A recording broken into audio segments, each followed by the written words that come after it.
That short introduction of the story. Our story begins with a boy born out of wedlock into one of the strongest martial arts clans. From a young age, he chased only one thing: acceptance from his family. But everything crumbled when he was diagnosed with a condition that stripped him of the ability to train in martial arts or magic. Branded as useless and cast aside, he was ultimately betrayed and killed by his own kin. Yet fate wasn't finished with him.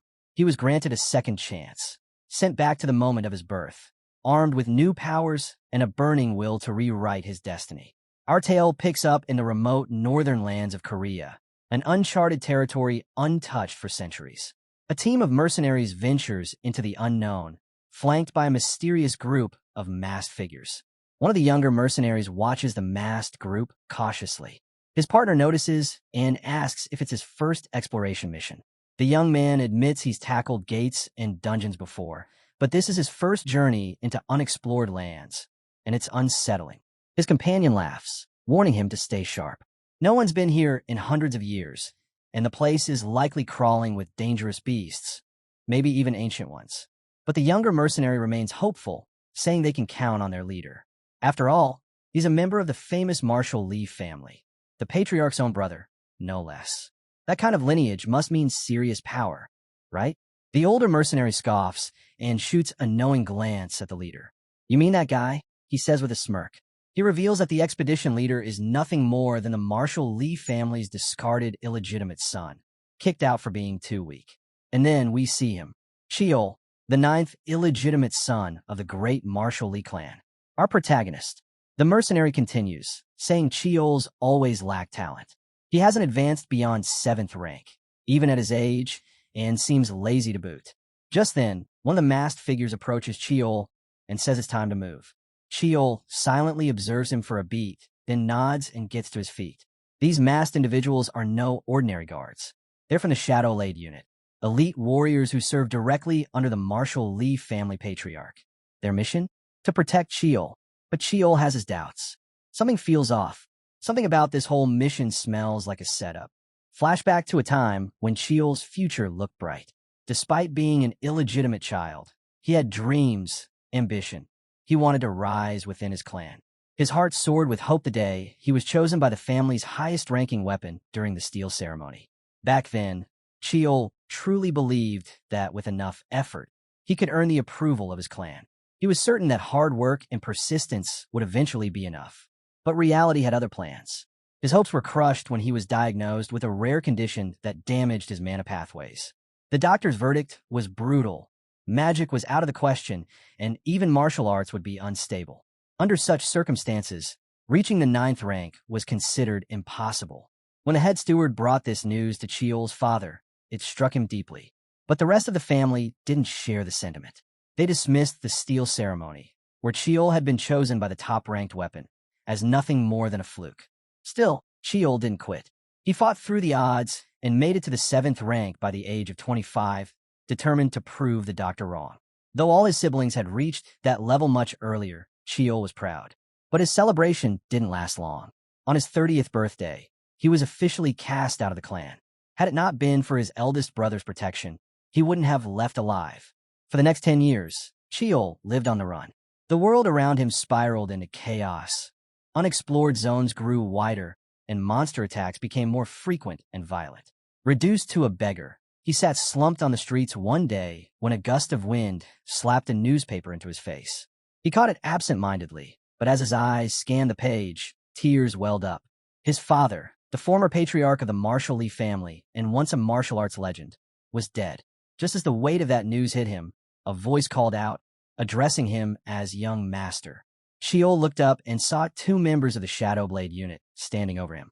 Anger flashed in his eyes as he tossed the paper aside and demanded to know how they found him. They didn't answer. One of them simply handed over an official scroll. Annoyed by their silence, Cheol unrolled the decree and read through it. It was an assignment, an exploration mission in a particular region. But what really caught his attention was the signature, Lee Gunsong, his 3rd brother. Cheol froze, confused. Why was Lee Gunsong the one issuing orders? What had happened to his eldest brother? Before he could ask, one of the masked men informed him that they would depart in an hour. As the man turned to leave, Cheol quickly stopped him and asked about his eldest brother's fate. No answer. The silence confirmed what Chiol feared. Something was being kept from him. And as he held that decree in his hands, he couldn't help but wonder, why had he been summoned? He hadn't touched a blade in a decade. He was only 7th rank. So why now? Why him? The masked figure turns back to Chiol, his voice cold and sharp, asking if Chiol intends to reject the order. Chiol knows exactly what refusal would mean: death. With no other choice, he agrees to go through with the mission. Without another word, the Shadowblade members vanish like smoke, leaving Chiol stewing in frustration. No answers, no explanations, just a forced hand and a mission he didn't choose. Back in the present, Chiol walks silently among the mercenaries and masked men as they make their way deeper into the wilds. The silence is broken when one of the mercenaries suddenly stops, eyes wide in disbelief. In front of them stands a building, old, abandoned, yet surprisingly well-preserved for a place untouched for centuries. Before they can say much, one of the masked men states plainly that they're going in. No discussion. The group steps through the gate and begins carefully moving through the structure. But what they find inside makes their blood run cold. Piles upon piles of bones, skulls, and remains scattered across the floor, some clearly human, others far more monstrous.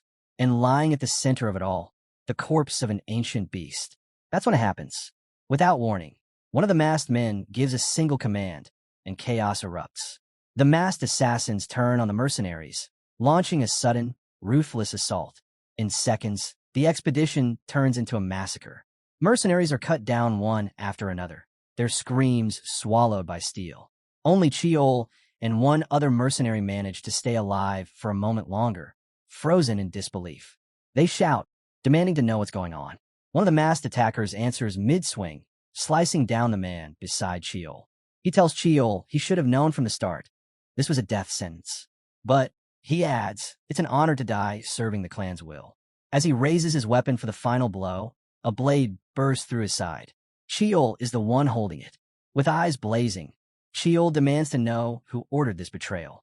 But to his horror, the masked man doesn't fall. Instead, he grips the blade stuck in his body, smirking. They were told to lure Chiol here and kill him quickly, cleanly, no witnesses. With terrifying calm, the assassin crushes Chiol's sword with his bare hand. Then comes the final blow. His wounds begin to close, healing right before Chiol's eyes. Chiol steps back, stunned. He's up against something far beyond human. Just then, one of the remaining mercenaries tries to strike the masked man from behind, but he doesn't get the chance. In a flash, the masked figure spins around and cleaves the man in two with a single, merciless strike. Chiol drops to the ground, narrowly avoiding the same gruesome fate. Pain shoots through him, but before he can recover, the masked attacker sneers down at him, mocking him for thinking he'd be anything more than a weakling. In the next instant, the masked man vanishes from sight, only to reappear right in front of Chiol, driving a brutal kick into his chest. The impact launches Chiol across the room like a rag doll. He crashes into the decaying corpse of the ancient beast lying nearby. His body screams in agony. Blood spills from his mouth. Every breath is torture. But within that pain, something ignites rage. Raw, burning rage. Chiol clenches his teeth. He refuses to let it end like this. Not without a fight. Desperately, he scans the room, looking for anything that might help him survive. That's when he sees it. A sword, old and weathered, lodged deep in the body of the fallen beast. Without a second thought, he rushes toward it. If it was strong enough to kill this creature, he thinks, then it has to be strong enough for me to use. With all his remaining strength, he pulls the sword free and stops, frozen in disbelief. The blade disintegrates in his hands. It crumbles into dust and disappears into the air as if it never existed. Chiol is speechless. He can't process what's happening. Why? Why now? Behind him, the masked man draws closer, scoffing at the sight. To think someone from a martial Lee clan would be this pathetic, he mutters. At least you'll die with a noble name. He raises his weapon and strikes. Chiol collapses, fading fast. He wonders if this is really how it ends. A life full of pain, rejection, and endless running, snuffed out in an abandoned ruin, far from everything he fought for. As his consciousness slips, the sword's remains continue to vanish, scattering like ash. In that moment between life and death, a voice echoes through the darkness. A voice that stops Cheol cold. Is this child Yu Jiango's son? It's his father's voice. Cheol's eyes snap open. He sees his father, alive, young, and speaking to the head steward. The steward replies solemnly that Yu Jiango had already passed when they found her. Cheol's mind reels. His father is supposed to be dead. So is the steward. Yet here they are, both looking decades younger. He tries to call out, to make sense of it, but when he reaches for them, he freezes again. His hand is small. Too small. He looks closer, and the truth crashes down on him. It's his own hand from when he was a baby. Cheol stares, overwhelmed, unable to process what he's seeing. Is this death? He wonders.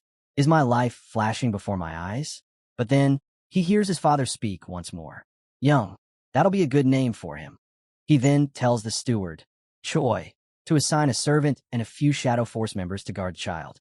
And just like that, it begins again. He's ordered to get ready for the steel selection ceremony, alongside the 8th child. The steward bows and accepts the command without hesitation, but he raises a concern. Both boys are far too young. The 8th child is barely older, just a few months ahead. But the leader of the Martial Lee clan, Cheol's father, brushes off the concern. It doesn't matter, he says flatly. That answer leaves Cheol even more stunned. Only after his father finally walks out does he manage to breathe again. The man's presence alone carried a suffocating weight, raw power, and control. It had been years since Cheol last saw him, and yet the impact remained the same. Alone again, Cheol starts to reflect. Is this really happening? Everything around him feels so vivid, so real. This wasn't a memory. It wasn't a dream. That conversation actually happened. Still, he tries to convince himself otherwise. Because if this is real, then he's been thrown back into his painful past all over again. Months pass. Time moves forward, and the day finally arrives. Inside the prestigious Martial Lee clan, the steel selection ceremony is about to begin. It's the day when the clan's young heirs are chosen by the weapons that resonate with them. His father had once been chosen by many, earning the title of the greatest swordsman of his era. His eldest brother, Thomas, had also been favored by the blades, rising to fame as a master of both sword and magic. Now it's Cheol's turn. He feels the pressure building, tight, relentless. But before he can spiral into those thoughts, his maid, Gawa, enters the room, beaming. Young master, you're all ready, she announces cheerfully. She picks him up gently and praises him, amazed by how composed and silent he remains despite being in a completely new world. You're a strong child, she says warmly, and I'm sure the ceremony will bring great things for you. You're meant for a bright path. To Cheol, Gawa was more than a maid. She was the only one who ever treated him like he mattered. She had cried for his loneliness when no one else did.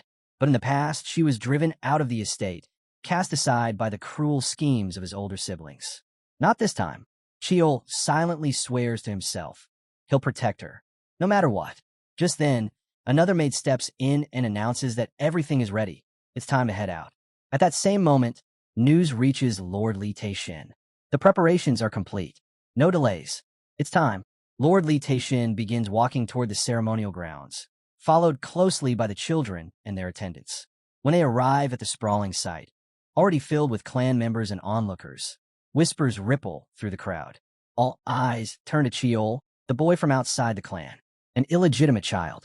His background is a mystery, except for one undeniable truth. He is the son of the clan leader. Among the spectators, the elders begin to murmur. Lady Baekwayan, the clan minister Lord Lee Jae-hong, the first son Mong Jiango, and the third son, Gunsong, are all present. Myong Jiango remarks with a trace of disbelief, saying he doesn't remember any of them ever joining the steel selection ceremony at such a young age. Gunsong agrees, noting how strange this all feels. He's puzzled. How did this unknown brother suddenly end up in the ceremony? Still, his curiosity keeps him from looking away. With all eyes forward, Patriarch Li Taishin steps forward and raises his voice, officially opening the steel selection ceremony. He signals to an attendant to bring forth the 8th child, Hua, the 8th chosen for the ritual. The attendant carefully presents the young girl. Lord Taishin pulls out a small, gleaming blade from his pocket. Taking Hua's tiny hand, he slices her fingertip. She gasps, then cries from the pain, her eyes wide with fear and confusion. But the ritual continues. Moments later, a hush falls over the crowd as one of the revered swords, the ivory blade, begins to glow. It chooses her. This masterpiece of a weapon, untouched by previous generations, responds only to her. Lord Li Taishin lifts the blade high and announces that from now on, it belongs to Hua. The attendants cheer and rush to congratulate Lady Beck on this momentous occasion. She smiles with quiet pride, graciously accepting the praise. Then, Lord Taishin's voice rings out again. It is now time for Young's ritual. At once, murmurs return. The illegitimate child? The one brought in from beyond the estate? Confusion and disbelief spread like wildfire. How could someone like him be allowed to take part in such a sacred event? Despite the whispers spreading through the crowd, the patriarch pays them no mind. He carries on with the ritual. Gently, he takes Chiol's hand and makes a small cut on his finger. The child flinches at the pain, but doesn't cry. The patriarch, noticing his quiet strength, gives him a light pat on the head, a wordless gesture of praise. Chiol stands still, his mind briefly drifting back.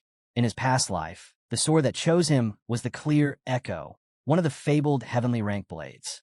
But he knows better now. That was a different life. Past victories hold no guarantees in this one. Lord Jaehong watches from a distance, keenly aware of the crowd's discomfort. The disdain toward an illegitimate child participating in the clan's sacred ceremony is impossible to ignore. Even Lady Beck's expression has darkened. Yet, Jaehong doesn't find the boy's existence all that shocking. His brother having a child out of wedlock? Hardly unheard of. What worries him more is the harsh path that lies ahead. Life within the clan will be brutal for someone like Chiol. The odds are stacked against him. As tension mounts, Elder Li Chiol Jiango finally steps forward. His very presence causes a hush. He seems unusually focused on Chiol, and Jaehong greets him with careful respect. Still, there's no reading the elder's expression, only the sense of unease it stirs.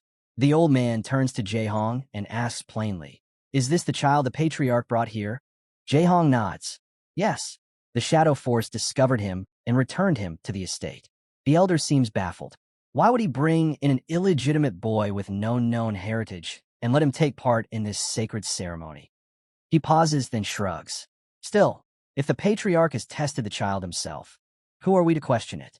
Even so, this ritual, it's meaningless for a child like him. That last remark hits a nerve. Minister Jaehong's eyes flash with anger.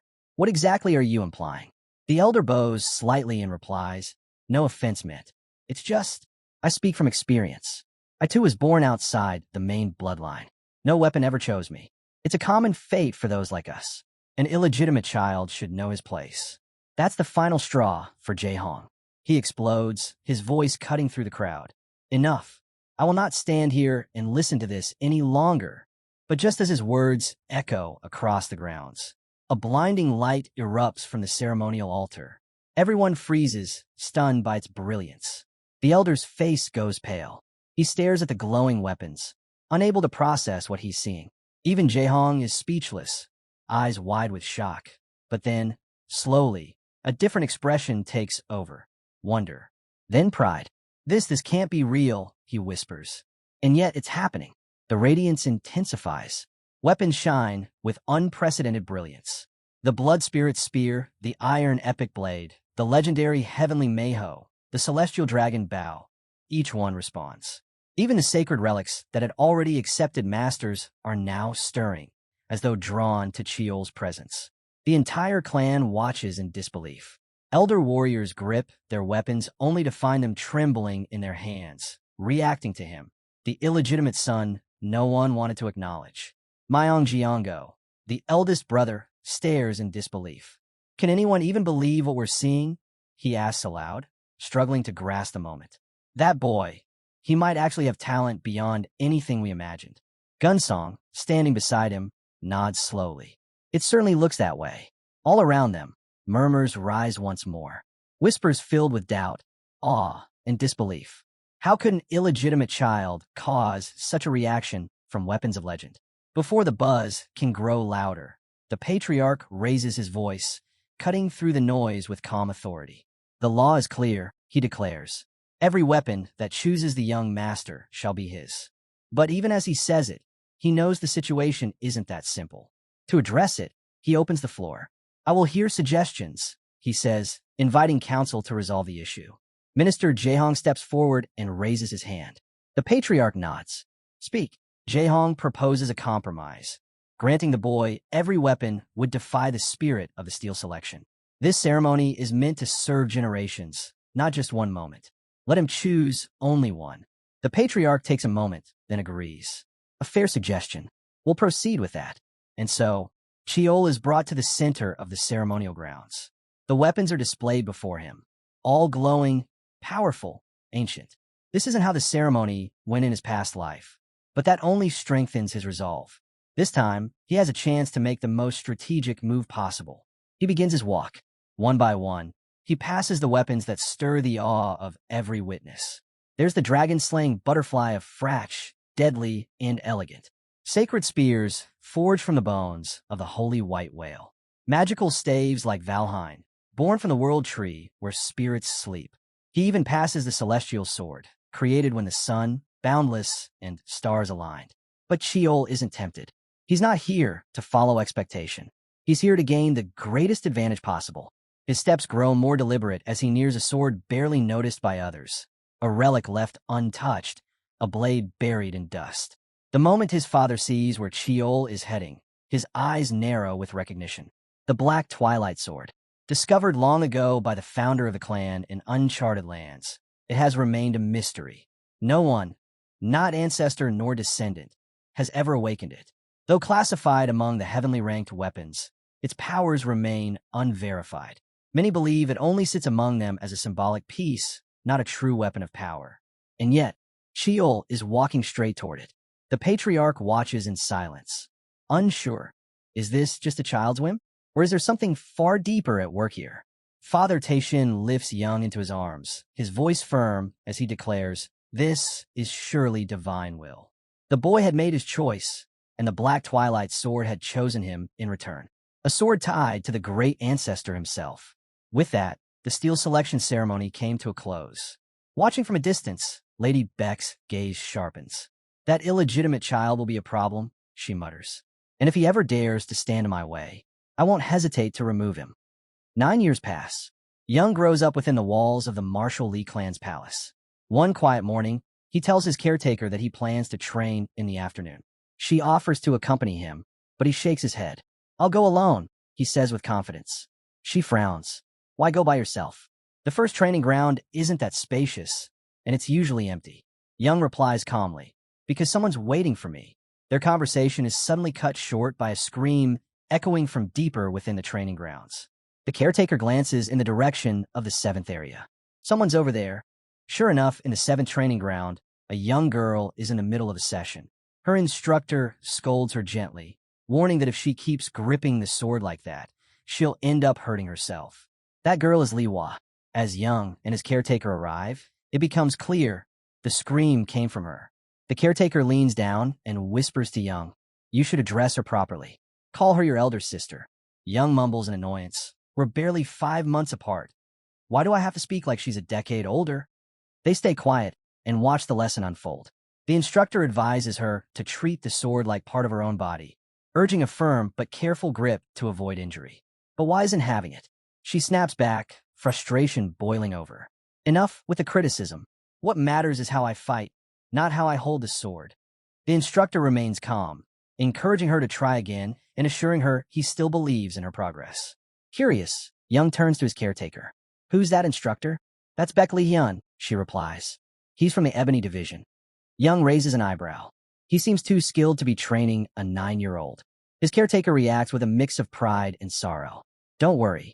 You'll be assigned someone fitting your ability soon, too." Then, unexpectedly, tears well up in her eyes. "I'm sorry," she whispers. "I know I haven't taken care of you the way I should have. I've done my best, but someone like Lady Hua, she grew up with the best food, proper support." Her voice trails off. Overcome by guilt, she can no longer hold back. Young gently stops his caretaker mid-sentence. "You don't need to keep saying that," he tells her, his voice calm. "I'm grateful for everything you've done, but I don't need fancy instructors." He looks ahead, eyes steady. "We came to this clan because of its martial strength. Not for me, not for comfort." Then he reveals something else. He's already found his own path. In the first training grounds. Unlike the other areas, this one is reserved and quiet, filled with relics of the clan's long-standing legacy. Ancient weapons line the space, giving it more the air of a museum than a place for daily practice. But Young knows why it exists.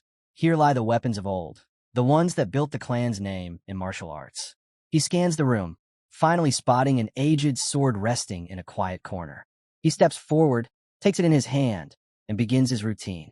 He's not here for show. This sword for now will do just fine.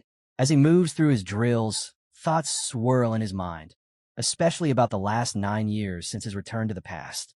So much had changed, but nothing surprised him more than the strange ability he'd gained, the power to read memories hidden within weapons. He focuses. The sword responds. Flashes of motion, of technique, of ancient battles. It all unfolds in his mind. These memories become his teachers, more effective than any living instructor. He absorbs every detail, refining his foundation. He knows the fundamentals are the core of mastery, and the more distinguished the weapon, the deeper and clearer the memories it holds. In the years that follow, Young trains relentlessly.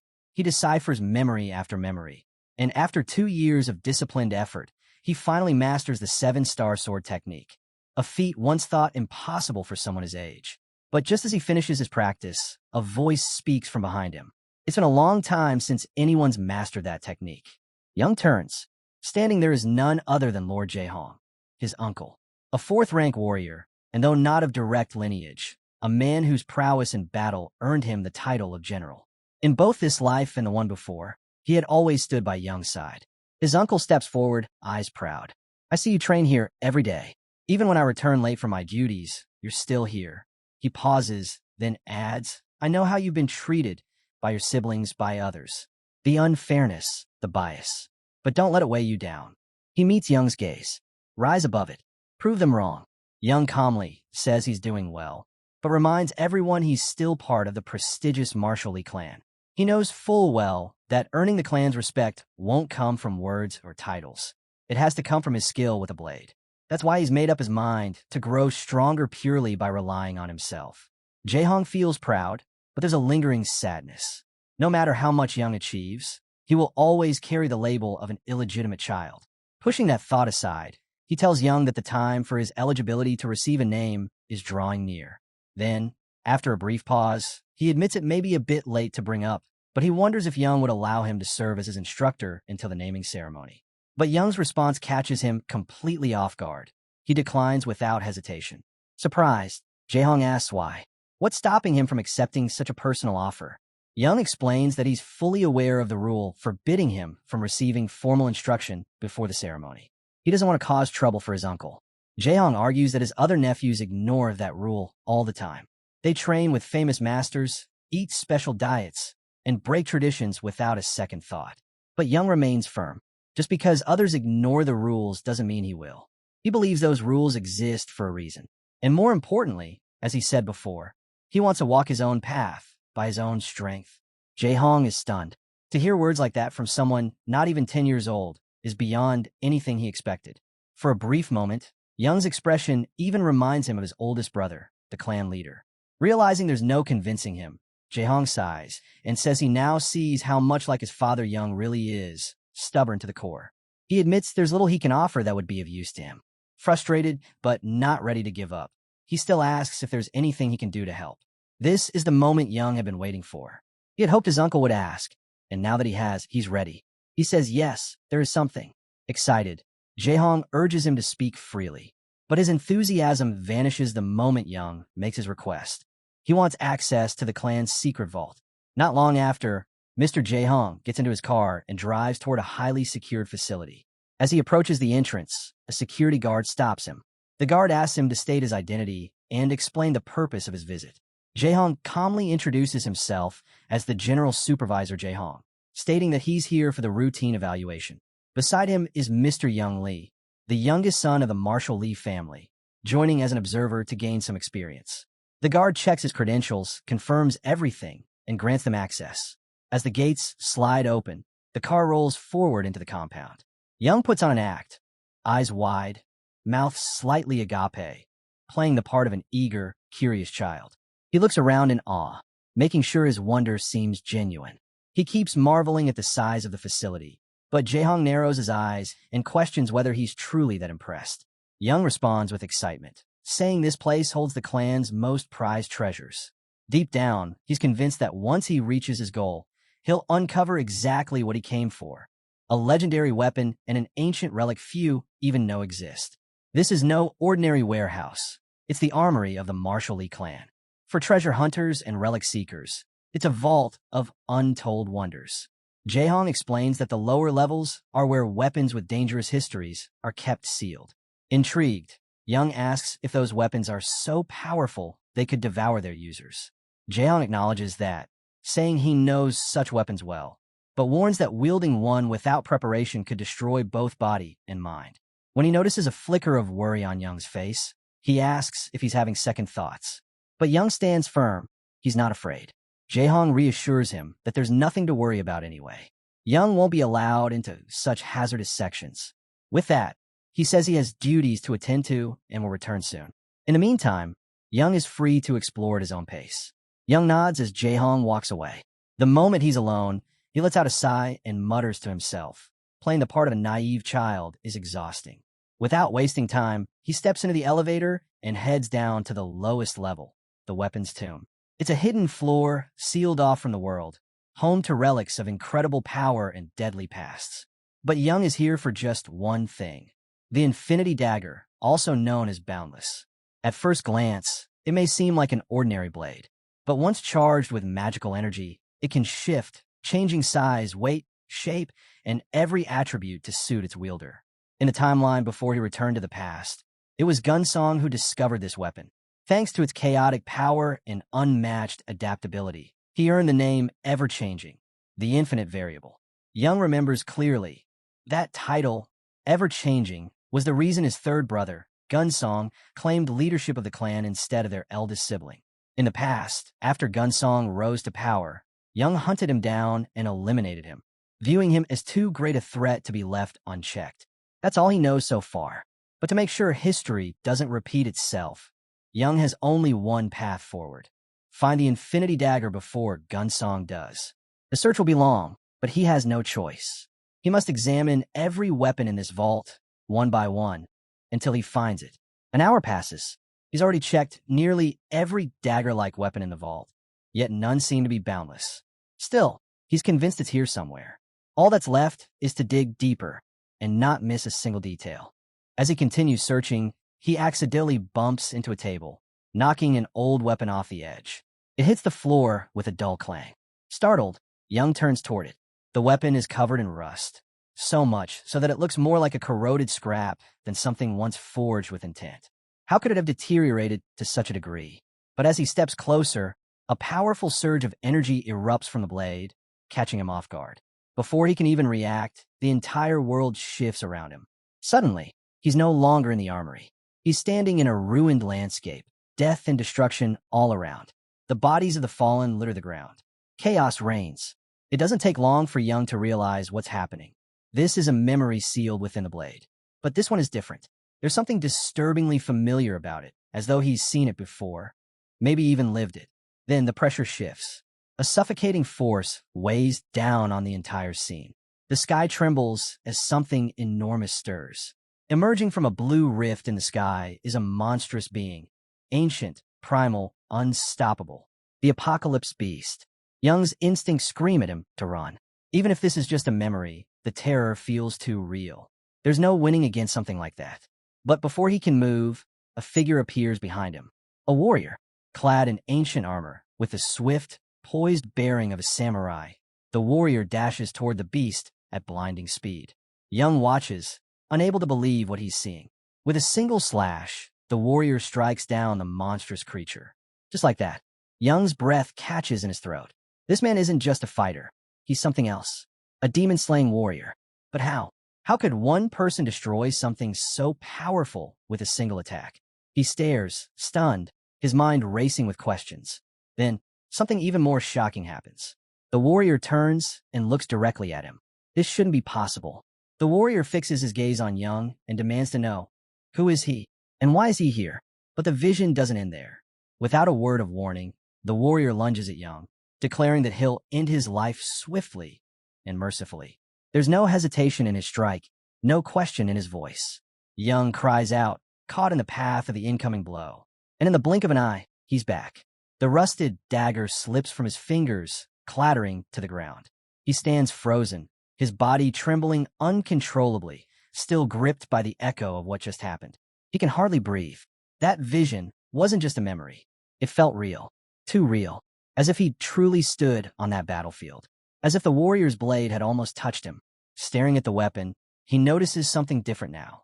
The dagger. It's no ordinary relic. He picks it up again, more certain than ever. This is it. Boundless. Without hesitation, he pricks his hand with the blade, letting his blood run down its edge. The dagger glows, a brilliant light erupting from it before calming once more. It has accepted him. Energy still humming through his veins, Young tests the blade, striking, moving, slicing through the air. He mimics techniques he's seen in sword manuals, mimics the form of masters.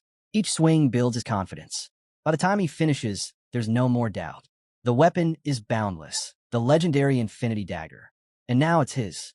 A week passes. Young continues to train non-stop, pushing himself to master the dagger's shifting nature.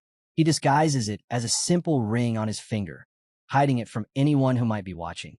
But his thoughts keep drifting back to the warrior in the memory. The way he moved, the stance, the power, the sheer elegance of that final blow. Young remembers it clearly, yet something remains out of reach. He knows the technique's name. He knows its form, but the deeper truth behind it still escapes him. No matter how many times he tries to copy it, he fails. The flow, the balance, the control, it's unlike anything he's ever learned. Still, he's not discouraged. Before he rewound time, he was only half talented.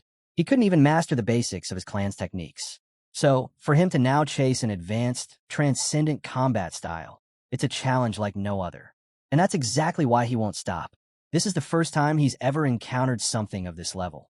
And he was the only one close enough to the warrior to remember how he moved. That memory, that technique, it belongs to him now. A sudden realization strikes Young. He's not like the seasoned warrior he glimpsed in boundless memories. That man was a fully grown adult. Young is just a 9-year-old boy. Expecting himself to mimic the movements of an adult is unrealistic. No wonder he's been struggling to unleash his full potential. With that in mind, he shifts his approach. Rather than forcing a technique meant for someone older and stronger, he adapts it to match his own physique. Slowly, smoothly, and with measured control, he closes his eyes and concentrates, drawing in his focus and energy. His grip on the sword becomes natural, and his movements begin to flow, graceful, calm, and deliberate. After countless repetitions, something finally clicks. He lands a powerful strike, the kind that feels right down to the core. It's not just a move, it's a glimpse of real strength. For the first time, he feels like he's tapping into something genuine. But there's still one obstacle: his inability to harness magical energy. Despite learning a circulation technique ages ago, he's never been able to get it to work. Something vital is still missing. Without that magical flow, he can't execute energy-based techniques properly. Frustrating as it is, there's no other path but to persist. Just as he resumes his training, a girl appears behind him, sword in hand. She asks where he learned that move. He turns, confused, trying to place her. Her jet black hair and amber-colored eyes immediately give her away. She's clearly from the Marshall Lee clan's main bloodline. She reacts with mild surprise, unsure if Young genuinely doesn't recognize her or is just pretending. Then she laughs it off, teasing that it wouldn't be too surprising. She rarely shows herself anyway. Taking a step closer, she asks for his name. He answers, and she chuckles at how distinctive it sounds before introducing herself, Lee Jianga. In that moment, it hits him she's his youngest aunt. His uncle had mentioned her once, before he turned back time. Jianga asks him again, where did he learn that technique?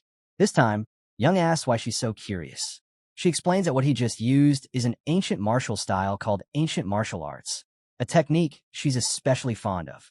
She goes on to explain that, in this era, powerful magical beasts still roam freely.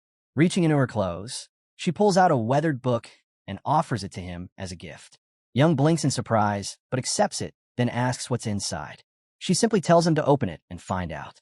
As Young flips through the pages, he realizes it's a handwritten journal, though the handwriting is a mess. Still, the contents are intriguing. It talks about magical techniques, some so advanced they're hard for him to wrap his head around. There's also high-level combat theory scattered throughout, leaving him wondering if the rumors about his aunt being a bit eccentric might have been wrong all along. Just then, Jayanga points to a section and explains that these ancient magical techniques rely on something called magical pathways. Back then, magic had to be channeled through internal routes in the body. But in the current era, things have changed. Magic is now stored within the heart and then released outward. She challenges the modern mindset, asking if it's really wise to dismiss ancient practices as obsolete. In fact, she believes the magic of the past might have been more advanced. She's been diving into studies of magical amplification and transformation, trying to recover lost knowledge, but she's still short on references. That piques Young's interest. Her research sounds eerily similar to the magic that man used, which was in boundless memory. He asks her to wait a moment, then turns his attention back to his sword, thinking through everything again. He visualizes how magical energy flows from its source through the body, and then he notices something crucial. The energy doesn't cycle back. It just spreads outward. That's the missing piece. The key is to circulate it entirely through the magical pathways instead of forcing it back to the source. This was the part he couldn't grasp before when watching the warrior in Jean's memories. Now it makes sense. He tests it again, and this time his sword strike surges with power. The difference is instant and undeniable. His entire body feels the change, and the result stuns him. Jayanga is just as surprised. She steps closer and asks if he truly understands what he just did and how he pulled it off. Was this really the same technique he's been training with? And how did he manage to master it so quickly? Young doesn't answer directly. Instead, he asks why he should share that kind of information. She doesn't flinch. She reminds him that it was the notebook she gave him that got him this far. She spent her whole life chasing after ancient martial knowledge, even after being cast out of the family. 10 years of searching, and now she's finally found someone who can make sense of it. So she offers him a deal. If he tells her, she'll do anything he asks in return. Young agrees, but only under 3 conditions. First, she must never speak of him, or anything involving him, to anyone else, unless he personally allows it. She agrees without hesitation, but wants to know, why all this secrecy? Young calmly explains his reasoning. He simply hates when people speak about him without understanding. That's why his first condition is secrecy. Then, he lays out the second. From this point on, there must be no more lies between them. Trust, he says, can only grow if they're honest with each other. In return, he promises to share the truth with her whenever possible. Jayanga agrees to that as well, then asks what the final condition is. Young pauses, thinking it through, then begins to carefully explain the last part of his request. A year later, Young is out in the courtyard, focused on his training, when his caretaker approaches. Aunt Jayanga is with him. Young looks up and immediately asks why she's come to the training grounds. She hands him a sealed envelope and tells him it arrived earlier that day. He accepts it without surprise, almost as if he had been expecting it. Jayanga, however, has no idea what's inside. Opening it, Young finds a formal summon. It outlines the instructions for the upcoming naming ceremony. But something catches his eye immediately. The seal and signature aren't from his father. They belong to Li Myongjiango. That's unusual. Young hadn't heard anything about being assigned to a mission or ceremony recently. When Jayanga finds out the letter is about the naming ceremony, her mood shifts instantly. She's furious. Young, confused by her strong reaction, asks why she's so upset. She tells him plainly, things have only just started to settle down for them. If he goes through with the naming ceremony, he'll be officially bound to his role and won't be able to walk away freely. She urges him not to attend at all. Young understands why she's reacting this way. They had made a pact to study magic together and unravel the mysteries behind it. They had been comparing ancient magical methods, which focused on the magical core, with modern techniques that emphasized magical pathways. Their goal was to merge the two, using the core to store and reshape magical energy while directing and activating it with pathways.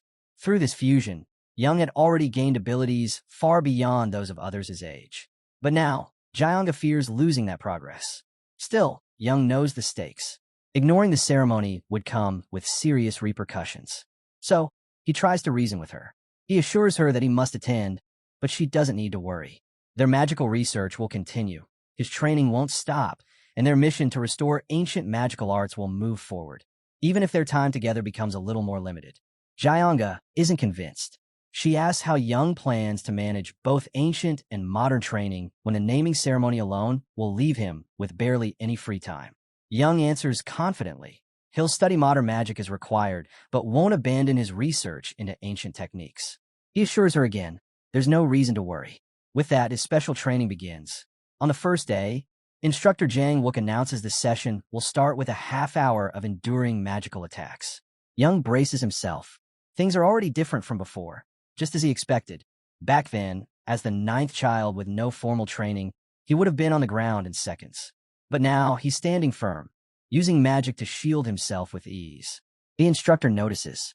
Young isn't just surviving. He's brushing off attacks like a child's play. What's even more surprising is that while doing this, he's analyzing the 8th trainee, assessing her technique, and gauging how well her prior lessons have paid off. All this from a boy not even 10, born outside the main bloodline? It defies logic. At this point, even calling him an illegitimate child feels ridiculous. Instructor Jang Wook watches in silence, thinking hard. This training was meant to prepare them for the naming ceremony, yes, but also to pass down generations of knowledge. And now, one of their youngest and least expected candidates is outshining them all. It's enough to make anyone reevaluate their assumptions. By the end of the day, after hours of magical resistance training, Young is utterly drained. Still, he can't help but reflect on the madness of his clan, who puts a 10-year-old through lightning-based torture and calls it building resistance. What surprises him more is when the instructor actually apologizes for the harsh evaluation, and he begins to notice something else. The way people look at him now, it's not quite the same as before. There's a hint of recognition, maybe even respect.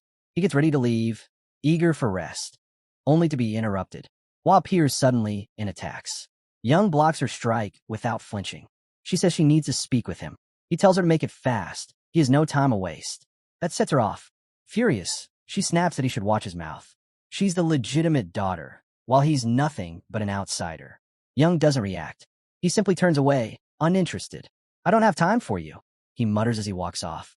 Hua, unable to contain her rage, lashes out with magic. Young dodges effortlessly, grabs her by the collar, and stops her in her tracks. He looks her straight in the eye and says coldly, if you want to cry about it, go cry to your mother. Just don't waste my time with your drama. Frustrated, Young turns and walks away, but Hua calls out again. Her voice cuts through the air, laced with resentment. She tells him that ever since the sword possession incident at the steel selection ritual, everything has changed for her. Because of him, she's constantly compared and judged. It's been nothing but pressure. She barely sleeps, eats next to nothing, and spends every waking moment training. Meanwhile, all Young had to do was be born with talent. Young stops and glances back. His response is sharp. Blaming others is easy, he says. You said it yourself. I'm just an illegitimate child.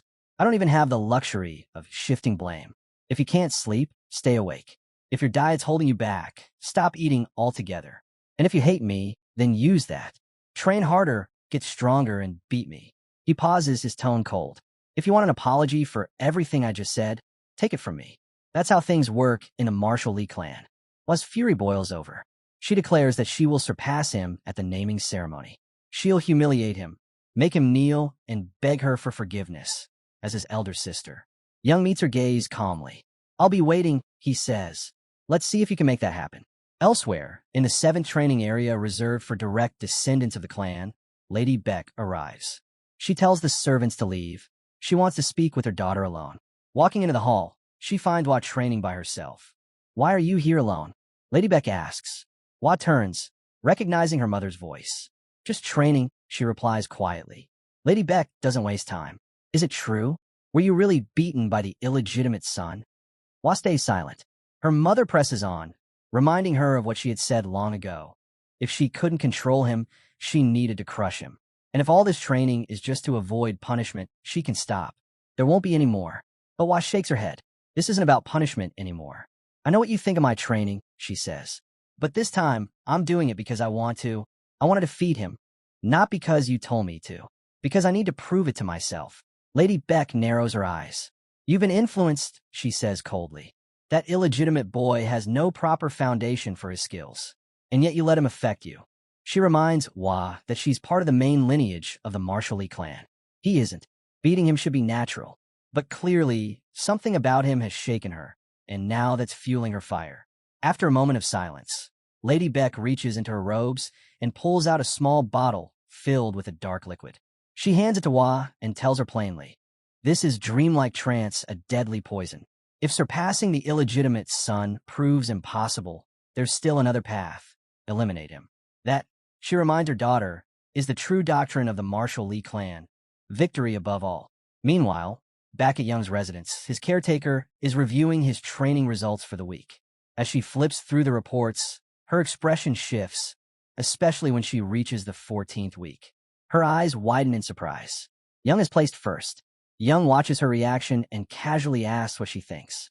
"Feeling like your efforts weren't wasted?" But instead of taking credit, she embraces him and says warmly, "I didn't do anything. This was all you. You're the one who worked for it." Suddenly, Aunt Lee Jianga bursts into the room, practically glowing with excitement. She urges Young to come train with her. Young sighs, telling her he's just finished a training session, but she grins and insists, "If you train in magic with me, you won't feel tired at all." He raises an eyebrow. "I've never heard of training that makes you less exhausted." She nods confidently. "That's because you've never trained with me." He agrees to go with her, saying there's something he wants to show her anyway. She turns to ask what it is, but stops mid-sentence, her eyes narrowing as if she already knows. "Wait, does it have something to do with the first star?" Young chuckles and gives a small nod, confirming her hunch. As they walk together, she begins to explain the basics of magical training. The foundation is built on 3 core stages, she says. First is body reinforcement, enhancing strength and resilience. Next is the inner energy stage, where you refine and reshape magical power. Finally, there's the external power stage, where you start manifesting supernatural abilities. But then she adds something else. "The magic I use doesn't follow those exact rules. Even in the first stage, it allows for different forms and versatile effects. That's why it's divided into distinct phases, what I call maturation." She glances over at him and asks if he's still struggling with his magical energy circuit. She had assumed it would take him another year to even begin managing it. Young admits that while he understood everything during study, the actual control was a different story. He almost lost balance between the energy's source and its pathway. She listens and then gently explains, "You don't need to force it. Let it move on its own. Magical energy is like water. It flows. Your body is just the container." She smiles, full of reassurance, and tells him not to rush. Mastery takes time, but she believes in him completely. Then she pulls him into a hug once more, telling him how grateful she is to be here, to train with him, and to witness his growth firsthand. Young struggles to break free, choking out that she's practically snapping his neck. She finally loosens her grip, and he gasps for air. Without missing a beat, she tells him it's time to start training. He needs to reach the 2nd star in magical energy control. She asks if he realizes the star he's already earned isn't like the typical 1st star. Young nods, saying he's aware of the difference. She then questions him. What skill does he believe he's best at? He pauses, thinking it over, then answers confidently, "Swordsmanship." To his surprise, his aunt shakes her head, clearly unconvinced. Young protests, reminding her she's seen his sword techniques firsthand. She acknowledges his talent with a blade, but tells him there's something in him even greater. Magic. She says his control over magic goes far beyond anything she's ever witnessed. So much so that everything else he's good at fades in comparison. She's tried to teach her unique magic to others, but none have ever come close to what he's achieved. Young is stunned. Before he rewound time, he was constantly criticized for his magical shortcomings. His aunt continues, saying that for someone like him, reaching the 2nd star should be simple. And if he manages that, the naming ceremony will be a breeze. From now on, she'll be teaching him real techniques, so he has to stay sharp and focused. Young promises to follow her lead, but he points to an object beside her and asks what it is. She chuckles, explaining that it's part of their training. Then, without warning, she flings something at him with blinding speed. It grazes his face. "Iron spheres," she tells him. He'll need to learn to channel magic while in motion. Standing still while using magic. Useless. From this moment on, his training for the naming ceremony officially begins. Young forces a smile, bracing himself for what's coming. In the next training session, a new figure steps in, Li Junquan, commander of the Blood Tiger Corps. He introduces himself, announcing that he'll now be in charge of training the children of the Marshall Lee clan. Instructor Lee Junkwon orders Young and Hwa to pick their weapons, whatever they want to use, and bring them back within a minute. The two immediately head out. As they move, Young notices Hwa casting glances his way. He turns to her, asking if there's a problem. Hwa pauses, then denies it. She claims she doesn't want anything from him, but then she asks if he uses a sword. Young, walking ahead, says no. She seems skeptical, saying that from what she's seen, he clearly has some skill with a blade. Once they return, Instructor Junkwon eyes on Young and asks what he's doing. Young replies that he's gathering weapons. The instructor frowns, reminding him that he only told them to bring the one they'll be using. Young explains, these are all part of what he's chosen. The instructor gives him a long look, muttering that he thought Young was smart, but now sees he might just be foolish. Then, with a serious tone, he tells them to remember his words. He's here to teach them vision, not specific techniques or stances. He reveals that the martial Lee clan guards powerful secrets, the Enlightenment, hidden techniques that can only be mastered by awakening the sixth sense embedded deep in their bloodline. From now on, his only task is to help them unlock that sense, and he warns them not to make that task harder. Young and Hwa brace themselves, tension rising. Without warning, Instructor Junkwon launches into an attack, telling them they must not lose consciousness and must focus from the very first strike. His blow lands hard.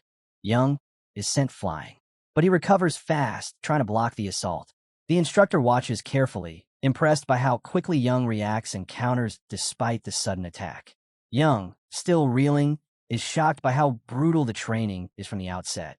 He steels himself. This time, he won't let the opportunity slip. In his past life, he never had this kind of training.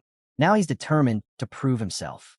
He charges forward, launching an attack of his own on Instructor Junkwon, but then Commander Junkwon slams into him with a surprise hit.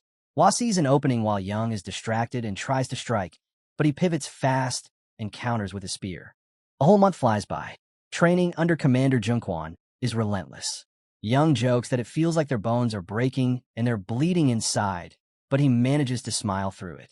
This isn't training meant for 10-year-olds, but he's getting used to it. Meanwhile, Hwa finally wakes up after losing consciousness again. Groggy, she asks what happened. Young tells her flatly. She fainted for the 20th time. He grins, adding that he's only blacked out 16 times himself. Just then, Commander Junkwon remarks how impressive Lee Hwa's body is. Despite the brutal training, she's taken heavy hits without sustaining a single serious injury. As for Young, the commander admits he's felt something odd about him since day one. At first, he thought Young was just some naive kid when he showed up carrying an armful of weapons. But the real surprise?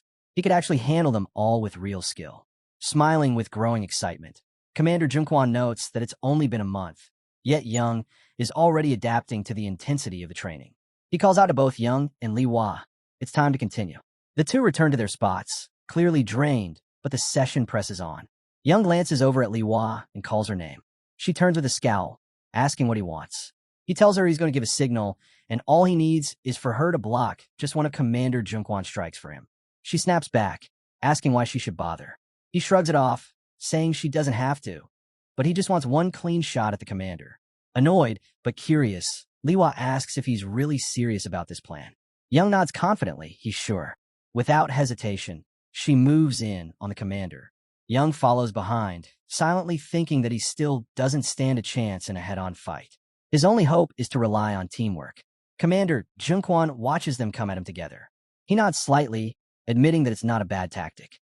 Lee Hwa attacks, but the commander sidesteps effortlessly. He tells her that if the plan were working, she'd have blocked his counter, but she fails miserably. He instantly charges at Young with blistering speed.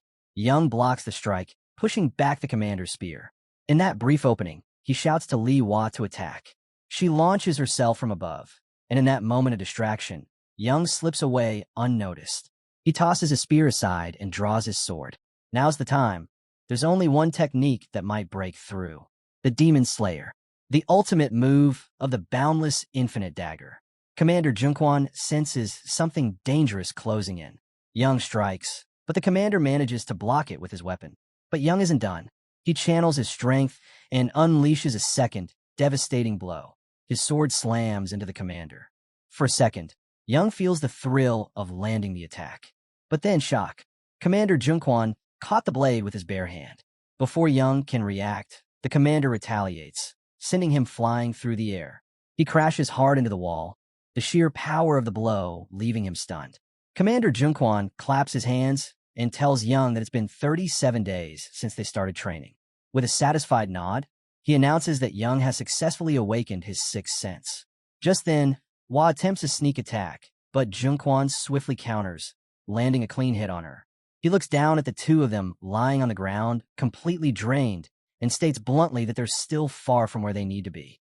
With that, he turns and begins to leave, telling them that training is done for the day. Hua, clearly upset, turns to Young and vents her frustration. She says she trusted his plan, and it failed. But Commander Junquan ignores their back and forth. His eyes are locked on the injury to his hand. He murmurs to himself that even though he used mana, barely any, Young still managed to wound him. It may have been a minor use, but it meant breaking his own rule. More importantly, it showed him that Young has something rare, sharp battle instincts. He knows exactly when to press forward and when to fall back. Grinning to himself, he mutters that someday, the elders of the clan will come to fear this boy. On the 47th day, Li Hua finally awakens her sixth sense. With that, both she and Young officially graduate from Commander Junquan's training.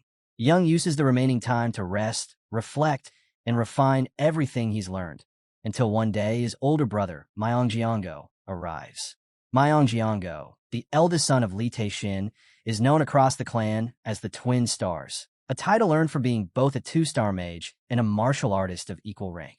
He's respected, even feared, but to Young, he's simply his brother. The two sit together, and Myongjiango offers a quiet apology. He says he regrets not being more present as an older brother, but his duties have always kept him occupied. Young smiles and says there's no need to apologize. Myongjiango chuckles, saying that even though this is technically their first proper conversation, he feels like he already knows him well. Young replies that even if they have different mothers, he could never fail to recognize his own brother's face. Myongjiango's smile fades.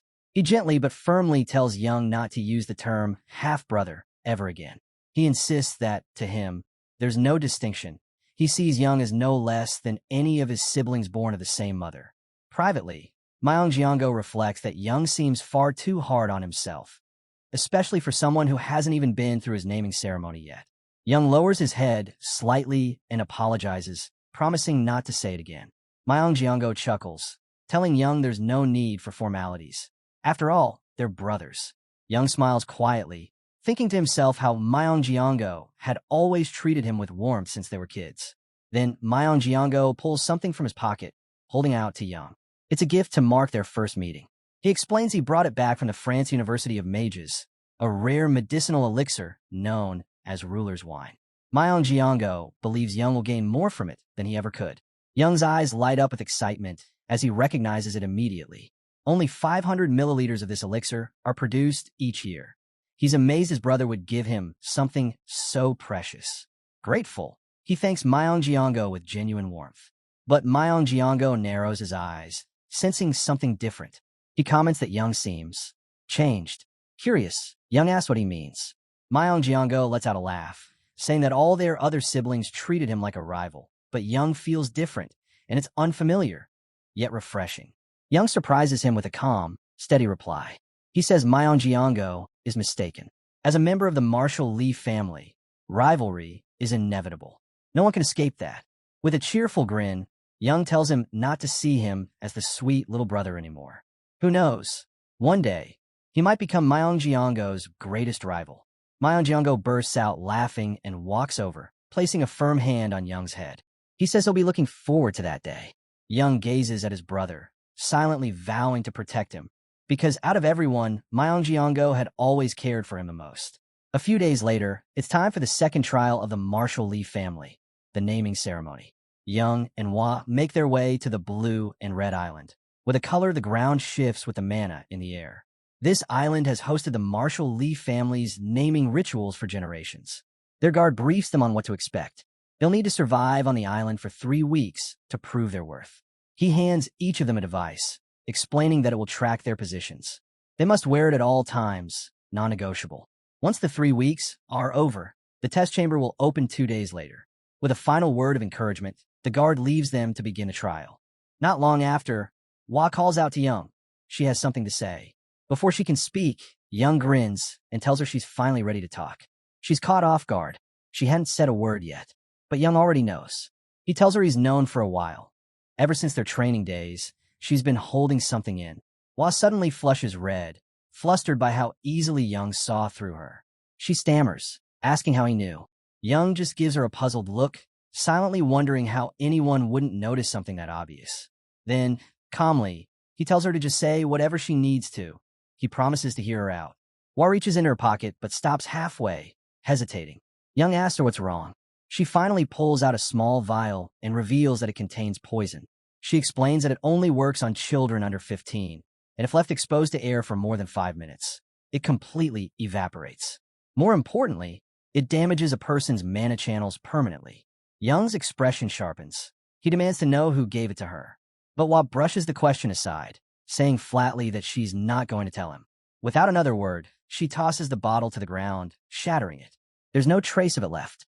She looks straight at him and declares that she won't stoop to using something like that. She's going to face him head on, no tricks. Young stands there, taken aback, but Wa presses on. She wants him to give it everything he's got. A smirk spreads across Young's face. He tells her she didn't need to say any of that. He was already planning to take the trial seriously. Wa hoists her bag and asks if he's brought everything he needs. She reminds him that once he gets used to the terrain, he should head straight to the island's center. That place, she warns, is incredibly dangerous. Young shrugs, replying that he knows. Then, with a teasing grin, he asks if she's worried about him. She scoffs, rolling her eyes.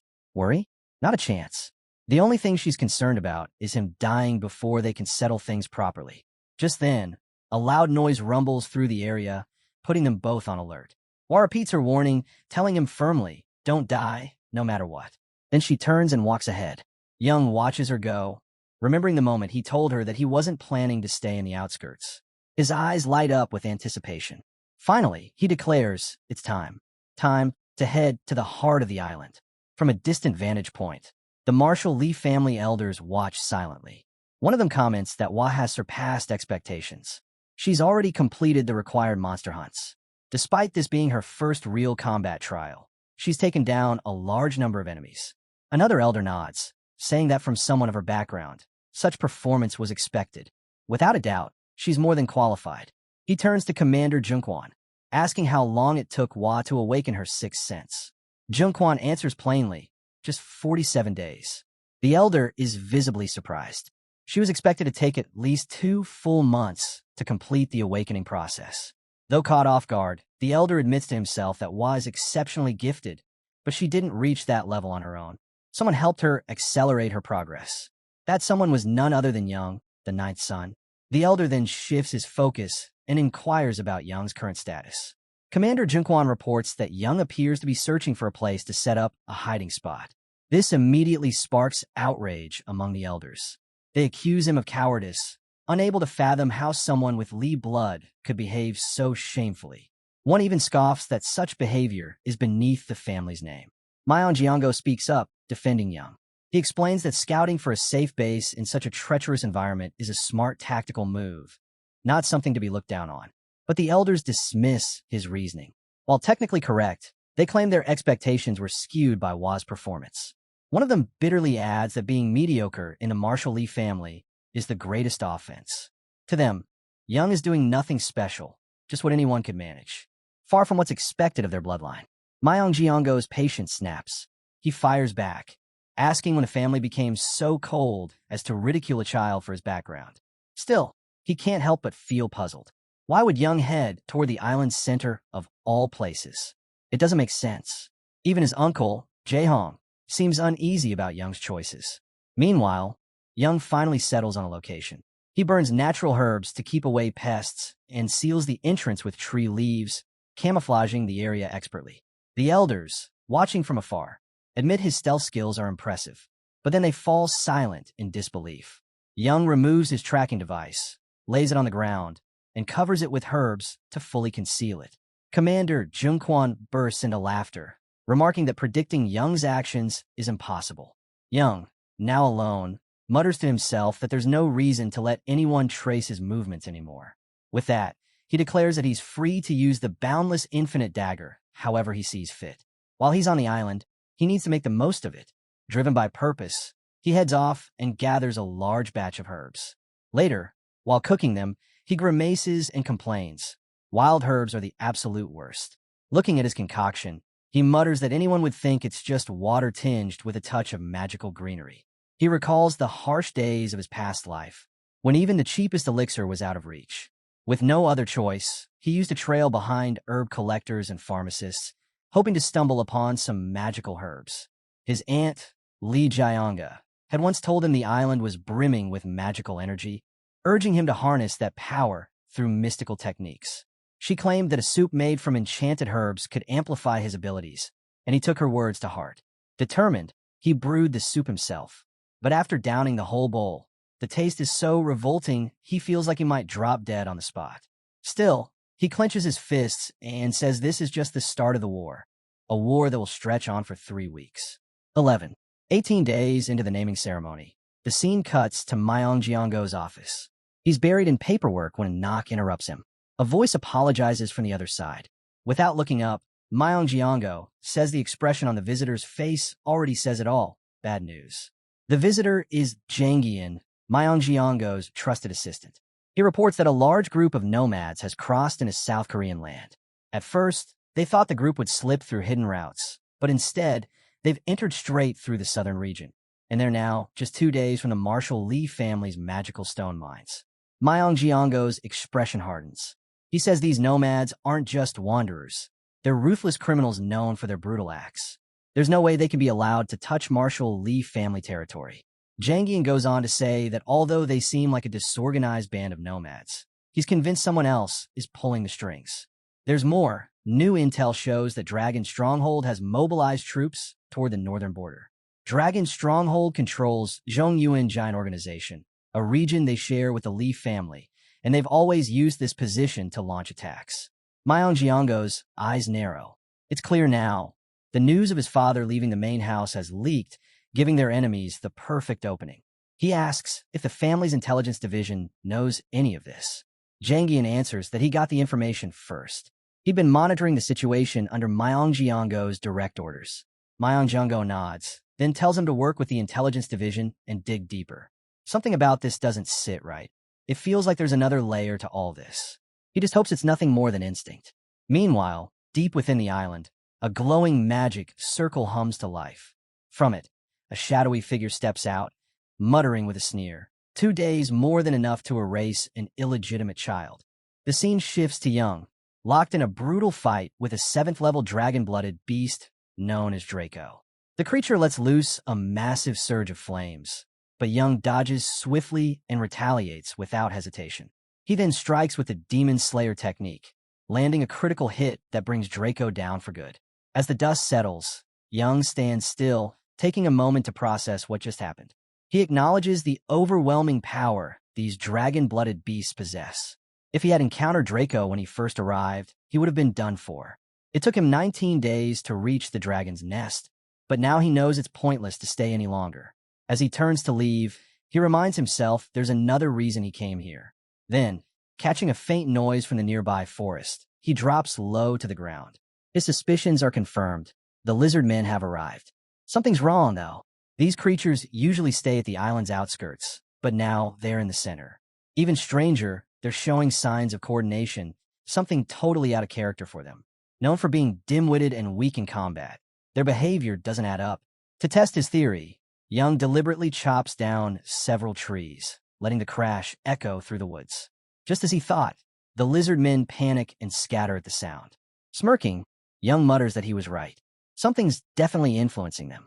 Without wasting time, he charges forward, wiping out the entire group, except one. That one, he lets live, following it silently to see where it's headed.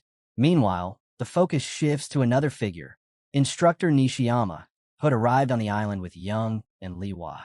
Watching from afar, he scoffs, calling the Marshall Lee family utterly bizarre. He's baffled that someone as young could take down so many beasts alone.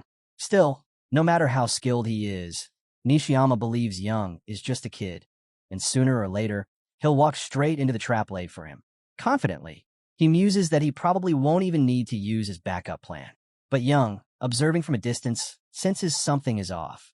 The whole setup feels far too obvious. His instincts scream at him to look deeper, and his doubts pay off. That's when it hits him.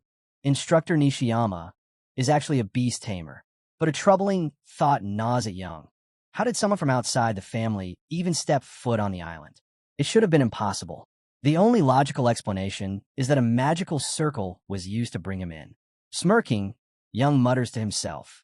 If that's the case, then someone from within the family must have helped him. He pauses, weighing his options. Should he report this to the family and wait for reinforcements? No, that would be a mistake. By the time they arrived, it'd all be over. Worse yet, he'd lose his only chance to find out who's really behind this. Left with just one path, he activates his stealth technique, completely erasing his presence. His goal is clear now. Approach Nishiyama silently and take him out with his own hands. But just as he closes in and strikes, a strange bird perched on Nishiyama's shoulder lets out an eerie cry. In that instant, Young realizes the truth. It's not an ordinary bird, but a detection tool designed to sense nearby threats. The sound gives away his position, allowing Nishiyama to react just in time and block the lethal blow. Nishiyama turns, stunned by what he sees. To think an illegitimate child could push me this far, he mutters, clearly impressed. You far surpassed my expectations. Young shoots back with a smirk. The problem isn't that I'm strong, it's that you're laughably weak. Enraged by the insult, Nishiyama commands his beast to attack. But Young stays calm. Drawing his blade, he unleashes the 7-star sword technique, third form, cutting them down with ease. Just as victory seems within reach, he's suddenly caught off guard. Chains whip through the air, binding his sword and locking it in place. He instantly realizes it's a trap, and Nishiyama is the one behind it. Laughing coldly, Nishiyama declares, "You walked right into it. This technique shuts down your magic completely. Without it, you're just a powerless brat. Struggle all you want. It's useless." But Young's gaze doesn't waver. With steady confidence, he replies, "If I can't use magic, then I'll just recover it faster than your cheap trick can suppress it." As the words leave his mouth, his mana surges back. The chains shatter. With one clean motion, he charges at Nishiyama, locking eyes with him just as shock spreads across his opponent's face. Young gives a sly smirk, his voice dripping with sarcasm as he asks if Nishiyama has finally dropped the idea of running or if he's still dreaming of escape. Caught off guard, Nishiyama stammers, demanding to know how Young managed to break through the barrier. But Young stays cold and blunt. He owes no explanations, especially not now, since the clan already knows where he is. There's no point in resisting anymore. He tells Nishiyama to just surrender. But instead of backing down, Nishiyama grins wickedly. He says it doesn't matter what happens. His only goal is to kill Young and win back his freedom. Young, clearly confused, asks what he means by that. But before he can react, a massive shadow looms behind him. A brutal strike lands without warning, hurling him through the air. He crashes hard into a tree, the impact nearly knocking him out. Barely conscious, he raises his head and is stunned by what he sees. Towering above him stands the colossal beast, the supreme monster of Red and Blue Island. A phantom beast of the mountains, it ranks as a third-tier nightmare class, far beyond anything someone like Nishiyama should be able to command. Turning back to Young, Nishiyama sneers. He claims to finally grasp the situation. The beast isn't fully under his control, not yet, but there's one command it will follow without question: kill. He tells Young to stop resisting. There's no way out. But Young quickly understands the one advantage he has. The beast is not completely tamed. If he can take out Nishiyama fast enough, the creature might lose its directive. There's only one problem. To even stand a chance, he has to make a choice he's been dreading. He pulls out a pill, an illegal stimulant with dangerous side effects. The risk is immense, but it's the only shot he has. He swallows it. Instantly, his body surges with mana. His strength skyrockets. And then, he recalls a forbidden technique, one his aunt warned him to use only when death is certain. Now is that time. Channeling all his power, he focuses his mana and launches a fierce strike straight at the colossal beast. The blow hits, but the creature's hide is unbelievably thick. It barely reacts. Undeterred, Young attacks again, this time with more force, more precision. He feels it. He's breaking through. But then, the beast roars, unleashing a wave of magical energy. The surge traps Young in a restrictive field, locking his movements and stopping his advance. But suddenly, Young's dark energy reacts to the magical field, yanking him out of the beast's range and breaking the trap. It's the opening he needs. Wasting no time, he charges forward. First comes the Black Storm technique, ferocious and swift, followed by the demon-slaying Chuma sword strike. The blade cuts deep, cleaving through the massive creature with unstoppable force. The mountain beast lets out a final, thunderous roar, then crashes to the ground, lifeless. Young collapses soon after. The drug's backlash hits hard. His body is burning up from the inside. The mana boost and Heaven's Core technique are tearing him apart. He can barely move. 10 seconds. That's all he has left. The beast's last attack missed, and this is his only shot to take out Nishiyama. Forcing himself up, Young bolts toward his target. Suddenly, he notices a faint red thread stretching through the air. It leads directly to the beast tamer. Without hesitation, he follows it. Nishiyama spots him too late. Shock flashes across his face. He can't believe Young is still alive, let alone tracking him this fast. Young strikes, but it's not enough. He's just a few centimeters short. Time is running out. With what little control he has left, he extends his sword in a final, precise motion, just enough to land the blow. The blade cuts through Nishiyama in an instant. The beast tamer drops. Young crashes down too, barely breathing. Every nerve in his body screams. He fumbles for a small vial tucked in his pocket, a remedy his aunt insisted he take after using the Heaven's Core technique. He drinks, but the pain doesn't stop. His limbs go numb. His vision fades. He tries to fight it, tries to stay awake, but he collapses, helpless as darkness swallows him and distant roars echo in the background. When he opens his eyes, everything is white, pure, endless white. He can't tell where he is. Panic sets in. He tries to move, but his body won't respond. It feels like it's been shattered into fragments. Then a voice, calm, strange, speaks. It marvels at his survival, saying the things he's faced are beyond what any human mind can handle. It wonders aloud. How could two separate beings exist in one body? The voice sounds almost disappointed. It says it had hoped Young would never wake up. That would have made things simpler. But now, it has no choice. It commands him, consume it. Young narrows his eyes, focusing on the object before him. His breath catches. It's a hive stone, but not just any hive stone. It's glowing with a deep, ominous purple. His heart sinks. This is the legendary purple hive core. But the voice quickly corrects him. That's not quite right. It isn't the voice he's meant to consume. It's the stone. The covenant has already begun, and from this moment on, he must grow stronger or be swallowed by time itself. That's when the truth hits him. The voice, the one guiding him in this strange white void, belongs to the very beast he just defeated. The mountain beast. With those final words, the voice fades into silence. Young jerks awake. Standing before him is Hua, arms crossed, scolding him for speaking to her without proper respect. She reminds him she's his elder sister. But then she sighs and lets it slide, considering the condition he's in. She softens and asks if he's feeling any better. Young closes his eyes and checks his internal state. His body is wrecked, muscles torn, bones fractured, and internal organs damaged. But one thing is certain. His magical energy has soared. It really happened. He consumed the purple hive core. He turns to Hua and tells her what he's found. His mana pathways are damaged, his organs bruised, muscles and bones battered, but nothing fatal. He's alive. Still, a thought gnaws at him. That core, it should have been Hua's. A powerful relic known for its miraculous properties, boosting magic, strengthening the body, and shielding its user from curses and toxins. He'd chased it in his previous life, hoping to one day obtain it on Gongchong Island. And now that it's his, guilt creeps in. He asks why she's here. Before she can respond, their eldest brother, Myong Jiango, appears.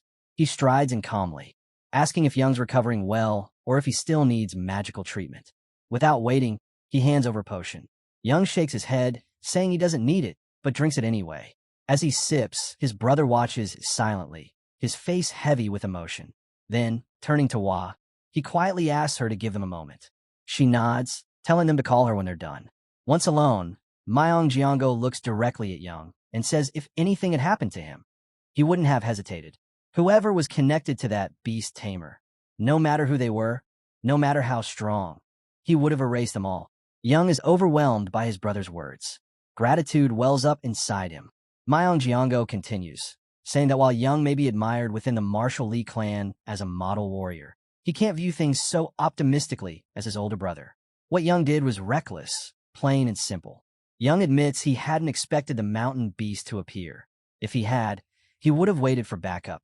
He apologizes for his rash decision.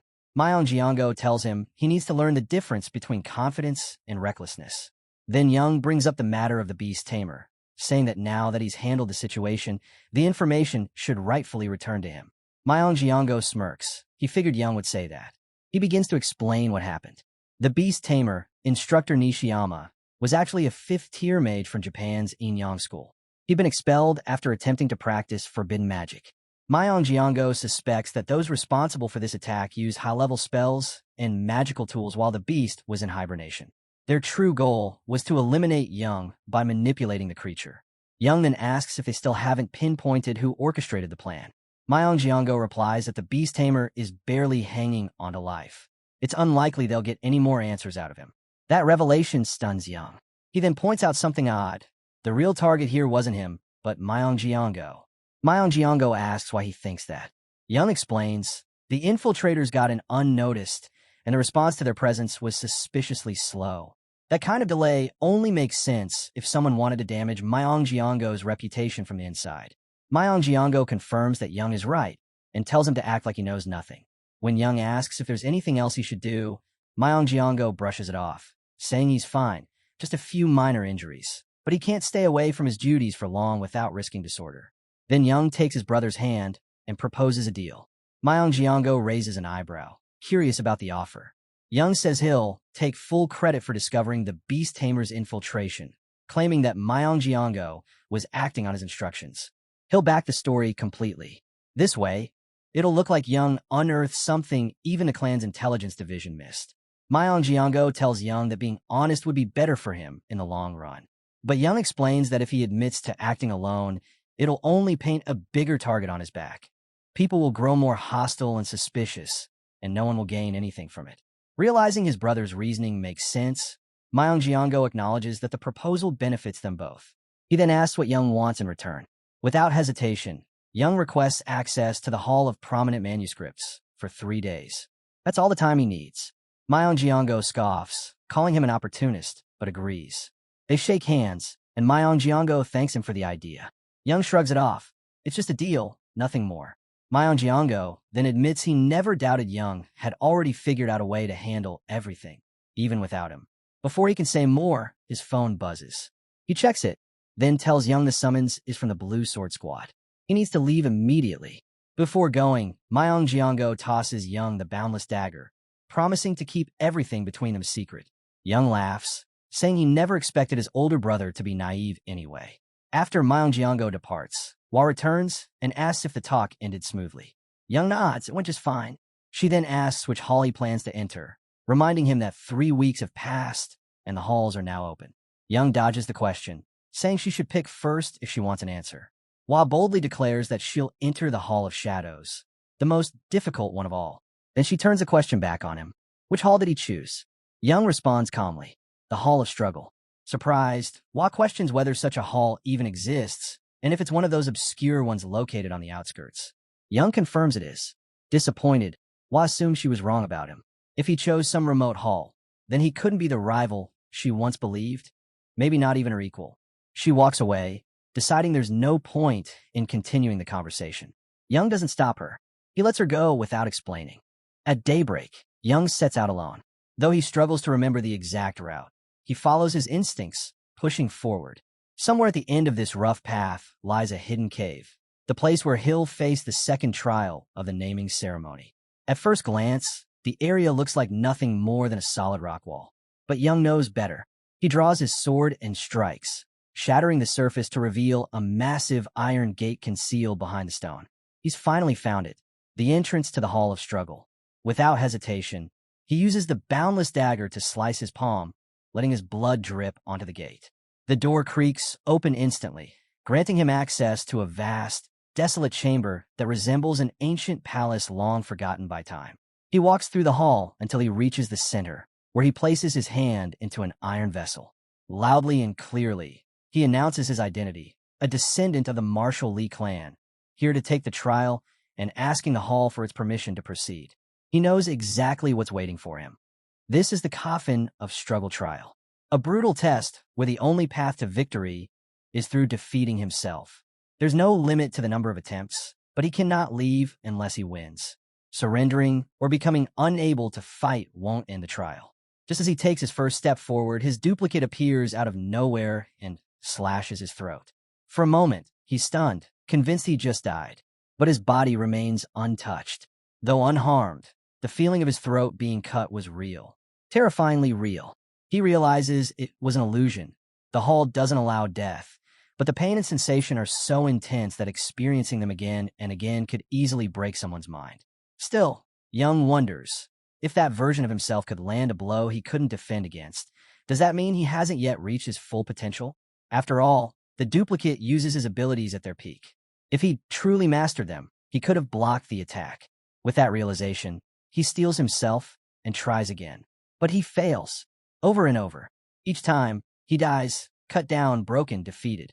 On his fifth attempt, he finally manages to parry the sword, only to be killed again, this time by a snapped neck. And the cycle continues, 10, 11, 20 tries, all ending the same way. But Young doesn't stop. He pushes through every defeat, refusing to quit.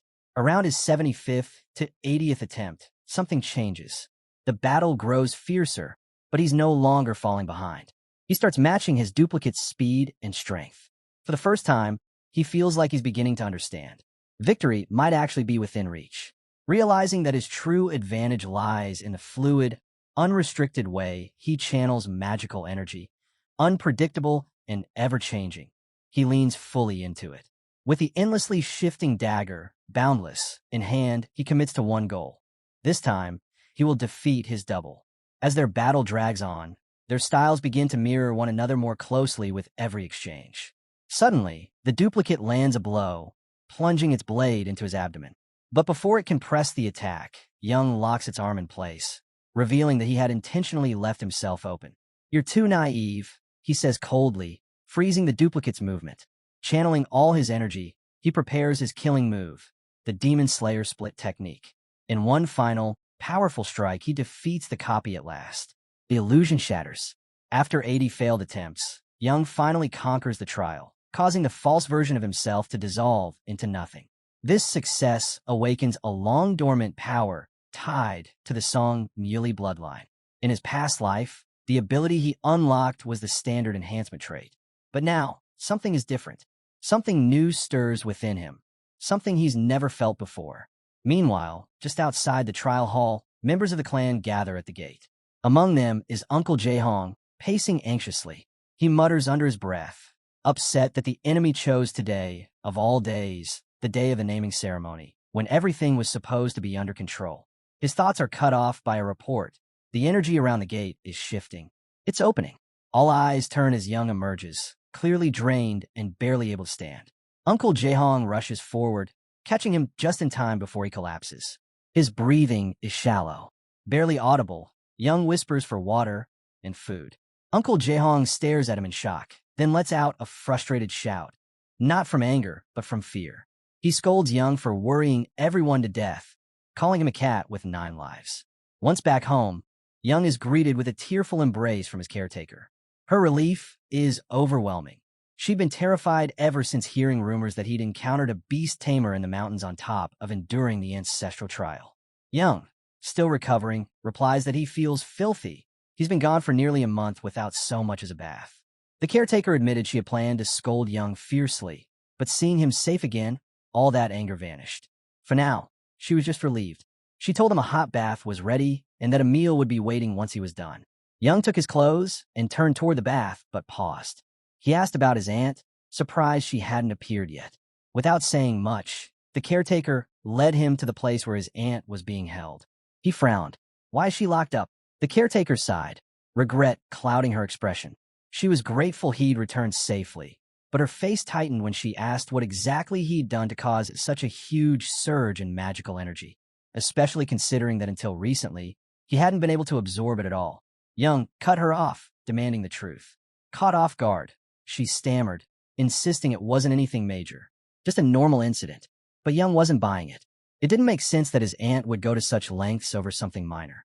The truth came out. She'd caused an uproar in the judgment hall. She had stormed in, defying the elders and even challenging Young's older brother. Her accusations were sharp. She blamed them for their stubborn ways and the danger they brought to everyone, especially Young. Ajayanga looked at him and said softly that she was sorry. She just couldn't stay quiet. When she imagined something bad might have happened to him, the thought of losing her disciple, her little boy, was too much. And in that moment, something shifted in Young. Until now, he had never completely trusted her. But now he saw her in a new light. She was family. He promised to get her out soon, but she quickly told him not to worry about it. Even so, he assured her, "You won't be in there much longer." Meanwhile, at the airport, members of the Marshall Lee clan gathered to welcome their leader. As the plane door opened, Patriarch Lee Taishin stepped out, towering and calm.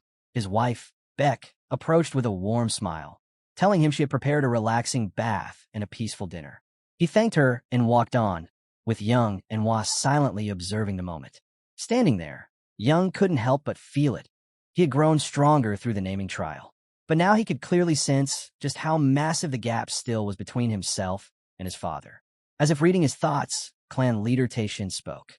"In this clan, those who don't fight have no place. Yet among them all, there's only one person bold enough to stand against me." Young understood clearly. His father's words were directed at him. But the others in the hall didn't even consider him a possibility.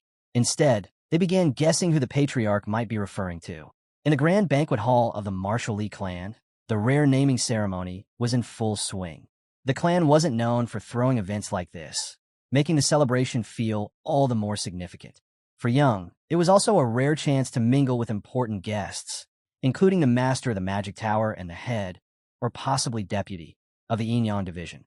As the festivities continued, a servant quietly approached Young and delivered a message. The patriarch was summoning him. Personally, startled, Young's first reaction was unease. A personal summons from his father could only mean something serious. He followed the servant and soon arrived at the designated room. Bowing in respect, he asked whether his father had truly called for him. But what caught him off guard wasn't the confirmation. It was the presence of his older brother, Myong Jiango, standing silently beside their father. Patriarch Taishin didn't waste words. "You already know why you're here," he said. He went on to explain that based on Myong Jiango's testimony from the naming ceremony, he had detected and captured an intruder. Then, looking straight at Young, he asked whether it was him who had reported the matter, and whether he was the one who suggested the intruder's arrest. Young paused. He had already guessed that his father knew everything. Nothing could be hidden from him. So, calmly, he confirmed it. Yes, it was his suggestion. In return, he had negotiated with Myong Jiango access to the old book hall for 3 days in exchange for handling the fallout from the incident. His father gave a curt nod. "I'll overlook the false report this once. Your involvement led to the capture, after all. But don't test my patience again." Young bowed slightly, apologizing and promising to remember the lesson. Then the patriarch turned to Myong Jiango. "You'll receive your punishment later. For now, take charge of the banquet." After that, the clan leader addressed Young again. Despite the deception, he acknowledged that Young had made a meaningful contribution. As such, he could collect the reward Myong Jiango had promised. And in light of Young's discovery of the coffin of struggle, he would also be granted a special reward, one of his own choosing. Young accepted and said he would claim it soon. With that settled, clan leader Taishin returned to the banquet hall and stood before the crowd. He offered his thanks to all who had traveled far to attend and gave a blessing in the names of the 2 young ones at the heart of the ceremony. Then came the official start of the naming. He first called Hwa to the front. Addressing her, he spoke of the heavenly sword, an artifact of brilliance that had chosen her. He said she had always walked the path of light with unwavering resolve. For that reason, she would now be known as Seo Yun, blessed radiance, so that her journey would forever shine. Overjoyed, Hwa bowed and thanked the clan leader for the honor of her new name. Then it was Young's turn. As he stepped forward, the hall fell silent. The clan leader looked at him and spoke with firm conviction. "You are strong, yet precise. Steady, yet unbending.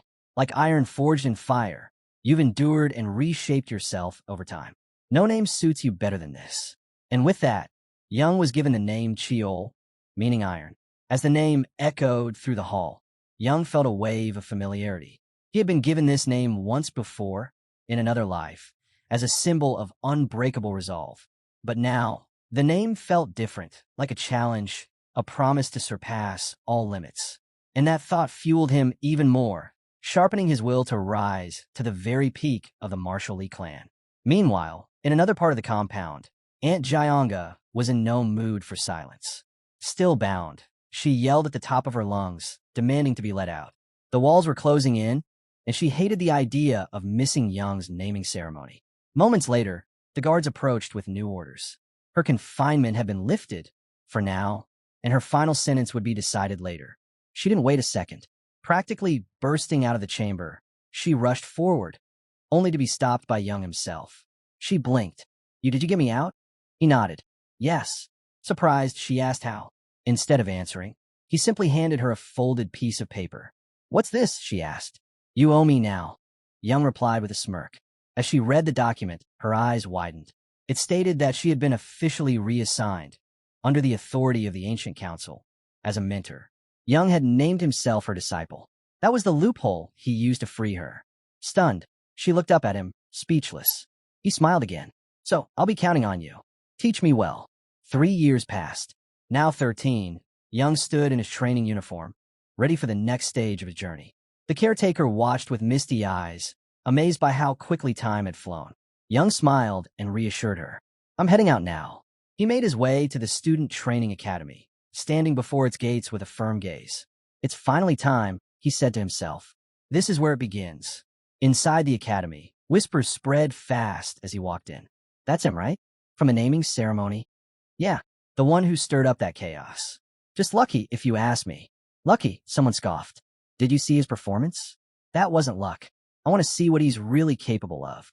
And just like that, all eyes were on Young again. Hearing all the talk around him, Young grows irritated. Everyone seems to have something negative to say about him. Just then, Hua arrives, and the students around can't help but comment on how different she feels from Young. She carries the presence of someone from the main family, and the contrast in how everyone reacts to her entrance compared to his is impossible to ignore. Hua walks up to Young and greets him. He replies politely, saying it's been a while. Looking a bit unsure, Hua brings up the past, asking if he's still bothered by what happened during the naming ceremony. Young seems confused at first, so she reminds him she once told him she was disappointed in him. Young casually shrugs it off, saying it didn't bother him. He never dwelled on it. Hearing that, Hua lets out a small sigh of relief, admitting she was worried he might have taken it too seriously. But her relief is short-lived when Young snaps back, questioning whether she's trying to say he's overly sensitive. Quick to avoid an argument, Hua changes the topic, mentioning she heard he's been training under Aunt Lee Jyonga and even got access to the family library. Before they can continue, the instructors arrive and call for attention, signaling the start of class assignments. One by one, names are read aloud. Students are instructed to step forward and join their designated groups. The atmosphere grows tense. Young knows why. They'll be stuck in these classes for the next 3 years. Placement here isn't just symbolic. It decides everything. There are 5 classes in each year, with the most skilled assigned to the top ones. Hua, unsurprisingly, is placed in Class 1. Young barely reacts. It's exactly what he expected. Then his own name is called. He walks over to receive his assignment. As he descends the stairs, he catches the instructor's look of disdain. He's not even trying to hide it. Young mutters under his breath. He figured there might be some politics involved, but this is just blatant. He's been tossed into Class 5, the so-called garbage class. According to the system, direct bloodline members are placed based on their performance in the naming ceremony, judged by the Education Institute under the Senate and Lady Beck's faction. Clearly, someone pulled strings. But instead of getting angry, Young smirks inwardly. They probably think they've cornered him, but this actually plays right into his hands. Less attention, less pressure. The instructor gives directions to the class location. Young simply responds, "I know where it is," and heads off without another word. Just as Young turns to leave, something catches his eye. Hua, standing there with a red aura swirling around her, a clear sign of her fury. She's fuming inside, thinking he should have at least stood up for himself. Young realizes she might even try to get involved if he stays silent. Still, he doesn't see the point. Without another glance, he walks off with the rest of the students assigned to Class 5, most of whom are still grumbling, clearly anxious about how they'll explain their placements to their families. As they head toward their new class, one student approaches Young. He asks if Young is really the youngest son of the main family. Young confirms it, prompting the boy to introduce himself as Kim Han. He shares that his father runs a small blacksmith workshop and says he's proud to be in the same class as Young. But Young thinks back. He doesn't remember anyone named Kim Han from his past life. Curious, he asks why Kim Han chose to speak to him. Kim Han explains that Young is well known, someone he looks up to. From his tone, Young can tell the admiration is genuine. He then asks Kim Han how he feels about being put in the lowest class. Kim Han just laughs, saying it only reflects his current level, nothing more. But then he grins, adding that the future is always full of surprises. Young finds his attitude refreshing and tells him he respects his mindset. Soon, they arrive and are greeted by some senior students who welcome them warmly. Once the introductions are out of the way, the instructor calls for attention. He introduces himself as Lee Jiango and announces that he'll be leading the 5th class. Since it's the first day, he says they'll start with an orientation rather than jumping into training. Young quietly observes Lee Jiango and notes that the man hasn't changed, still full of energy and purpose. He was Young's instructor in his past life too. After going over the basics, instructor Lee Jiango hands things over to one of the older students, a guy named Inha. Looking a bit sheepish, Inha admits he's repeated the first year twice, which is why he's now the class leader again. He then jokes that they've been standing long enough. Anyone who wants to sit should go ahead. He starts explaining that one of their first tasks is to choose a class leader. While they're students, they'll still be sent on assignments, and the leader is expected to guide the team during those missions.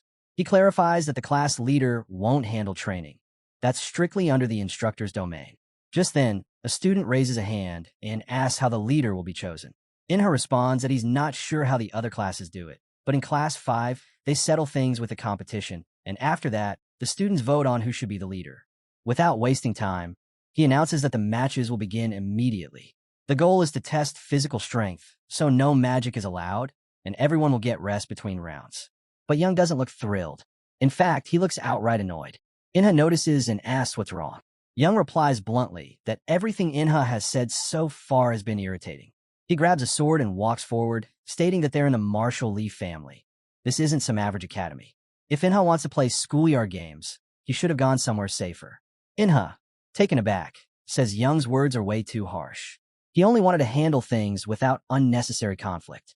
But Young's glare sharpens as he declares that words won't work on people like them. The only language they seem to understand is force, so he dares them to step up, one by one. With that, the competition kicks off. One after another, the students challenge Young, and every single one is defeated in an instant. Inha watches in disbelief. He's beaten most of these students before, yet they're falling like leaves against Young. The atmosphere shifts as Young suddenly calls out Inha's name. There's no mistaking it, he's next. Inha swallows hard. He feels the pressure from Young's aura. It's overwhelming. With a hesitant voice, he says there's no one else left. He's the last one.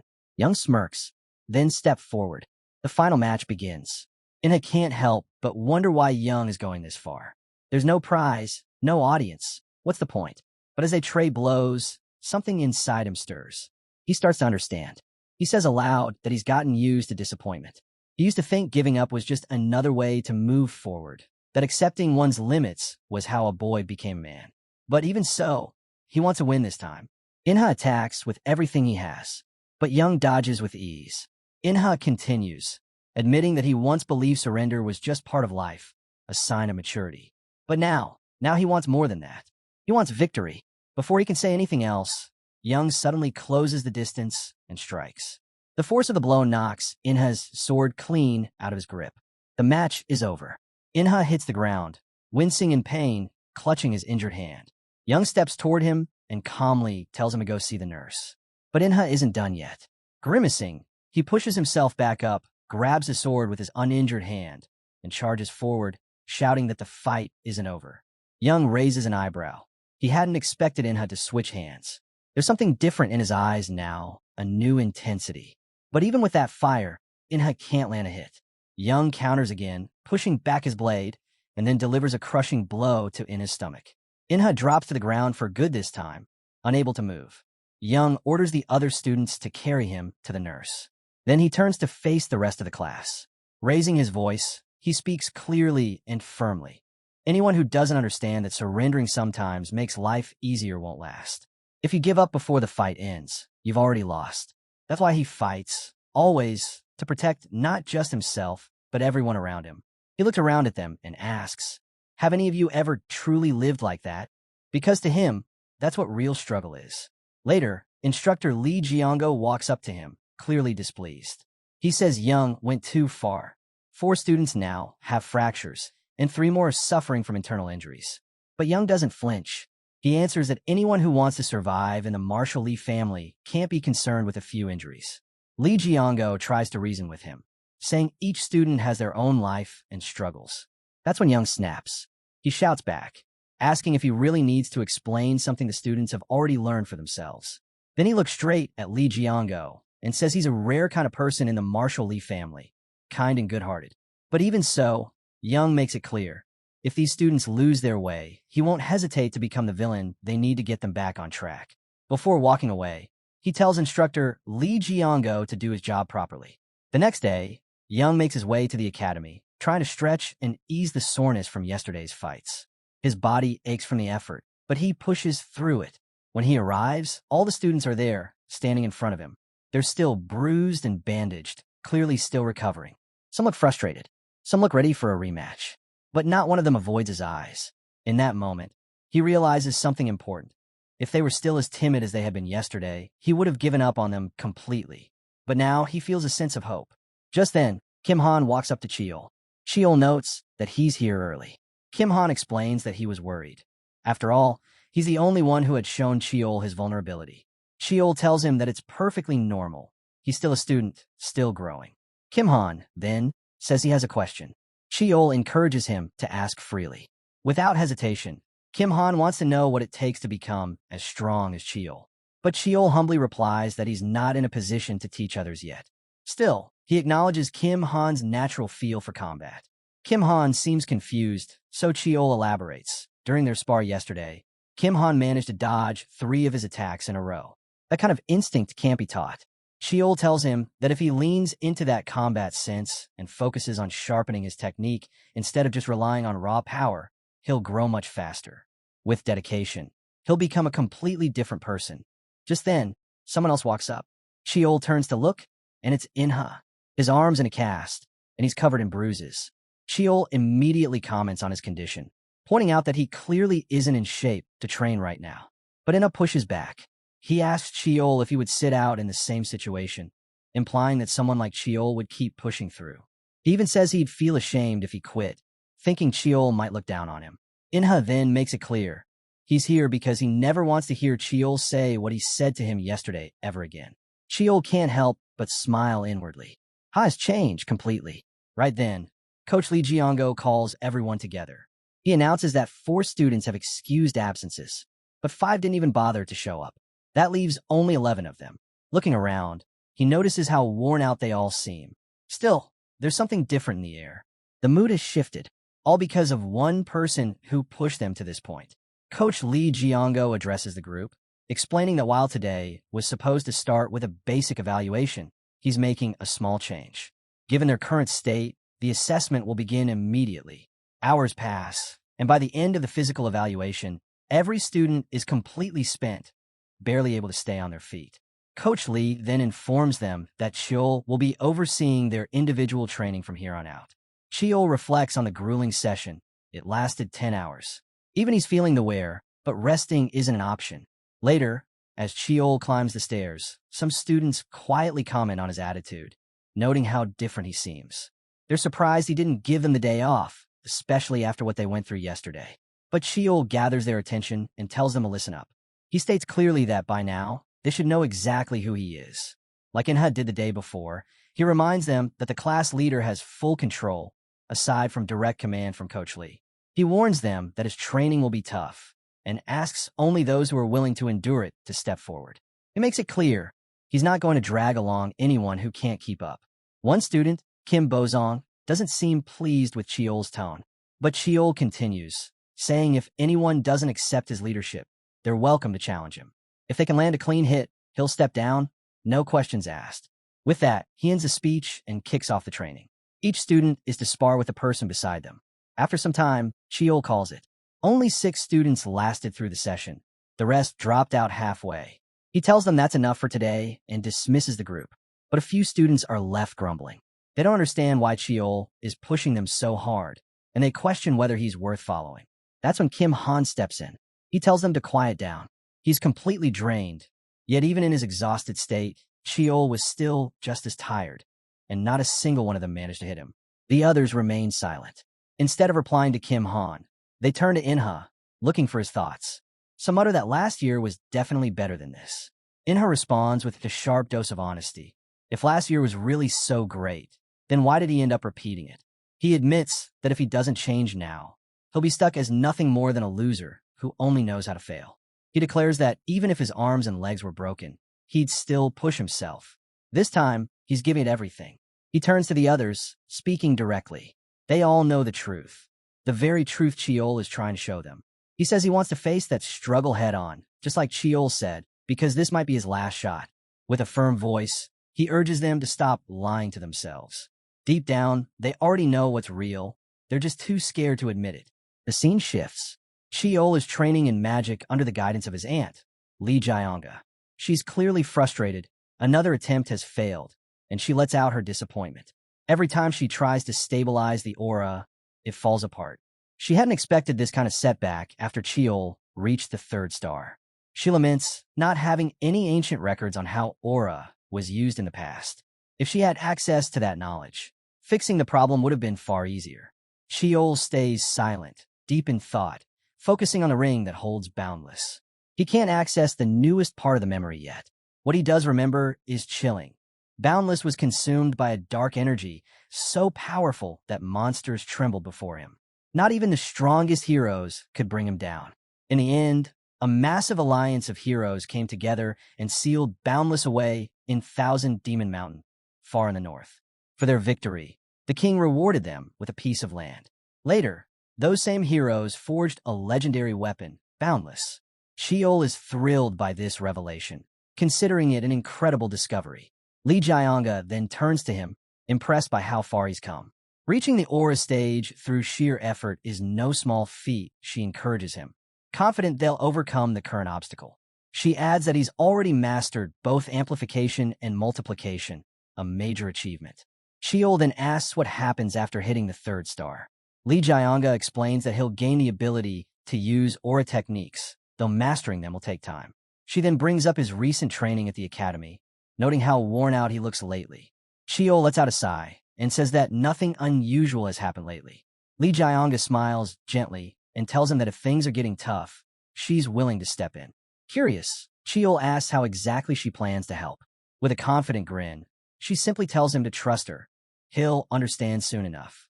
The scene cuts to the academy, where Cheol can't shake off a strange feeling ever since Lee Jianga made that promise. Coach Lee Jiango addresses the students, announcing that today's session will be led by a specialist in mana techniques. He tells everyone to stand straight and pay attention. Then, he introduces the instructor, Lee Jianga from the Marshall Lee Family's Research Center. He asks the students to give her a round of applause. Lee Jianga looks a bit embarrassed, but quickly shifts into her role. She wastes no time and begins the lesson right away. As she starts explaining, Cheol is taken aback by how effortlessly clear and engaging her teaching is. After covering the basics, she announces that the dull part is over. It's time for the exciting section. She's going to share an enhanced version of the mana techniques developed at the research center. Coach Lee Jiango looks surprised. He thought the lesson was wrapping up, but Lee Jianga corrects him, saying they're just getting started. She then asks everyone to stand and warns them that she'll only be demonstrating the technique once, so they need to watch closely. Lee Jianga then pulls Cheol aside. He asks what she's doing. She explains that those with ties to influential families usually receive support from the beginning, but Cheol hasn't gotten any of that. So now, she's stepping in to give him the help he deserves. Cheol is genuinely touched and thanks her for thinking of him. Placing a hand on his shoulder, Lee Jianga tells him that if her theory is right, his power is about to multiply. Coach Lee Jiango then calls the class together and tells them it's time to put the mana techniques into action through sparring matches. Everyone is to choose a partner. Inha walks up to Cheol and asks to train with him, assuring that he won't hold back. Cheol responds with a smirk, saying that's perfect because he's not planning to let Inha take the first move. Watching from the sidelines, Lee Jianga observes Cheol in action. She notes that he shows no mercy in battle. It reminds her of how she used to be. Nearby, some students murmur among themselves, admitting they dislike Cheol. To them, he's nothing like the rest. They begin to whisper among themselves, pointing out how Young's talents and physical abilities set him apart. Despite all their efforts, he started at a level far beyond theirs. That's when Jianga suddenly steps in, startling them with her unexpected presence. She walks up and asks if they were talking about Young. Caught off guard, the students quickly apologize, admitting they spoke out of turn. But Jianga's expression only grows colder. She challenges them. How could they speak on someone they clearly know nothing about? Kim Bozong steps forward, trying to defend their words. He argues that Jianga doesn't understand their struggle either. According to him, Young always looked down on them, never recognizing their hard work. Their lives, he says, couldn't be more different from his. As she turns to leave, Jianga calmly replies that they don't know anything, and it's better that way. If they ever found out what Young's daily life was really like, they'd realize their hardships were nothing more than a joke in comparison. Kim Bozong clenches his fists in silence, his frustration bubbling over. He swears he'll uncover what makes Young so special. Later that day, as training ends, Young takes a seat to rest while Kim Bozong watches from a distance, quietly seething. To him, Young doesn't look any different, just someone born lucky, pretending his life is harder than it is. Two fellow students walk up to Kim Bozong, reminding him of his earlier vow to follow Young. They ask if it's still okay for them to hang around the main estate. Kim Bozong assures them there's no issue, as long as they stick to the rules. He points out that Young doesn't even stay in the main family quarters, then adds that it's time to stop letting Young lead them. He'll put an end to this himself. They wait for Young in front of the research center, surprised by how long he's staying inside. Tired from training, they suggest heading home. They've got no clue what he's doing in there for so long. Just as they're about to leave, the door opens. Young steps out, and instead of heading home, he makes his way toward the training center. Their eyes widen in disbelief. That facility is strictly reserved for members of the direct bloodline. Suddenly, a loud noise echoes in the distance, but no one can figure out where it came from. One of the students turns to Kim Bozong and urges him to let it go. He insists that Young isn't the enemy. They all know he doesn't act out of malice. But Kim Bozong isn't moved. He points out that they should be more like Inha, who's never skipped a single training session. And yet, even with that dedication, he still can't understand why Young is so far ahead. The others leave, finally calling it a night. But Kim Bozong stays behind, unwilling to walk away. He's determined to find the truth, whatever it may be. He trails behind Young until they reach his residence. That's when a guard spots him and casually mentions that Bong walks this path every night, though he didn't expect another student to be tagging along tonight. Kim Bozong is floored. Young comes here every single day. The guard adds that, technically, this counts as breaking the rules, but he'll let it slide this time. He advises Kim Bozong to head back quickly. Before leaving, Kim Bozong glances one last time at Young's home. The lights are still burning brightly, and it's already past 2 in the morning. He finally turns back, realizing how late it's gotten. By 5 a.m., Kim Bozong is up again, head pounding from lack of sleep. He heads out for some air, but freezes when he sees Young sitting there, looking completely drained. He stares, stunned. Even if Young inherited an exceptional body and endless stamina from the Marshall Lee family, is it really normal to live on just 3 hours of sleep a night? Kim Bozong reflects on his own routine, resting after training, watching TV, maybe playing some games. He mixes rest with effort. But this? He walks up to Young, who gives him a puzzled look and asks what he's doing there so early. Instead of answering directly, Kim Bozong asks, "Aren't you tired from yesterday?" Young, now visibly annoyed, snaps back. He must have been one of the students tailing him last night. Kim Bozong admits it without hesitation. Then he adds that Young only had that opportunity because he's a direct descendant. He started from a place none of them could ever reach. Young responds quietly, saying he's lived this way since he was a child. While he might have gotten a bit more sleep before joining the academy, it doesn't make a difference now. Then, answering Kim Bozong's earlier question, he admits, yes, he's exhausted. Kim Bozong looks at him, confused. Then why keep pushing yourself this hard? Young doesn't explain. Instead, he places a hand on Kim Bozong's shoulder and says, "You already know why." With that, he walks off, leaving Kim Bozong standing there, lost in thought, wrestling with a growing frustration, not at Young, but at himself. Meanwhile, the scene shifts to Li Taixin, deep in training. His assistant enters, carrying the documents he requested. Li Taixin glances through them, but shakes his head in disappointment. "This isn't enough," he says, frowning. He points out that 7th and 8th level dungeons are far too dangerous for the students. Weapons can be replaced. Supplies too. But people? Never. His goal, he explains, is to shape individuals who can survive even in the worst possible conditions. The assistant nods, saying he understands and will follow through exactly as instructed. But before leaving, he pauses. There's one more thing he needs to report. He tells Li Taixin about Young, describing the look in his eyes, something far too grim for someone his age. It wasn't the gaze of a child. It was the look of someone who's suffered, endured humiliation, and witnessed far too much pain. He adds that leading others is a whole different challenge than simply enduring hardship. Then he hands over another set of documents, requesting a change in the upcoming test. Since Young is in the same academic year, the assistant proposes raising the difficulty for everyone. He wants to see if Young has what it takes to truly lead, not just survive. This next test, he says, will reveal everything. Cut to Coach Li Jiango entering the academy. He's caught off guard. Students are already in the middle of training, despite it being a scheduled rest day. He didn't even have to summon them. They came on their own. The students are equally surprised to see him. Coach Li chuckles, admitting he didn't expect this level of dedication on a day off. He then tells one of the students to wake up anyone still asleep. There's something they all need to hear.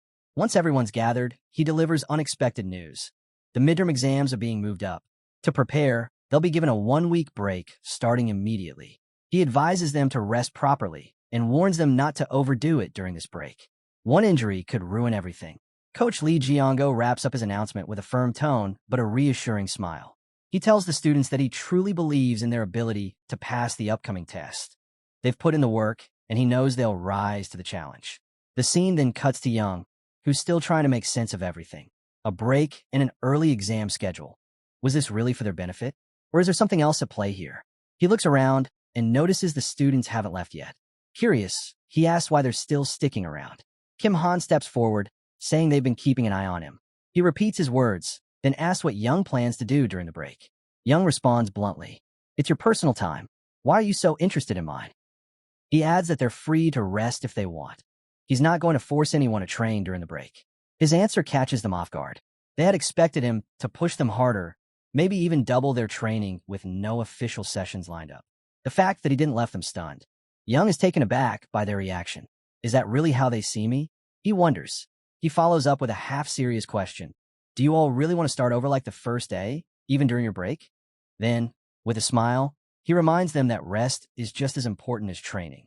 If I told you this earlier, he adds, you wouldn't have listened anyway. He encourages them to make good use of their time off and says he'll see them after the break. The students, clearly relieved and happy, watch him go with new respect. We then shift to Li Jianga's research center. She looks up from her work as Young walks in, and with a weary sigh, teases him. She heard about the break, but didn't expect him to rush over so quickly just to bother his dear aunt. Still looking drained, she mutters about being buried under piles of unfinished research. Young fires back, saying she didn't look that busy a moment ago. She was watching something weird on her screen. Annoyed, she snaps at him. What she was watching wasn't nonsense. It was a segment about Heyman and receiving an award from the chairman. He's made a full recovery from leukemia. Young backs off, saying he didn't mean to interrupt. He was just curious. Then he gets serious. Was the early exam schedule your idea? Or was this my father's doing? She confirms it. The decision came directly from the head of the family. As Young reflects on the new changes, it hits him. The rescheduled evaluations won't be anything like he expected. They're going to be much tougher. If he wants to stand a chance, he must push his mana techniques past their current limits. To do that, he knows he needs access to the new memories stored within Boundless. But something's blocking him. He thought that modifying Boundless would unlock them, but it didn't. There's still a missing piece. Frustrated, but focused, he begins digging deeper into the problem. Just then, a stack of research papers slips off the table and lands at his feet. His aunt, Li Jianga, quickly scolds him to be more careful. She had asked him to keep those organized. As he picks them up, his hand stops on one document in particular. It's a study comparing ancient and modern weapons. According to the research, weapons in the past were created specifically to fight monsters. not for human combat. Reading that, something clicks. Young suddenly jumps to his feet, startling his aunt. What's going on? Lee Jianga asks, confused by his sudden energy. But he's already heading out the door, shouting back that he's found the answer. He promises to explain later and makes a beeline for the training center. The scene jumps to Young, standing inside the training facility. He calls forth Boundless and announces his intent to create a mental image, a target far larger than himself, a creature capable of threatening all of humanity. He concentrates, channeling his energy.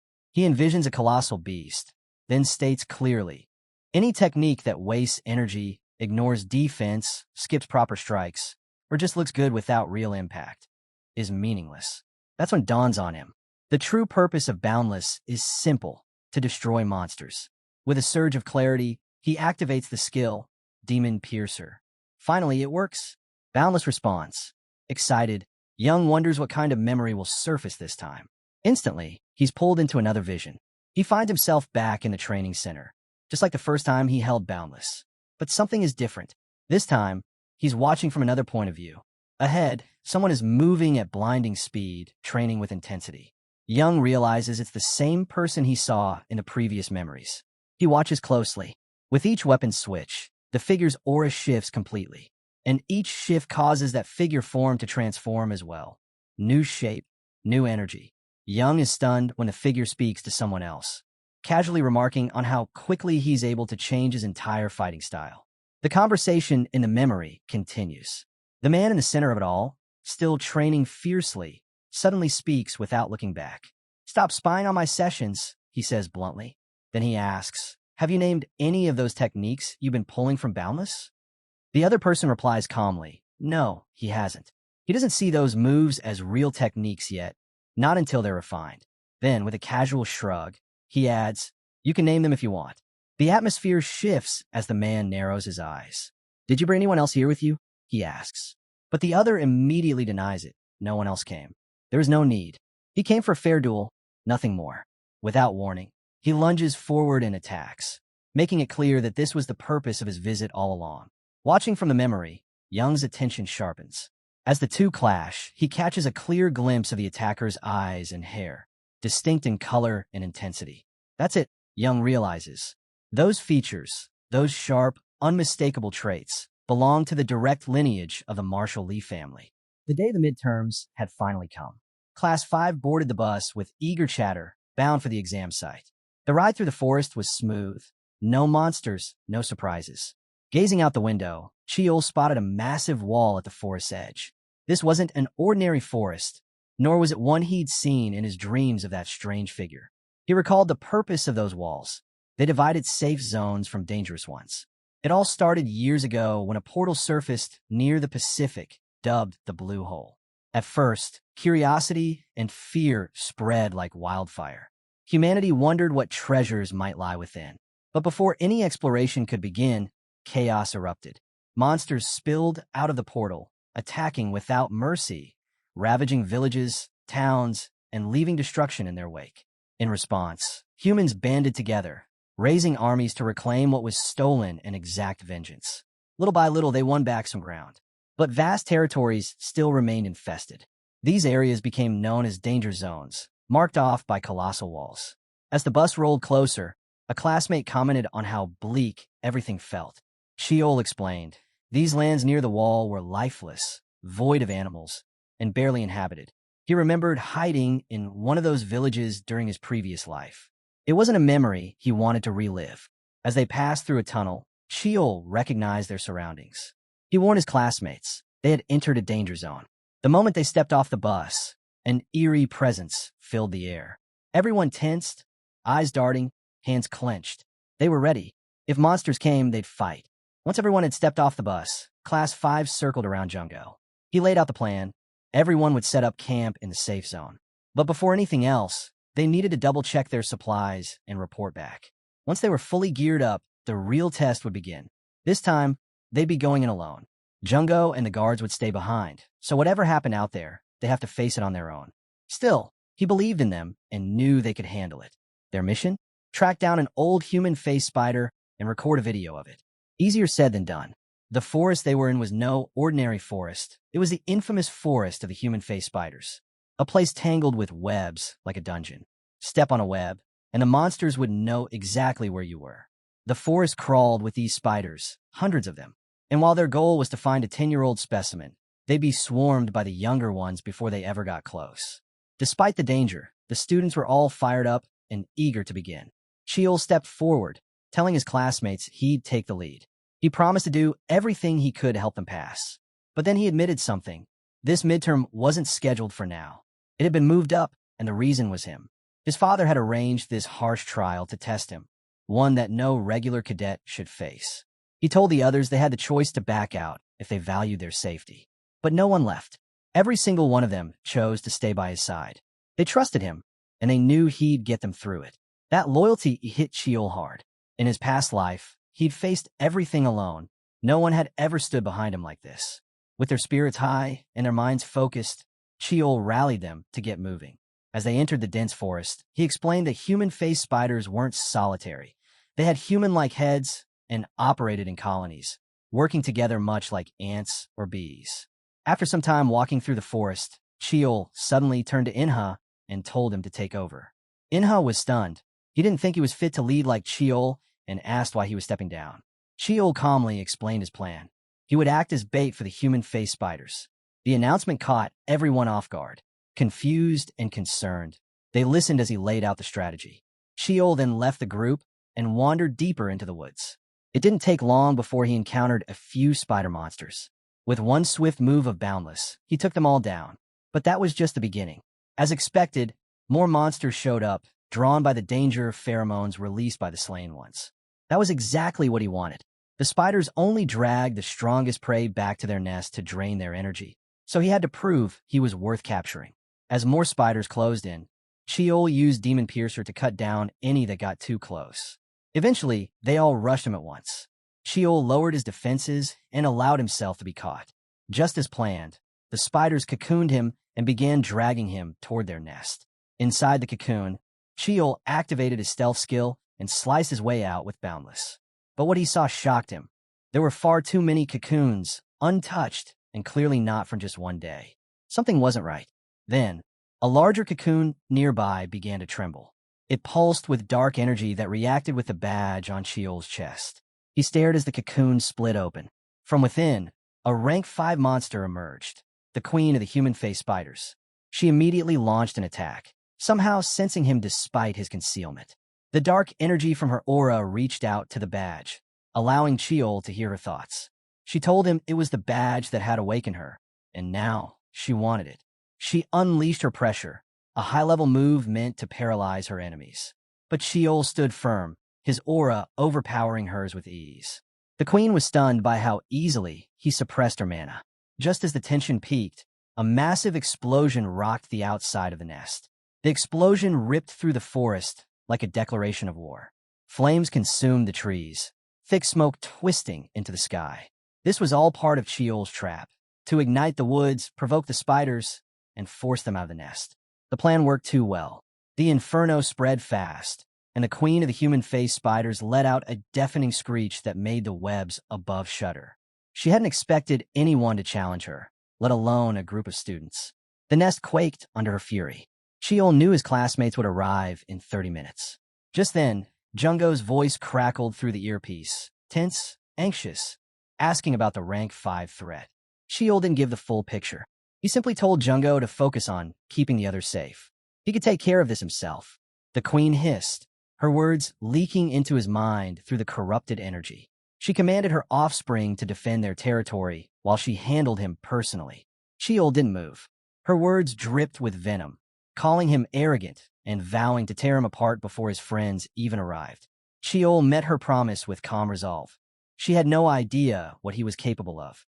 Golden light erupted around him as he unleashed his full power. Outside, the students sprang into action. Cheol had given clear instructions: distract the spiders, keep them away from the nest, and buy him time. One group would lead the monsters out, while another would extract them if things went south. It was dangerous, more than what cadets should face, but no one questioned the plan, not even when someone flinched at the mention of a rank 5. Inha stepped in, firm and focused. Sheol needed them. That was all that mattered. Back in the nest, the queen's rage turned violent. She struck wildly, her claws shredding the ground, raking across Sheol's body. Blood dripped from his mouth. His legs wobbled, but he stood his ground. She couldn't understand why he wasn't collapsing.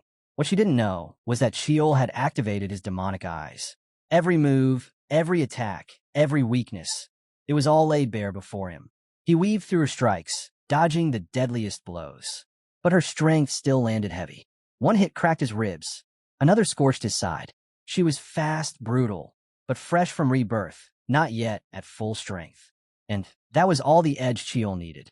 The queen lunged again, but this time Sheol was ready. He rolled aside, grabbed a healing potion, and poured it over his injured arm. The bleeding stopped instantly, the wounds sealing shut. He shifted Boundless into its simplest form, a plain sword. The atmosphere changed. Energy crackled in the air. With a swift strike, Sheol launched a chi projectile thunder from his blade. It slammed into the queen's chest, knocking her backward. She shrieked, but didn't go down. Her armored hide was too thick to pierce cleanly. Still, she was furious. She spat venom and backed off, promising to drain his life slowly, keeping him alive just for the pain. Suddenly, webbing shot out. Before Sheol could react, it wrapped tightly around him, pinning his damaged ribs. He struggled to cut through it, but she held on. Her laughter echoed through the nest, sharp and cruel. Then everything shifted. Flames erupted around them. The nest lit up red. The queen screamed as the fire licked at her. Her children outside had been caught in a wave of explosions. Blasts rained from the sky, setting the forest ablaze. Sheol's classmates had arrived just in time. They charged in and pulled him from the nest, half burned but still alive. As they marched back, Sheol, bruised and bandaged, scolded them for moving too slowly. He told them they'd be getting extra training speed up. No exceptions. Back at the academy, the instructors waited. 30 minutes had passed since the mission's time limit ended. Quiet murmurs began to spread. Class 5 might have failed. Then the doors swung open. Jungo entered first, drenched in sweat. He'd been busy rushing the students to the infirmary. He didn't wait to rest. He went straight to the report. Class 5 had been sent to record a spider, but then a rank 5 monster showed up. The mission changed instantly. They adapted, they planned, and they pulled off a full rescue with almost no backup. The instructors stayed silent. Then Jungo dropped one more detail. They'd used 184 explosives to make it happen. Gasps filled the room. The instructors were livid. This was supposed to be a simple recording task. They demanded the footage. That's when Sheol walked in, battered and heavily wrapped in bandages, carrying the drive. The footage had been damaged during the fight. It took effort to salvage, but he got it. Without a word, he handed it over and stood beside his sister. Seo Hyun didn't hold back. Right there in front of everyone, she scolded Sheol for pushing too far, taking reckless chances, and getting himself captured. Sheol stayed silent. He didn't argue. Instead, he let the footage speak. The room went still as the video played. The nest, the queen, the inferno swallowing the forest.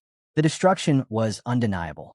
The head instructor finally spoke, questioning whether all of it, the fire, the explosives, the chaos, had been truly necessary. Sheol answered calmly. He did what was needed to protect his team. He didn't run when things got worse. He stayed and fought. They could criticize his methods, but the results spoke for itself. The room fell silent again. Some instructors rewound the footage. Others just watched Sheol, quietly taking in everything they'd seen. In the end, none of them could dispute the outcome. Class 5 had completed the mission. They faced a rank 5 monster and came back with proof. No other class had ever done that. The verdict was unanimous. Class 5 earned a perfect score. For the first time, they were ahead. Sheol allowed himself a smile. He brought his team victory. The Lee Clan manor was quiet, too quiet. Only the butler's calm voice dared to break the stillness. His report was precise.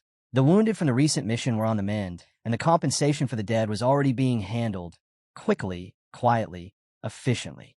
Nothing had been missed. Then came the mission footage. Short, patchy, clearly trimmed. The clan head watched it in silence, reclining slightly as the screen flickered. Too neat, too polished, obviously doctored. He didn't comment. Instead, he turned to his closest aide with a single question, his thoughts on Sheol. The butler answered without pause. Sheol had strength, but lacked control. The clan head nodded. Sheol's foundation techniques were honed into weapons. Deceptively simple, yet brutally effective. But his arrogance was a problem. During the exam, he'd used an excessive amount of explosives for something that could have been handled with finesse. He had skill, yes, but also sway. His instructor, his peers, they followed his lead without question. That kind of loyalty wasn't trained. It was innate. The clan head grew curious. His illegitimate son wasn't hiding anymore. So, he gave a new command. Cheol's next trials would be relentless. No breaks. No mercy. He wanted to see just how far the boy could be pushed before he cracked. The butler bowed and left. Alone again, the clan head pondered. The others in the family would feel Cheol's rise. Feel threatened. Good. He wanted to see what Cheol would do when the pressure came from within. Time moved on. Class 5 nailed their final exam, but Cheol didn't let up. When Kim asked why they were still training, Cheol reminded them. He'd already given them a day off. That was enough. The promotional exams were ahead, and anyone who failed would have to repeat the year. Inha knew the stakes. After 2 years of trying, he finally believed promotion was within reach, thanks to Cheol's lead. Cheol didn't sugarcoat it. Kim had the weakest mana, so he had to put in more effort than the rest. Today was physical training. No one was getting left behind. The promotional test was coming fast. Cheol knew the difference between passing and surviving. It wasn't luck. No one had died since the beginning, aside from the few who dropped out. That was preparation. Kim, who once lagged behind, didn't complain anymore. He pushed hard like the rest, sweat pouring, eyes locked in. Cheol saw it all. Every stride, every spell misfire, every mental breaking point. He kept track. He was proud, but he'd never say it. Then Jungo showed up. There was a meeting about the upcoming exam. Cheol didn't ask questions. He just followed. Tension hung heavy in the meeting room. Seohai motioned for Cheol to sit beside her. She greeted him with a casual congratulations on passing the exams, which he returned. But her expression soon changed, sharpened. She leaned in. She'd seen something. Their half-siblings, along with his stepmother, together at the academy. Since that meeting, those same siblings had been wandering the grounds, chatting up students. Too convenient to ignore. Cheol didn't flinch. He'd been aware for a while. Training logs going missing, weapons malfunctioning, gear tampered with. Wasn't bad luck. It was sabotage. Subtle. Consistent. He told her it started after the quarter exams. That caught her off guard. Still, even now, Cheol didn't know what their endgame was. Didn't matter. Whatever they were scheming wouldn't change his path. Seohine didn't dwell on their plot either. Her eyes stayed on her own goal, getting stronger. Winning without shortcuts. She wasn't just chasing a title. It was personal. She wanted to beat him. And when she did, she wanted him to call her Nuna. He didn't get it, but he respected it. Before the moment could stretch, the door opened again.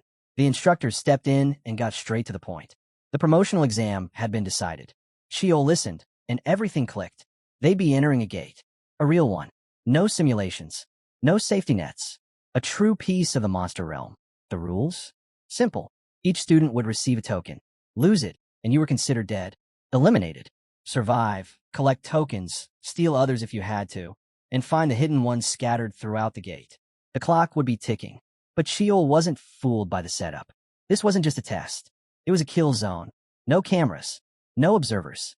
No accountability. If a student vanished or died, no one would question it. No one would know. It was too perfect, too convenient. Someone had pushed this through, and he could see the fingerprints all over it. His half-siblings. Their scheme had finally taken shape. But where they saw a trap, Cheol saw opportunity. This was the break he'd been waiting for. No interference. No surveillance. He could finally drop the act. If they wanted the final clash, then so be it.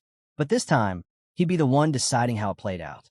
In a quiet tower room far from the training grounds, J-Hack stepped inside.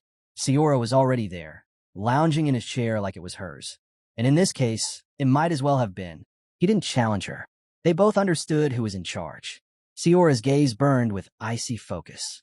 She was done with Cheol, done seeing him walk their halls, hearing their father say his name. He didn't belong in their world, and yet he acted like he did. Even worse, others followed him. What started as an irritation had turned into a real threat. Their mother had made the objective crystal clear. The promotional exam was their chance. It wouldn't be repeated. They would eliminate him, here now inside the gate. J-Hack didn't push back. This was exactly what he'd expected. They had waited long enough. Whatever respect Cheol thought he'd earned, it would be torn away the moment he stepped inside that battlefield. The day of the promotional exam arrived. heavy with expectation. Sheol felt it, but didn't let it show. Dozens of students stood at the gate's edge, tension pulsing beneath crisp uniforms. Beside him, Kim was stiff, his eyes flicking toward the armed guards lining the perimeter. Sheol spoke, more to steady himself than Kim. The security wasn't just for their safety, it was for show, for the public. And because this gate wasn't just a training ground, it was a scar, an old experimental zone still crawling with secrets. His gaze moved across the crowd. A few students stood out, faces he recognized, faces that had lingered too long in the wrong places, whispered to his half-siblings, passed supplies in the shadows, or cornered classmates when no one was watching. He'd expected more to show. Maybe the rest stayed out of it. Maybe they thought Class 5 would break under pressure. Maybe they thought Sheol would. But his group didn't flinch. They stood tall, focused, ready. No hesitation when he stepped forward. No doubts when the plan went into motion. They crossed into the gate like a unit, no longer just students, but something sharper. The world twisted around them. The air shifted, and Sheol's thoughts followed. This wasn't a test anymore. It was a battlefield. Miles away, J-Hack leaned against a cold steel table, his eyes on the ticking clock more than the surveillance feed. Seora reclined nearby, smug, already imagining what reward she'd claim from their mother once this was over. To her, Sheol was already done. J-Hack's thoughts drifted. Their eldest brother had once said something about the danger of fighting someone with nothing left to lose. He dismissed it at the time. He still did, mostly. But the words lingered like smoke in a locked room. When the alert buzzed on his device, he nearly ignored it. But the message on the screen froze him. 21 spies, eliminated. 15, withdrawn. Class 5, fully passed. He didn't stop Seora as she grabbed the phone and read it aloud. Her rage snapped the silence in half. The phone cracked under her grip, fragments scattering across the polished floor. J-Hack stared at the wreckage. It didn't make sense. Sheol was supposed to lose, supposed to be crushed. But he hadn't just survived, he'd won. Quietly, cleanly, completely. The brother they dismissed, the one who was supposed to stay in the shadows, had just upended everything. J-Hack's throat tightened. For the first time, he felt the chill of a threat they had grossly underestimated. Inside the gate, 2 students scrambled through twisted roots and jagged rock, lungs burning with panic. They hadn't meant to provoke Sheol. They just hadn't expected him to be this fast, this ruthless, this cold. Now, they were running for their lives, ducking into a shallow cave, like cornered prey. But it didn't matter. Hiding wouldn't save them. Sheol tracked them without effort. His demonic eye cut through darkness and panic, locking onto their fear like a beacon. He entered the cave silently, almost casually.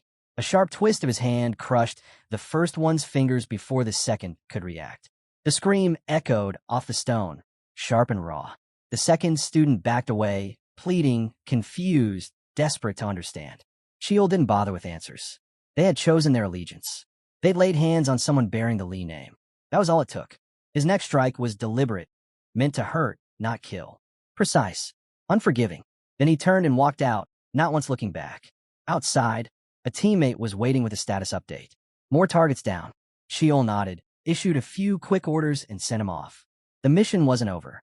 There were still enemies moving in the brush, still traitors breathing. He had work to finish. While the others scattered to finish cleanup, Sheol focused inward. The tokens were hidden all across the gate, tucked under rocks, masked by spells, buried beneath shallow soil. Most would need luck to find even one. Sheol didn't. His demonic eye revealed everything, the shimmer beneath the surface, the bent reflection that betrayed an illusion. He moved steadily, picking up tokens without a fight, letting others waste energy chasing ghosts. His pack grew heavier. His muscles screamed, but he didn't stop. This wasn't about scoring points. This was about making a statement. His siblings had set this trap, expecting him to fall. He planned to walk out not just alive, but as the last one standing. By late afternoon, the chaos had died down. Most students were drained, scattered, finished. But someone was still closing in, deliberate, unhurried. C.O. Hyan. He'd known she was trailing him. Chose to ignore it. Until now. He paused, and she caught up, surprised to see him waiting. But he wasn't. There was nothing about her he hadn't already anticipated. C.O. Hyan didn't ask if he was ready. She didn't offer a reason. She just challenged him, like always. That quiet, relentless style of hers, laced with stakes that made his skin crawl. The terms were absurd. If she won, he'd have to call her Nuna. If he won, she'd call him Appa. He didn't like either. The words carried too much weight, too many layers he didn't care to peel back.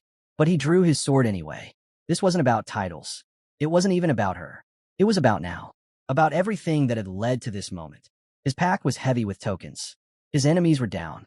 The gate still smoldered in his wake. And here she was, his sister, standing in the eye of it all. She struck first, her blade catching what little light filtered through the warped sky. He met her head-on. No pause, no pullback. Not as her brother. Not as her rival. As the boy they'd cast aside. The one who refused to stay down. The one who fought, every time, for a place that wasn't given. She was skilled. Always had been. But Sheol had come through something harder. Something colder. He'd been sharpened by it. And this time, he had no intention of losing. The air was thick with anticipation as the results of the promotional exam were about to be announced. It wasn't just the candidates who were tense. Everyone at the academy was on edge, having watched the trials unfold with growing unease. Rumors had been flying ever since the exam began. Whispers that it had been made more dangerous. All because of Sheol and Seo Hyun. Whether it was a show of favoritism or some form of punishment, no one could say for sure. But one thing was certain. Seo Hyun was expected to take the top spot. She had the pedigree, the training, the backing of her clan. Her path had been shaped by privilege. Sheol, on the other hand, carried the weight of being an outsider. Yet, something unexpected had stirred. Class 5, long dismissed as the Academy's rejects, had started to draw attention. Where most had predicted failure, they'd instead seen success. Many thought they'd be wiped out inside the gate, a convenient footnote in someone else's rise. But they had made it through, stronger, not broken. As students gathered for the announcement, Sheol stood quietly among them, unmoved. Then his name echoed across the hall. First place. A stunned silence followed. Even Sheol was briefly taken aback, not by the result, but that the Academy had actually acknowledged it. His victory over Seo Hyun had been clear, his token count irrefutable. Covering it up would have shattered the Academy's credibility. Beside him, Jungo beamed with pride, telling Sheol this was a moment worth celebrating. But Sheol didn't speak of pride. Instead, his thoughts drifted to his nanny, probably throwing a party without him. He had won, but he knew this was just the beginning. Jungo called Inha up next. After 2 long years of trying, failing, and trying again, he had finally made it through. His persistence had paid off. Sheol gave him a small nod, a silent warning not to get too comfortable. Passing the exam wasn't the end, just another step forward. Kim and Bosung had passed too, their faces bright with excitement. But even in that moment of triumph, none of them forgot their past. They all knew what came next: separation. New classes, new teams, new assignments. The unit they'd formed under Cheol's leadership would be split. Still, the connection between them was something more than circumstance. They had fought together, trained together, grown stronger together. Then Sheol stepped up and addressed them. His tone was calm, not celebratory but firm. He admitted that he had planned to punish those who didn't pass, but there was no need. Every single one of them had made it, and he was proud. He reminded them this wasn't the finish line. Things would only get harder. They'd carry the label of Class 5 with them, a badge others would mock, a target on their backs. People would question their strength, doubt their abilities, but they had already faced worse and survived. They could keep going. Sheol looked each of them in the eye and said he believed in them. And that was enough. Later, at the mansion, Sheol walked alongside Seo Hyun down the garden path toward their father's office. She was still stewing over her loss, complaining that the match had been unfair because he'd taken all her tokens. She blamed her defeat on not being able to use her ivory sword, insisting she hadn't fought at full power. Sheol didn't argue. In his mind, she had a point. He'd thought it would be an easy win, but the fight had dragged on far longer than expected. She was stronger than he had given her credit for.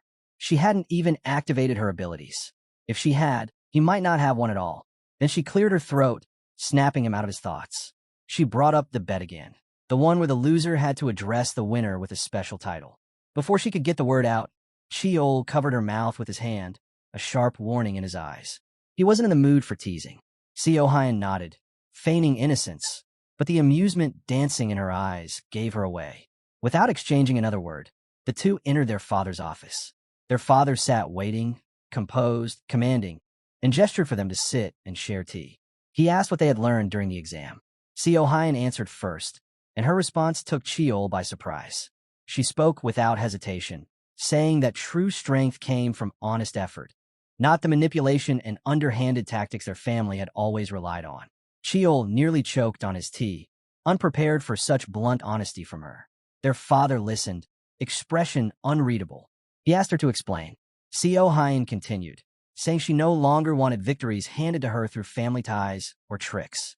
She wanted to win on her own terms. Her voice was calm, unwavering. He stared at her, quiet for a long moment, then nodded slowly. Now he understood why the Holy Sword had chosen her. She wasn't the same girl she used to be. She had grown, maybe even because of Cheol. Then he turned to Cheol. Unlike Seo Hyun, Cheol was ready. He said the students at the academy lacked drive. They weren't committed, didn't fight like it mattered.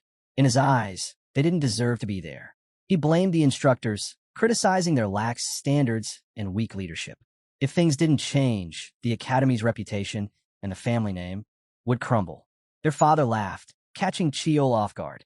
Then, instead of scolding him, he offered advice. He said strong beliefs were good, but warned against letting those beliefs become blind spots. Being rigid made you predictable, and predictability could be exploited by enemies. It was rare for their father to give advice, especially without a lesson hidden inside punishment. Cheol took it all in silent, but their father wasn't finished. He acknowledged that both of them had passed trials that may have been designed to break them, and they had emerged stronger. As a reward, he offered them each one request. Seo Hyun lit up immediately. Cheol stayed quiet. Their father never gave freely. There was always a price. Still, Seo Hyun made her choice without hesitation. A master gray dragon scale breastplate. Their father agreed. It would be ready the next day. Then he turned to Cheol. Cheol didn't flinch. He asked for entry into Chanwison. The room fell still. Even Seo Hyun froze. Their father stared at him, expression unreadable. Cheol didn't back down. This was what he wanted, and what happened next would shape everything. Chanwison. The name alone had once felt like a myth to Cheol, a distant mountain cloaked in mist, filled with rare herbs and creatures that could tear a man apart. At the Lee Martial Academy, it marked the final threshold, the divide between students and real warriors. But for Cheol, it was more than that. It was a second chance, a way to rewrite the failures of his past life. He remembered the pills he'd crafted, brittle, unstable, elixirs that decayed faster than they healed. Back then, he had ambition, but no true understanding. This time, he wouldn't settle for shortcuts. He needed to understand the herbs from the roots up, their essence, how they interacted with blood, breath, and pain. It wasn't enough to be stronger. He had to be sharper, wiser. The moment his father gave permission, Cheol began to prepare. He moved with methodical calm, checking every item as if preparing for battle. Scalpel sets, bundles of linen, vials, parchment, string, flint. Enough dried rations to last 2 weeks. A steel mortar, and a weathered book, his own handwritten collection of ancient medicinal formulas transcribed by candlelight. His fingers lingered on the pages. They had failed him once. He wouldn't let them fail again. As he tightened the last strap on his pack, his nanny appeared quietly. Jae-Hak, his seventh half-brother, had requested a meeting. Cheol didn't react. Jae-Hak never acted without purpose, especially after what had gone down in the exams. The timing wasn't coincidence, it was calculation. Cheol nodded. He had been expecting this. They met in the outer garden house, where tea was always served. Jae-Hak greeted him with polished warmth, every movement carefully rehearsed. He poured the tea with practiced ease, like a man performing for an audience. To Cheol, it was obvious this wasn't a reunion. It was a test. Their conversation drifted through meaningless niceties. The weather, estate matters, a few comments about their father. It was all pretense. And then, finally, Jae-Hak let the mask slip. He mentioned the exam, said he and Seora had been behind its design, claimed it hadn't been entirely his decision. Offered an apology. Cheol didn't flinch. He drank his tea, eyes steady, watching the way Jae-Hak watched him. This wasn't about regret. It was Jae-Hak calculating risk. He wasn't sure if Cheol had become a threat, and he wasn't ready to pick a side just yet. Cheol didn't flinch, didn't raise his voice. He told Jae-Hak it didn't matter. This was the reality they lived in. Rivalries, betrayal, schemes. Fairness was never part of the equation. But then he added something else. Low and without emotion. Anyone who harmed his classmates would be his enemy. That was the line, and he knew Jae-Hak would understand exactly what he meant. For the first time, Jae-Hak hesitated. He asked Cheol what he wanted. Cheol didn't dance around it. One word. Clear. Direct. Compensation. Jae-Hak agreed. Every member of Class 5 would receive mid-grade elixirs. Cheol would get a separate reward. It was more than he had expected. He had figured Jae-Hak would offer a token gift or two, nothing more. But even Jae-Hak didn't want to risk turning Cheol into a true enemy. Not yet. When they shook hands, it wasn't peace, it was business. As Cheol turned to leave, Jae-Hak called out one last thing, a warning. Seora. She hated him now more than ever.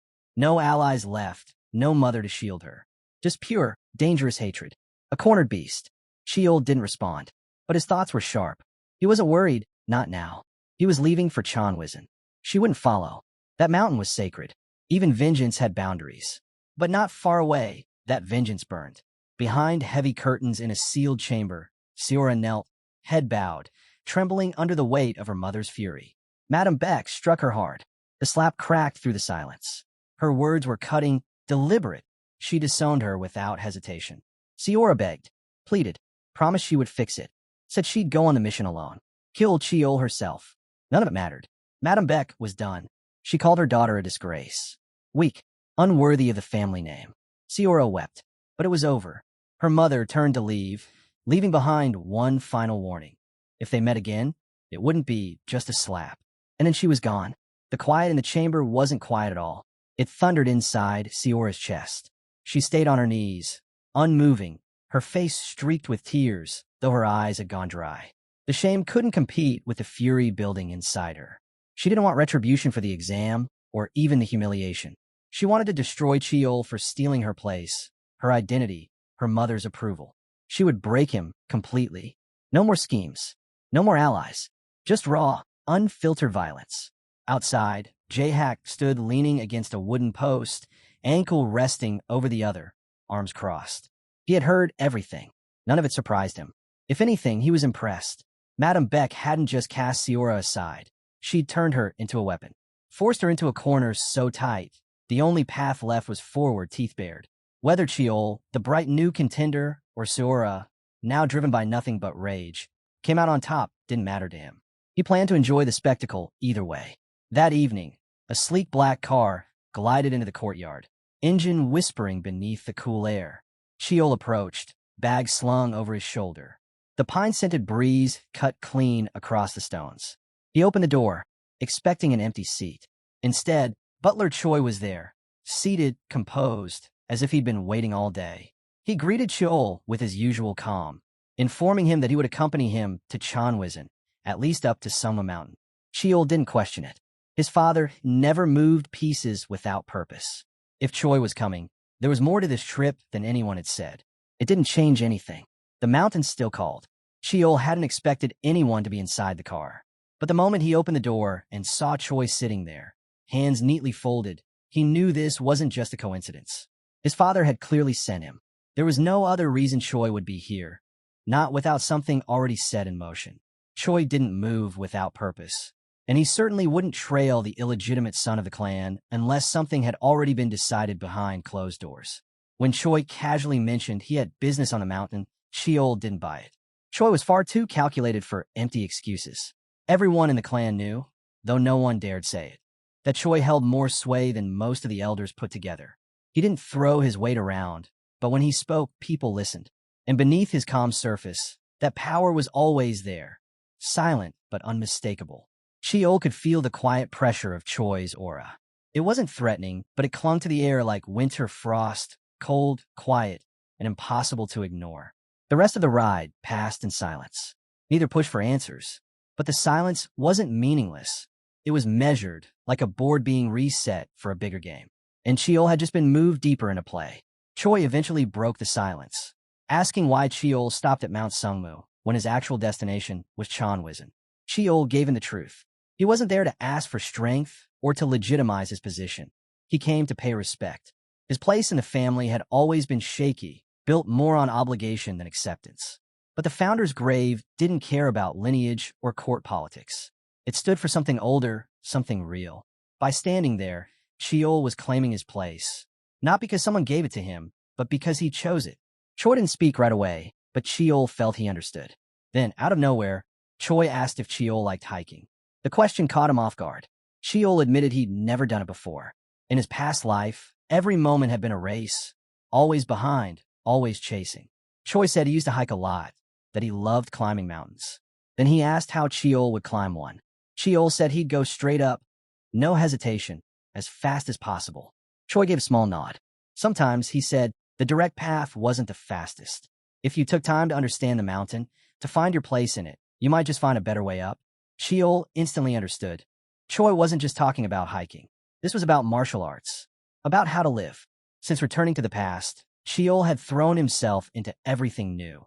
Skills he'd missed, knowledge he never had time for, training he never mastered. But in all that rush forward, he'd ignored something just as vital, what he already had. His strengths, his foundation, the essence he carried from his first life. That had been a blind spot. Progress didn't always mean pushing ahead. Sometimes it meant stopping, observing, understanding the tools already in your hands. He didn't say anything, but his nod was enough. The silence between them shifted, no longer heavy, but steady, like shared ground. They reached Mount Sungmu not long after. A shimmering barrier pulsed before them, thick with the clan's ancient energy. Cheol paused, unsure if Choi could pass. Only those with clan blood or explicit permission were allowed through. Choi simply said the former leader had granted him access. Of course, it made sense. Crossing the barrier, Cheol felt a rush, a wave of mana washing through his chest. Not painful, just undeniable.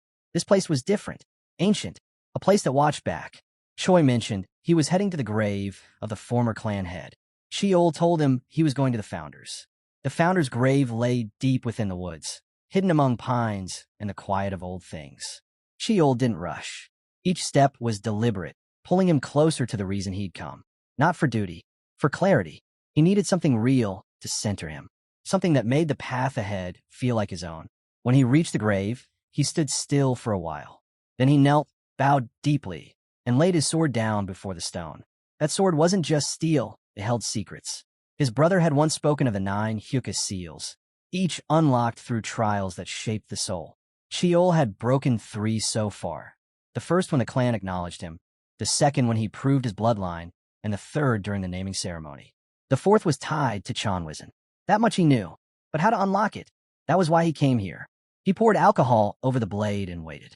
A faint glow lit the sword, and above it, a word appeared, Wienwi. That was it. His next trial, the Wienwi test, was waiting at Chanwizen, and it held the key to the next seal. As the word glowed above the blade, something shifted inside Cheol. Not fear, not even resolve, but something deeper. Recognition. This was the edge of the map. His former self had never made it this far. Everything from here on out was unwritten. His steps, his choices, this was his story now. Then, Choi's voice cut through the stillness, quiet and sudden, just like the man himself. He'd returned without a sound. He asked Cheol how he felt. Cheol kept it simple. This mountain wasn't like Mount Sungmu. Chanwizen didn't feel like a place of memories or mourning. It felt like change, like transformation waiting to happen. Choi gave him a calm wish of good luck.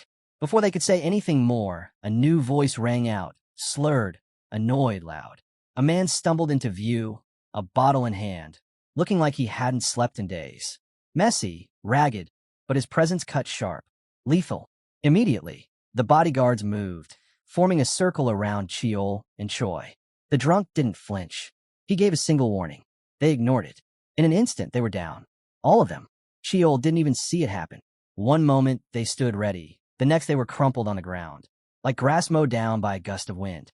The man took another drink, then shot Choi an annoyed look, irritated they hadn't told him they were coming. Cheol stared, stunned. The man didn't even try to explain himself. But Choi did. This was the mountain keeper of Chanwizen, the guardian, the gate. The man eyed Cheol closely, pulling off his glasses as if to make sure what he saw was real. He didn't say a word. He didn't need to. His eyes said it all. Cheol didn't belong. Not yet. Not with that name. Not with that gaze. But Cheol didn't flinch. He wasn't here to be accepted. He was here to become. Choi introduced Cheol with his usual composed formality, the same tone he used whenever speaking on behalf of the clan. No extra words, no unnecessary details, just the facts. Cheol was the 9th son of the clan leader, and he'd brought him here to train. That was it. But the mountain keeper wasn't one for ceremony. He just stared at Cheol for a long moment before asking a single question. Had Cheol seen anything during the earlier scuffle? Sheol nodded slightly. He hadn't caught it all, but he'd seen enough to know the truth. What looked like a drunken stumble had been anything but. Every step, every sway was intentional. Sharp, lethal. The keeper gave a faint smile, but his eyes stayed flat. He said Sheol reminded him of his father. Cold, unreadable, filled with contradictions. Then he frowned, sniffing the air like something smelled off. He muttered that Sheol carried a strange scent and an even stranger eye. Before Sheol could react, a sharp burn flared in his left eye. His vision warped. The demonic eye had awakened. It didn't happen often, but when it did, the world shifted. Everything turned into outlines. Faces blurred, and the man in front of him, he wasn't human. Sheol had suspected it, but now he saw it clearly. The Mountain Keeper was a Dakibi. In his true form, his eyes held galaxies, and fate lines shimmered all around him like strands of light woven into the night. Sheol remembered the stories, whispers from his past life. Dakibi could read fate like others read weather. And once they saw it, they believed it was fixed, set, untouchable. But Sheol, with his demonic eye, could see more. Fate wrapped around the Dakibi like silver vines, endless and tangled. The keeper leaned in and said Sheol's fate was twisted, his fortune and misfortune locked together, impossible to separate. The higher he climbed, the more danger would chase him. Later, back at the mountain house, the Dakibi grabbed Choi's alcohol without hesitation and downed it fast. Then he turned to Sheol, gaze heavy, asking what sin he'd committed to end up here. Sheol didn't blink. He said he came to train, to grow stronger. The Dakibi let out a single laugh, low, bitter. Then he asked what Sheol planned to do with the entire year ahead. Sheol knew his words wouldn't stay in that room. Everything he said would find its way back to his father. Choi never asked questions for nothing. Every conversation was just another kind of report. But Sheol wasn't concerned anymore. His journey couldn't be molded by politics or filtered through someone else's expectations. He said it clearly. He had come to Chanwiz in a train, and to face the Chanwi trial. No bravado, no pride, just truth. The Dakibi's eyes narrowed slightly, but he didn't object.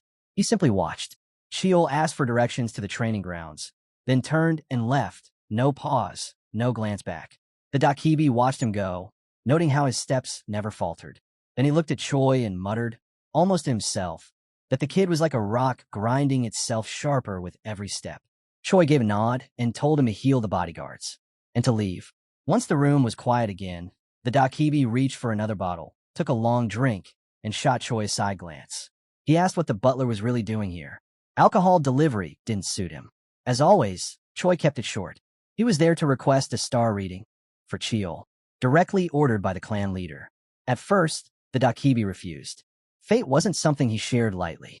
But when Choi hinted at tallying up the cost of every bottle he'd emptied since their arrival, the Dakibi groaned and gave in. He turned toward the corner of the room, where blue flames danced in silence, and stared deep into them. Then he spoke. Sheol's path was long, unstable, but always moving, a thread pulling in the opposite direction of the weave. He warned Choi that the heavenly gates would open soon, and with them, monsters would flood the world. Chaos would follow, and Sheol would be swept into it, no matter what he tried. His advice to the clan leader was simple. Do what he always did. Defend. Protect. Don't reach. Choi took the words in, showing no reaction. As he prepared to leave, the Dakibi asked a final question. Did he care about Sheol? Choi didn't answer that directly. He just said he was the clan's butler. The Dakibi didn't believe it for a second. He reminded Choi that the Chanwi trial wasn't something a rookie should attempt. Choi didn't respond to that either. He only asked the Dakibi to keep watching, because Sheol was going to surprise him. Then, just like that, he was gone. Silent as always. The Dakibi let out a long sigh and leaned back against the floor, the weight of fate already settling over them all. Deep in the woods, Sheol found the hidden training chamber, carved inside a massive, hollow tree. The entrance was cloaked in old clan runes, visible only to those of clan blood. Inside, there was no grandeur, just stone worn by time and the steady hum of mana pulsing beneath the floor. He drew the boundless dagger and stared at it. This was the start, his reason, his promise. Over the next year, he wouldn't train in one discipline. He'd train in all of them. He would sharpen his magic, hone his sixth sense, master every weapon he'd ever touched. He would study the black energy coursing through him like a dark tide. He would stop fearing the demonic eye and begin using it. He wouldn't stop after 10 tries, or 100. or 1,000.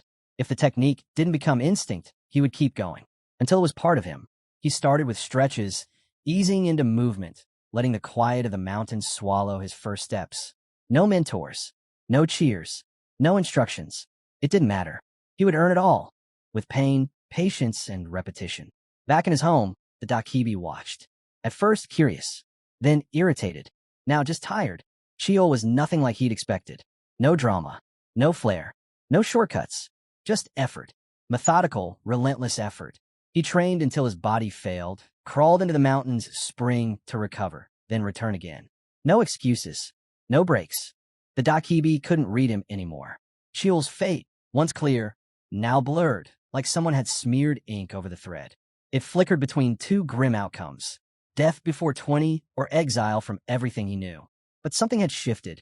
The line was no longer set, and that bothered him more than he liked to admit. 3 months passed. Then nothing. Chiyo disappeared. The Dakibi assumed the worst. Dead. Burned out. Another name in a long list of wasted potential. Choi had conned him into playing babysitter again, and all he'd gotten in return was the monotony of watching someone repeat the same move over and over. He lay back, buried in bottles, half asleep in disappointment. Then he heard it. A beast cry split the air, Bakey. But no one had crossed the barrier. That's when it hit him. It was Chiyo. He shot through the forest like a storm, all irritation and disbelief. The Bakey wasn't a foe Chiyo should have been facing. Not yet. Not alone. He found him in the thick of the trees, hunting the beast. Chiyo's eyes were locked in, breathing steady, every movement sharp and intentional. He didn't even notice the Dakibi at first. When the keeper stepped into his path, Chiyo halted. But he didn't back down. He looked him dead in the eye, still pulsing with adrenaline but calm. The Dakibi asked what he thought he was doing. Chiyo didn't flinch. He didn't explain. He just said, "Step aside." Dakibi stepped in front of Chiyo, somewhere between annoyed and confused, asking what he thought he was doing trying to take down a spirit beast. Chiyo, still catching his breath, didn't even glance at him. Killing it wasn't the goal. Never was. The beast had stolen something from him, a rare elixir he'd spent weeks crafting. That was all he said before the spirit beast slipped away, disappearing back into the woods. Its camouflage kicked in, melting it seamlessly into the forest. Chiyo didn't wait. He darted past Dakibi without a word, eyes fixed forward. He could still follow it. He didn't need to see it. He triggered his demonic eye, the magic warping his vision until the air shimmered faintly. That's when he caught it, a subtle shift, a flicker of motion in the canopy up ahead. Dakibi shouted after him, saying it was pointless. Once the beast turned invisible, there was no tracking it. But Chiyo didn't stop. Mana surged through his legs, making every step swift and sure, allowing him to glide over rocks and roots with ease. Dakibi followed, slower now, more intrigued than upset. The way Chiyo moved, precise, fast, and controlled, was nothing like the man he'd seen 3 months ago. But even that wasn't enough. The chase ended quickly. No matter how fast he ran, the beast belonged to the forest. It vanished deeper into the wild, leaving only rustling leaves behind. Chiyo came to a stop, breathing hard, staring into the empty woods. The elixir was gone. All those nights, gathering rare herbs from Chanwizen's brutal terrain, harvesting bitter roots, silver-stemmed plants, and venom-soaked flowers, lost in a heartbeat. He had spent months perfecting that potion. It wasn't just helpful, it was vital. And now it was gone. Dakibi arrived behind him, saying nothing at first. Then, in a rare show of sympathy, he told Chiyo not to give up. The permission to collect herbs still stood. He could start again. But Chiyo only shook his head. It wasn't just about starting over. It was the sting of failure. The ingredients were scarce. His patience even more so. Chiyo didn't wear sadness on his face, but something about his silence unsettled Dakibi. That calm, worn-out look hit harder than anger ever could. The truth was the spirit beast had crossed into Dakibi's territory, his domain, his responsibility. And while Dakibi hated that word, he couldn't ignore it now. He finally broke the silence, saying he'd take responsibility and make up for the stolen potion. Chiyo didn't say much in return, just a nod, barely a smile, but enough to show a hint of gratitude. That's when it clicked for Dakibi. He'd been played. The whole thing, the chase, the quiet frustration, the timing, it was all deliberate. Chiyo wasted no time. He asked for 2 things. First, help gathering mana herbs. Second, assistance with training. Dakibi groaned, but didn't turn him down. Back in the hidden training chamber, Sheol immediately asked for illusion magic. He wanted to fight, something real from memory. He chose the queen of human-faced spiders. Dakibi raised a brow but summoned the creature anyway. It materialized with twitching fangs and glistening eyes, towering and deadly. Sheol readied his blade, stepping in like a warrior preparing for a real battle, not a practice round. Every move was clean measured. He fought with the memory of that phantom warrior in his mind. Every motion purposeful, every breath steady. His first strike came fast, steel chi strike, Yama. The sword tore into the queen's shoulder, and she shrieked in fury. Sheol stayed focused, pulled back, exhaled, and went in again. Steel chi strike. Raging wine swept through the air, aimed to cleave her down, but she didn't fall. She lunged, claws poised to slash him, just inches away. Dakibi canceled the illusion right before impact. Sheol didn't blink. He turned, caught his breath, and asked for another opponent. This time, Jungo, his old sparring partner. On he went, perfecting each move, refining every technique. No breaks, no distractions. For 4 straight hours, he didn't stop. Not even for water. Just relentless focus. And as Dakibi watched in silence, one thought kept circling in his mind. There was something different about that sword. Something he couldn't ignore. Later that night, after hours in the training room, Sheol wandered deep into the forest and slipped into a hidden spring. Moonlight shimmered across the surface, steam rising gently into the cool air. He leaned back, letting the heat soothe the exhaustion in his arms. The peace didn't last long. Dakibi appeared beside him, carrying a bottle, and dropped into the water with a pleased sigh. He shot Sheol a grin, saying something about how even he needed a break, proof he was human after all. Sheol didn't respond, just gave a small, tired smile and rested his head again.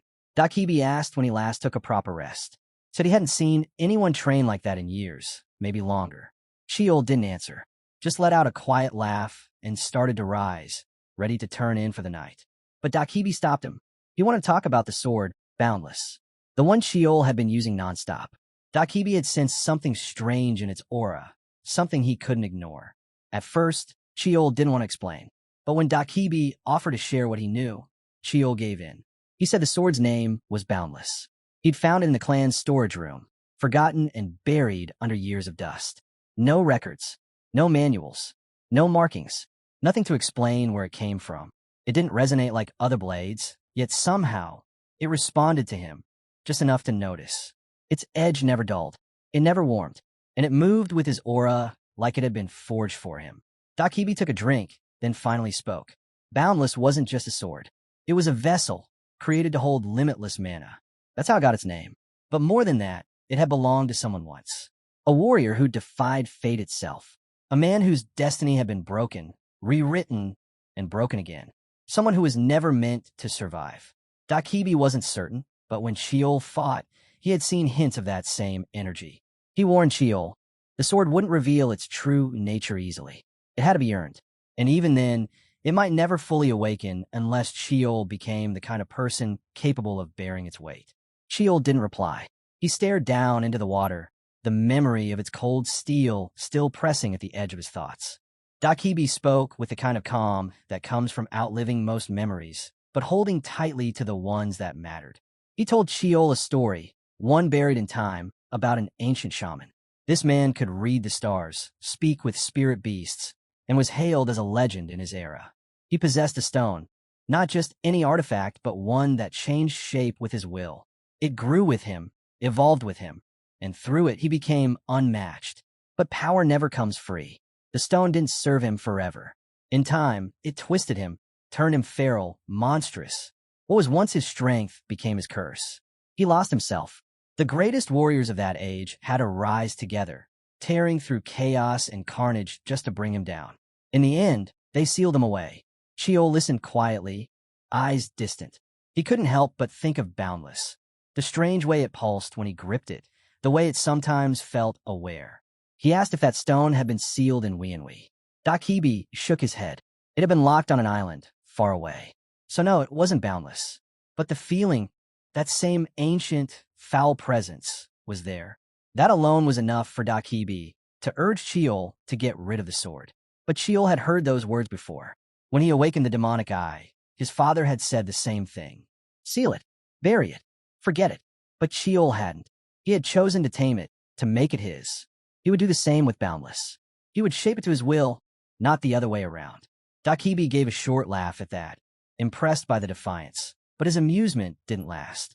He stood up, and with a swift motion, summoned his massive iron club. He looked at Sheol and said he couldn't allow him to keep that blade. He wanted it now. Sheol didn't budge. His fingers didn't loosen. He stayed where he was, grip steady, eyes locked. The club came down fast, stopping just short of his face. Still, Sheol didn't flinch. He calmly reminded Dakibi of the contract, the vow to protect all who trained in the mountain. Lifting a weapon against a guest would break that vow, and Dakibi wasn't the type to break his word. With a sigh, Dakibi let the weapon vanish. Then he asked, why let it go that far if Sheol knew he wouldn't strike? Sheol just shrugged, said he was curious, maybe even having a little fun. Dakibi groaned, muttering about how infuriatingly bold he was. But his tone sobered as he warned him again. That sword was dangerous. Sheol grinned, cool and sly, and pointed out that technically, Dakibi had raised a weapon against a guest. He could report it, unless, of course, Dakibi was willing to do him a favor. In the stillness of his room, Sheol sat alone, his weapons laid out before him. Judo rested on his lap, Mist-Splitter beside it, both gift from his brother, G-Hack. He remembered the night he first drew Mist-Splitter in the mansion, when it showed him fleeting glimpses of its past. But Judo had been different, deeper. It had taken months of quiet, sleepless nights, diving into the memories it carried. 3 months just to reach the final one.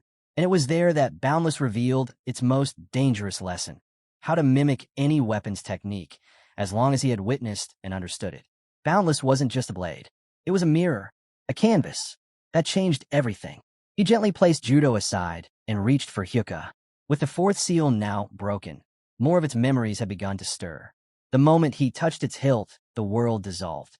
He was pulled back into the past, the same memory he'd seen before, only now it continued. The first leader of his clan stood before him, older now, the weight of age and countless battles etched into his posture. At his feet, Hyuka. Behind him, a shaman draped in white feathers. The leader declared that none of his children were worthy of the sword. Not yet. And so, he would seal its power. The shaman hesitated, warning that sealing it would make the blade harder to wield in the future. But the leader insisted. Only someone truly worthy should awaken Hyuka. Only someone strong enough to break the seals on their own. The shaman obeyed. She raised her hands, and glowing seals bloomed across the sword in quiet pulses of light. When she turned to explain them, the memory faltered. Her voice was lost, the words stripped away. Sheol couldn't hear her. The leader then drew the blade, channeling his energy into it. Threads of mana lit up along the steel. With one swift motion, he slashed through the air, and the sword tore cleanly through the mana around them. Absolute, unyielding, but it wasn't enough. The seal was still too weak. The leader frowned and gave one final order, strengthen it. That's when the memory faded. Sheol blinked as reality settled back around him, his hands still resting on Hyuka's hilt. He looked down at the blade, thoughts racing. A sword that didn't just touch mana, but severed it, cut through raw essence like it was nothing. Not redirected, not absorbed. Cut. His heart pounded. Now he understood why it had been sealed, why his ancestors had guarded it so fiercely. And now, with each seal broken, it was becoming his. Not just in name, but in truth. A weapon like this didn't just add strength to a fight. It reshaped the rules entirely. But more than its power, Hyuka was proof. Sheol wasn't chasing legends anymore. He was stepping into one, becoming it, piece by piece, seal by seal. The queen of the human-faced spiders crumpled under a single, deafening blow, her final scream slicing through the illusion like a knife through fabric. Sheol stood motionless, breath heavy, not from exhaustion, but from the thrill of triumph. His attack had landed. The steel chi strike. Thunder had ripped through her shoulder, chest, and face in a single, searing arc. After all the defeats, the wounds, the crushing blows, and piercing fangs, he had finally done it. A clean win. For a moment, he just stood there, letting the energy settle, watching the illusion fade away like smoke in the wind. Behind him, Dakibi clapped slowly, the sound tinged with dry amusement. A win was a win, he said, but Sheol had taken too long. Too many failures led to this one moment. True strength, Dakibi reminded him, wasn't in a single strike, It was in surviving long enough to deliver it. Sheol gave a nod, but his mind was already moving on. He told Dakibi he was done. No more spiders. No more illusions. No more deaths rewound. He was ready for what came next. Those words, long awaited, nearly brought Dakibi to tears. But his joy didn't last. Not when Sheol followed it up by saying he wanted to take on the Muhyeolmong trial. He said it like he was ordering tea. Dakibi almost choked. This wasn't just another test. It was the end game, the apex of every trial carved at a Chanwizen, built by the first clan leader and amplified by Dakibi's ancient sorcery. It was a living hell, and no one walked through its gate without permission. If Dakibi said no, the door stayed shut. Sheol didn't back down. He asked, plain and direct. Was he ready? Dakibi paused. In terms of raw power? No. But sheer determination? That Sheol had in abundance. So Dakibi gave a reluctant nod and led him toward a cave he knew well, his home. Sheol frowned but followed. At the cave's mouth, Dakibi lifted a glowing blue hand and swept it through the air like drawing a curtain. The cave shimmered and split, revealing a massive wooden gate covered in runes and ancestral carvings. This was it, the entrance to the trial. Dakibi gave his final warning. Once Sheol stepped through, the door wouldn't open again until the trial was complete. No time limits. No shortcuts. Sheol gave a quiet thanks, stepped up, and pushed the door open. A burst of blinding white light erased everything. When it cleared, Sheol stood alone in a vast courtyard. Waiting at the center, still and sharp as steel, was the founder of his clan, Lee. The original, the unmatched, the one myths called a god, though others swore he never existed. But here and now, Sheol knew this wasn't legend. Lee's presence alone told the truth. Power rolled off him like heat from a forge. Just 15, yet he stood like a weapon crafted for war. Silent, deadly, perfect. Sheol gripped boundless tighter. The rules were simple. Defeat Lee at 15, and the trial ended. Nothing more, nothing less. Every generation, someone from the Lee clan took this test. Only half made it back. He faced the myth, calm and resolute. He wouldn't lose. He wouldn't vanish as just another bastard son. He would survive. He would triumph. Sheol struck first, hoping to test Lee's strength. But it was already too late. The blade was in his chest before the attack even began. Cold, sharp, unmistakably fatal. His heart froze. Darkness swallowed everything. And then, everything shattered. Sheol jerked awake, gasping. His body was whole. No blood, no pain, just quiet. He stared at his hands, confused. There had been no sign, no aura, no magic, not even the faintest sound. Even when he'd triggered the demonic eye, there was nothing. Had Lee attacked in that single blink when his eyes shut? His jaw clenched. This wasn't like Dakibi's loops, where each death taught him something new. No misstep, no warning. Lee didn't rely on strength. He used emptiness, total silence, a void where no cues existed. Sheol had fought beasts, phantoms, illusions, and men. But this? Lee was something else. Still, Sheol rose, turned back to the gate, and faced it again. He wouldn't leave without victory. No matter how many times he died, no matter how much it cost, he would defeat Lee and claim his place in the mountain's legacy. Word of Sheol's decision reached the estate long before the mountain winds could shift. A quiet servant murmured it to his father, who stood unmoving in the grand hall of the Lee mansion, more like a sculpture than a man. His face betrayed nothing. No pride, no fear, not even concern. Just a stillness carved from something deeper. Expectation mixed with exhaustion. Sheol had torn through every challenge so far with a force of will that bordered on unnatural. But this wasn't another creature to slay or a maze of illusions to outlast. This was Lee, the first, the untouchable.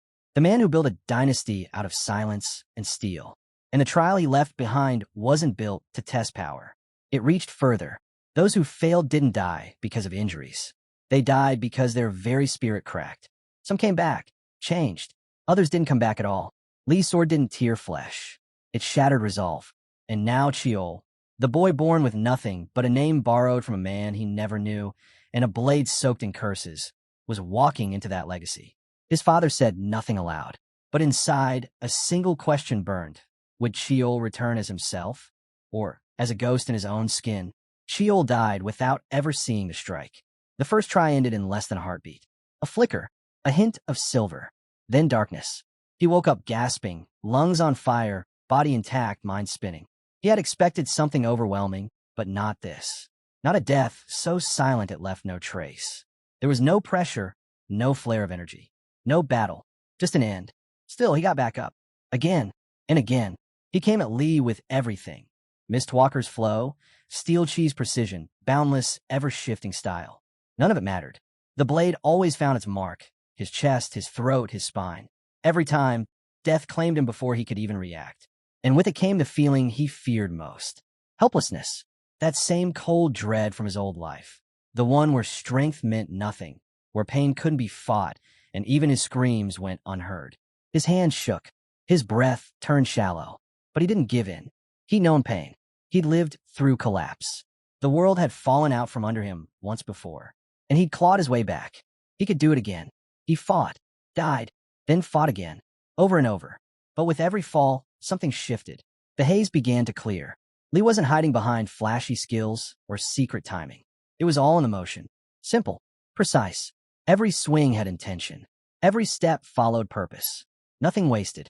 The more Cheol watched, the more he began to see the rhythm. Subtle, but there. It wasn't just talent. It was discipline, repetition refined into mastery. Cheol started reacting. A deflection here. A step aside there. He could survive 2 strikes now. Then 4. Then 6.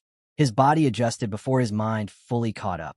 Pain became a guide, pointing him toward the openings. The demonic I helped, too, tracking the flow of mana, the tiny shifts in Lee's shoulders before each blow. He wasn't battling a god. He was learning from a master. And then, Cheol changed. He stopped mimicking Jihak, stopped repeating the clan's drills. His movements stopped following any known style. He moved how he felt, quick, unstable, impossible to read. For the first time, Lee's blade missed. That's when Cheol understood this was never just a fight. It was a reflection. Every swing Lee made was asking him, "Who are you?" Every death whispered what he wasn't yet. But Cheol kept rising, and something within him broke open. This trial wasn't here to end him. It was meant to rebuild him, one failure at a time. He wasn't chasing victory anymore.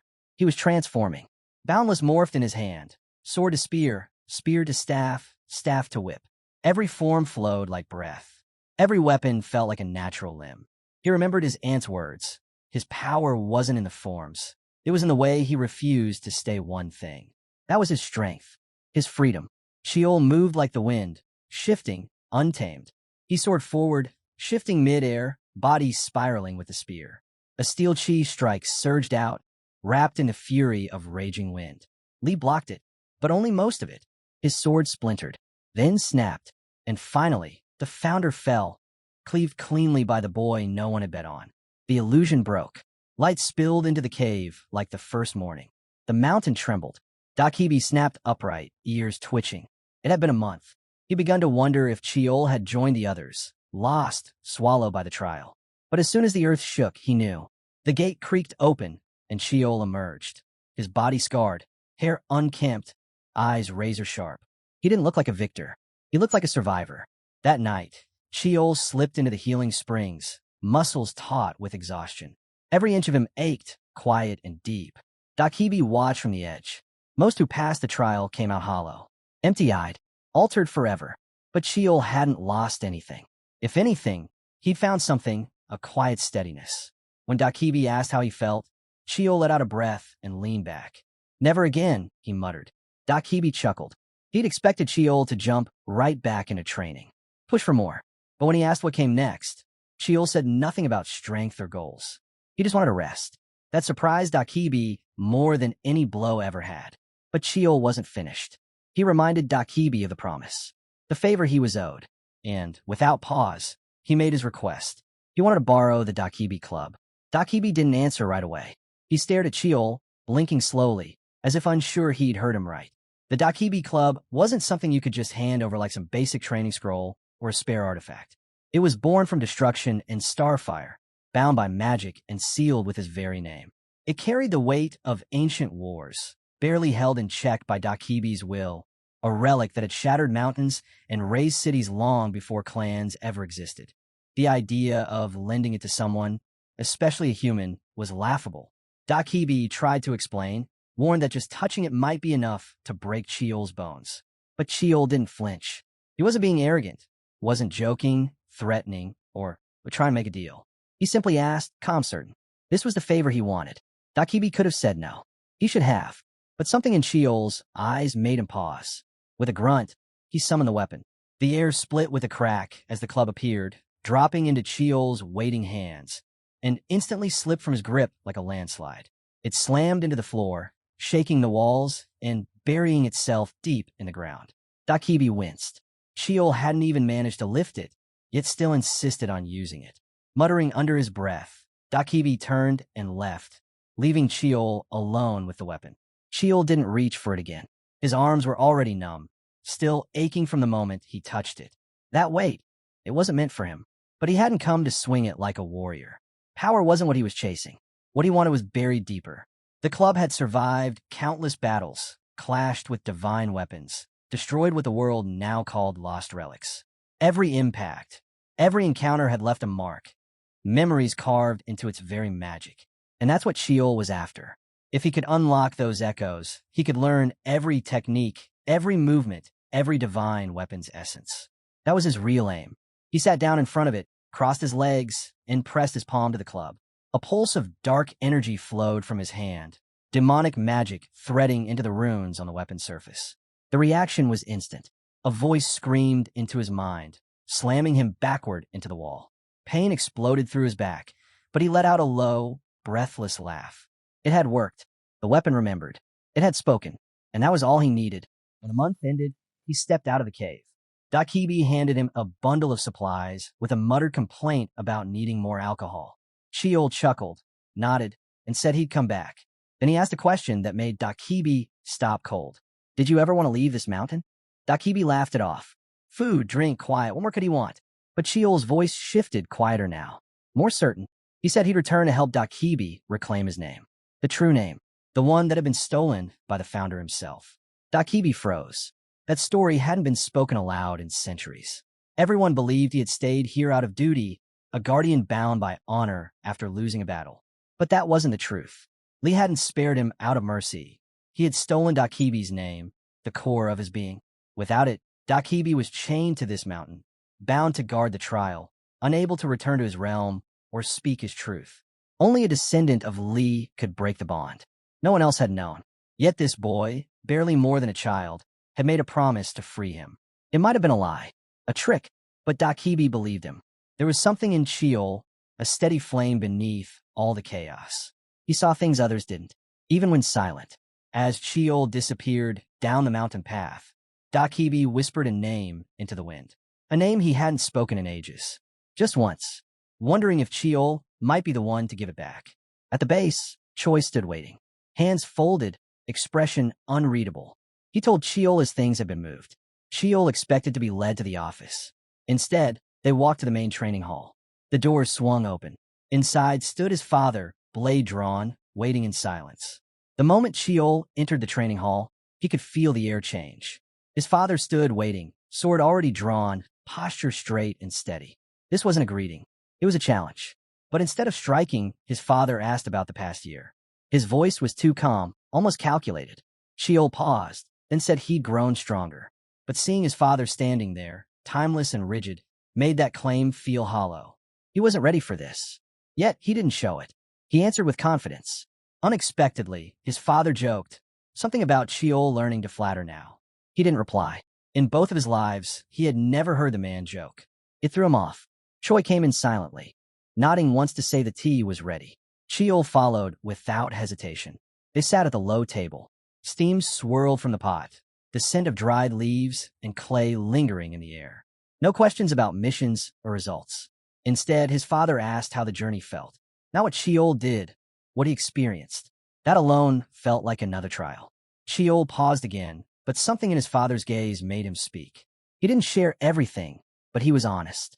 About the mountain, the isolation, the struggle, the sense of starting over, standing in the ruins of a life that once was. His father didn't interrupt, just lifted his teacup, still as stone, letting the words settle. Even he looked uneasy, like this moment didn't fit him. Chiol admitted he didn't want to waste the chance his father had given him, the freedom to grow. His father nodded, then cut in sharply. Why had he returned late? Chiol froze. He couldn't mention breaking Hyuka's seal. That would only raise more questions. So he lied, said he'd stopped in Samyang to honor their ancestors, to show the elders his progress, not just in words but in action. He expected doubt. What he got was anger. His father's voice dropped, cutting through the calm with icy precision. He called Cheol arrogant for showing off. The words hit hard, but Cheol didn't flinch. He spoke the truth buried beneath the lie. He hadn't gone seeking praise. He had gone because of tradition. Because even as an outsider, a bastard son, he was still of the Marshall Lee bloodline. He wanted to prove he deserved to be part of it. His father stayed silent for a long moment. Then, with a slow nod, he let it go. No punishment, but the reprieve didn't last. The air changed again. His father's tone turned firm, reminding Cheol that what he had approved was training at the mountain, not the ordeal Cheol had taken on. And for stepping beyond that boundary, there would be consequences. This wasn't discussion anymore. It was judgment. The test had begun. That was why they were in the hall to begin with. Choi returned, carrying Hyuka, wrapped in a long black cloth. As Cheol reached out to take it, his father stopped him with a question. Could he really fight with that blade at full strength? Cheol froze. That single question revealed everything his father knew about Boundless. There was no use hiding it now. He summoned the weapon. It formed in his grasp, a long black blade, coiling in a shape like it had always belonged there. Heavy, familiar, alive. Still, his father didn't move. He offered Cheol the first move. That gesture alone carried a message. Cheol activated the demonic eye. Nothing, no aura, no sign of chi, no intention. His father was unreadable, like staring into silent, unmoving water, far beyond reach. He deactivated the eye. It wouldn't help. No more delay. He poured everything into his opening move. All the chi he had honed, the magic he'd tamed, the fear he'd swallowed. Steel chi strike, demon piercer, infused with raging wind and frost aura. This was it. He charged, blade tearing through the air like a flash of lightning. His father didn't so much as blink. He lifted his sword with one hand and swept Cheol's attack aside, as easily as brushing away smoke. The gap between them was overwhelming. But Cheol didn't waver. He'd expected this. Winning wasn't the goal. Enduring was. Then came the words, harder than any strike. His father told him to stop, asked if that was the extent of what he'd gained from his so-called trial. Cheol lowered Boundless. His blood still thrummed with power, but he held firm. No, that wasn't all. He discovered a strength no one could copy. Not born of privilege or lineage, but forged through relentless pressure. A force that broke him over and over, forcing him to rebuild each time. That was the gift. And the curse. Now he would sharpen it until nothing could break him again. He would turn it into a weapon stronger than any blade. The trial taught him something deeper than how to fight. It taught him that strength isn't about winning. It's about never collapsing. No matter how many defeats come, no matter how deep the fall, even if it meant dragging himself forward with nothing but broken bones and grit, he would never stop. That was his truth. That was how he conquered the mountain. And that was what he would bring into every fight. Even this one. Cheol stood before his father, the training hall thick with the scent of metal and sweat. His heartbeat was calm, but his mind churned. His father didn't ask about techniques or victories. He wanted to know what Cheol had truly experienced during the trial. Cheol paused. How do you explain something that even you don't fully understand? Was it pain? Growth? Something like being reborn? He simply said it was hard to put into words. That alone earned him a look of disapproval. His father told him that if he couldn't speak clearly about what he'd gone through, then he didn't really understand his own journey. That quiet, unresolved feeling inside him. It would betray him one day. Then came something unexpected. His father said Cheol hadn't unleashed his strongest attack. Cheol admitted it. There had been more. A part of him that went beyond limits and logic. A version of himself even he hadn't fully grasped. But there was no scolding, just a nod. If Cheol had come back weak or unchanged, punishment would have been swift. But he hadn't. Cheol lowered his head and apologized. He meant it, but apologies didn't carry much weight anymore. His father pressed him. What came next? Cheol had waited for this. All his sacrifices, his silent suffering, led to this moment. He said he had already outgrown the academy. He was stronger than any third-year cadet. Going back would be a waste. But he couldn't take the next step without his father's consent. His father's voice snapped, just say it. So Cheol did. He wanted to set out, to begin his warrior's path. His father's expression barely changed, but his eyes narrowed. He asked if that's why Cheol had gone to Chanwizen. Sheol said it wasn't the only reason. He went to push himself to sharpen his body and strength. His father interrupted. Chasing two things at once would ruin him. It sounded harsh, but Sheol didn't hear it that way. It was a warning, one born of disappointment, maybe, but it rang true. And Sheol took it seriously. He wouldn't make that mistake again. That lesson was carved deep into him now. He wouldn't forget what it cost to be divided. His father stayed silent for a long while, thinking. A warrior's path wasn't something handed out. Members of the Lee clan usually began theirs at 17 or 18, leaving the safety of the clan, stripped of all protection, and returning only when they had something to prove. Victories, strength, stories earned through blood and hardship. Sheol was only 15, far too young, but also far too powerful to overlook. His father saw the risk. Letting Sheol leave now would stir the balance of power among the siblings. It would spark ambition, fuel rivalries. But Sheol had already crossed the line of what was expected. Normal rules no longer applied. Finally, his father looked at him. Cold gaze, measured voice. He said Sheol could begin his journey, but only under two conditions. He didn't reveal them just yet, but the permission was real. The next morning, Sheol visited his uncle. The room was quiet. Wooden beams, aged with time. Light soft and warm. His uncle greeted him with theatrical warmth, that same familiar energy he always carried. But Sheol noticed it. Faint shadows under his eyes, fatigue just beneath the surface of his smile. He turned down the offered drink, already full from his nanny's overly generous breakfast, but he didn't let the concern slide. He asked why his uncle looked so tired. His uncle brushed it off with a laugh. Just work, he said. Sheol didn't pry. Instead, he took out a small box, something he had poured weeks of effort in a bag at Chonwizen. Inside was a pill, carefully crafted to stabilize and enhance mana reserves. A feat even seasoned warriors struggled with. It wasn't flawless, but it worked. And more importantly, Dakibi had personally approved it. That made it invaluable. His uncle's playful curiosity turned into stunned silence. He took the pill in one gulp, and almost immediately he felt it. Mana flowing stronger, smoother, deeper. The change was instant, unmistakable. Sheol told him it worked like an elixir, but the effects would last far longer. His uncle stayed still, feeling the surge of mana ripple through him, before asking the inevitable. Did Sheol have the recipe? Sheol nodded. He had committed the entire process to memory, and with time, he was confident he could replace some of the rarer ingredients with more practical alternatives. His uncle reacted instantly. He told Sheol to keep the formula secret, not out of selfishness, but for safety.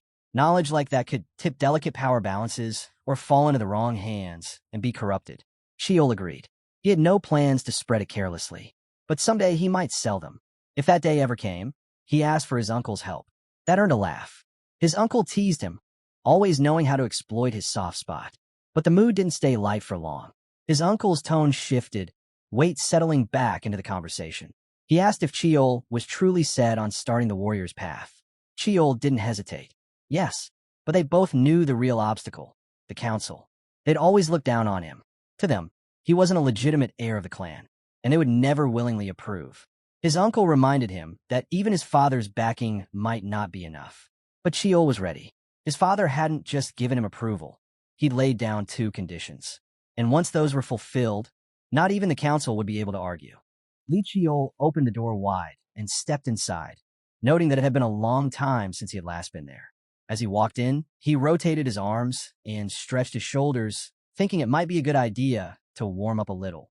Suddenly, the sound of hurried footsteps echoed through the hallway, and Li's eyes showed a sense of helpless resignation as he thought she had arrived. With a dramatic swing, Li Jianga burst through the door, her face lit with a bright, excited smile as she greeted her precious nephew. But just as quickly, her excitement shifted into fiery rage, and her voice dropped into a growl as she spat out each word.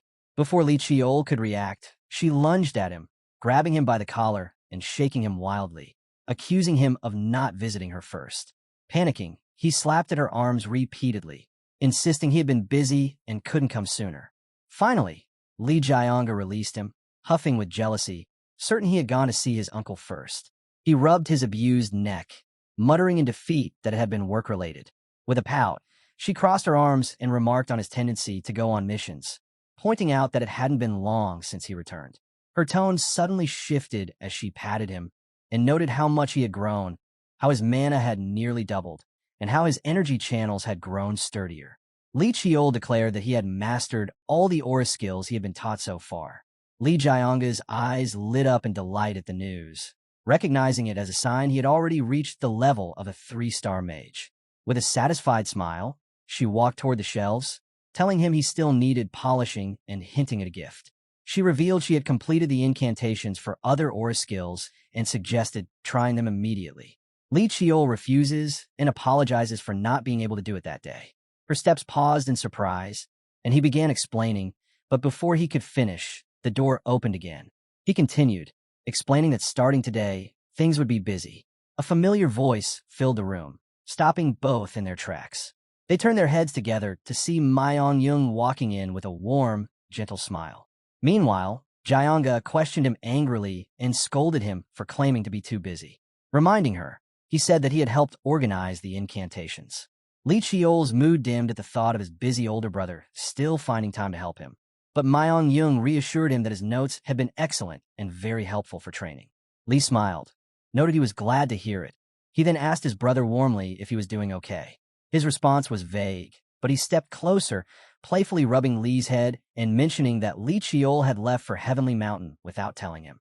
Li Qiol apologized, explaining that he had been on a mission at the time and that he had been summoned by their father upon returning. Manhwa remembered the moment clearly, standing in the study with Li Taixin, his father, being asked to teach the youngest the basics of martial arts. Surprised, he inwardly resolved to teach better than any elder could, eventually bowing deeply in acceptance. As he walked through the courtyard, he reflected on the bloodless dream, a challenge even he had not been allowed to attempt. Watching the youngest progress, he began to understand why their father had chosen him for this role, perhaps to inspire him, perhaps to spark competition. Determined to see Li's growth firsthand, he placed his hand gently on his brother's head, musing that in 20 years, or maybe even 10, he might catch up. Li Qiol apologized for bothering him during his busy schedule, but Manhwa reassured him that at present, he was the only one with time and in possession of the succession license. This inheritance carried the complete transmission of their clan's basic techniques, secret methods, and ultimate skills. Also, one of the conditions his father set for the warrior's journey was to inherit all of the esteemed clan's martial skills. Li Qiol, still uncertain, asked if Manhwa would truly teach him everything, wondering about the elders at the academy. His brother dismissed the idea, explaining that they would sabotage him at every turn, from naming ceremonies to promotion exams, and place him in the worst beginner classes. Li Qiol then expressed genuine gratitude. Manhwa patted his shoulder, noting inwardly how much his younger brother had grown. He could no longer predict the flow of mana within him as before, and with pride, he admitted he wouldn't mind if Li caught up someday. Manhwa, still deep in thought, admitted he wanted to remain the older brother Li Qiol looked up to.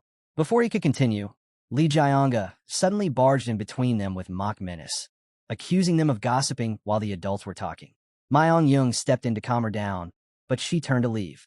Li quickly asked if they would meet at dinner that night. She teased him about training late, but his warm response about studying with her lifted her mood instantly. Proud of her world-renowned expertise in mana studies, she agreed to wait, declaring she would let him off the hook this time. With a smug grin, she left, waving as she claimed it was out of generosity and not because her favorite show was about to air. Li Qiol waved back politely, relieved she was gone.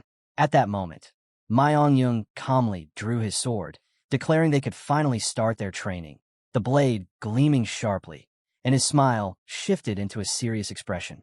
To meet the conditions their father had set, he declared he would train his younger brother with everything he had. In the training room, the clashing of weapons echoed relentlessly. A week had passed, and Li Qiol's basic training alongside his older brother had been nothing short of intense. Manhwa launched one blow after another without pause, and Li Qiol responded fiercely. With a forceful swing, Manhwa's sword knocked Li off balance, causing him to stagger several steps back.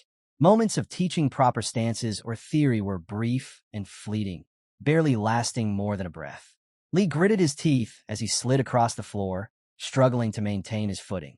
There was no time for rest, only enough to catch a single breath. With one hand braced against the ground, he kept his head lowered, panting heavily from exhaustion. It felt less like a lesson and more like a true combat scenario. Myong-young stood calmly. He believed that engraving lessons directly onto the body had far more meaning than merely teaching through words.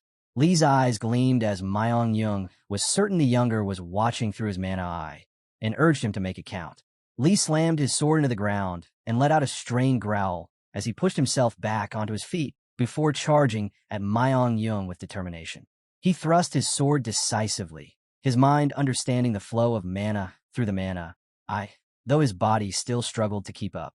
His eyes glowed a vivid red as he launched a barrage of strikes from unnatural angles, straining muscles and joints to their limits. Myong-young's calm and unervingly precise voice pointed out that Lee had just thought the move was beyond his limit. Startled, Lee instinctively stepped back, eyes wide in disbelief, as Myong-young closed the distance in an instant, pressing his blade dangerously close to Lee's eyes. The elder brother asserted that the body of the heir of the Lee clan was stronger than one might think. His gaze sharpened, and with a flash of crimson light in his eyes, he bent backward, narrowly dodging a strike. He was surprised to see the younger evade his attack, muttering to himself, noting the solid foundation and quick absorption. Myong-young's outer robe fell to the ground as he rolled up his sleeves, deciding to raise the difficulty. With a mischievous smirk, he gripped his sword, which shone with a vibrant blue aura, challenging Lee to see how far he could follow. Feeling the overwhelming pressure radiating from his brother, Lee's body involuntarily trembled, realizing Myong-young was serious. The golden light of dusk streamed through the training room windows when Myong-young finally called the session to an end.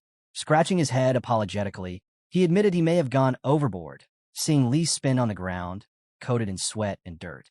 Lee Cheol, however, gave a weary smile, stating this was what real training was supposed to be.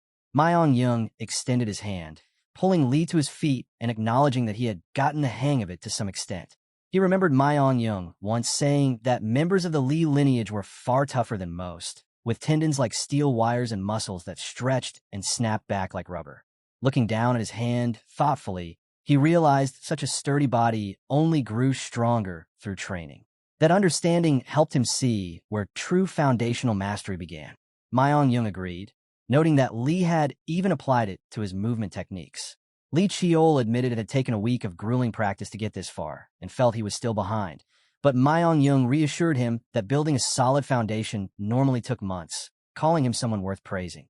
Advising him to visit the clinic for his injuries, Myong-young gave him a pat on the shoulder before saying they would resume at the same time tomorrow. Lee replied with seriousness, planning to review everything he had learned. As his brother left, he reminded Lee Cheol not to push too hard. Alone, Lee Cheol let out a long breath as if a weight had lifted from his shoulders. Looking at his hand again, he thought about how it felt the same each time he executed the basics of infinity, a system of movements built around endless variation and fluidity. His thoughts drifted to the sparring session and the Lee family's foundational techniques, which maximized the body's physical potential. To his surprise, both approaches felt strikingly alike. He sensed the energy flowing through his body, noting the main difference was that the family's methods revolved around the body, while infinity was centered on the weapon. This explained why understanding the basics had come easier than expected, and he considered the possibility that both originated from the same source.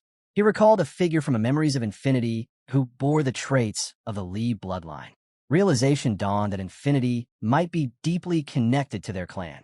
Feeling as though he had uncovered a hidden truth, he smiled faintly, certain that time would pass quickly from here on.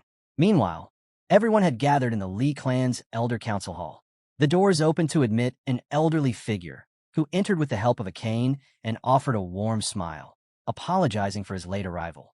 His eyes settled on Lee Tae-hong, seated calmly with arms crossed, and he remarked on seeing the steward present. Lee Tae-hong explained that since he often used work as an excuse to skip these meetings, it was time to attend one.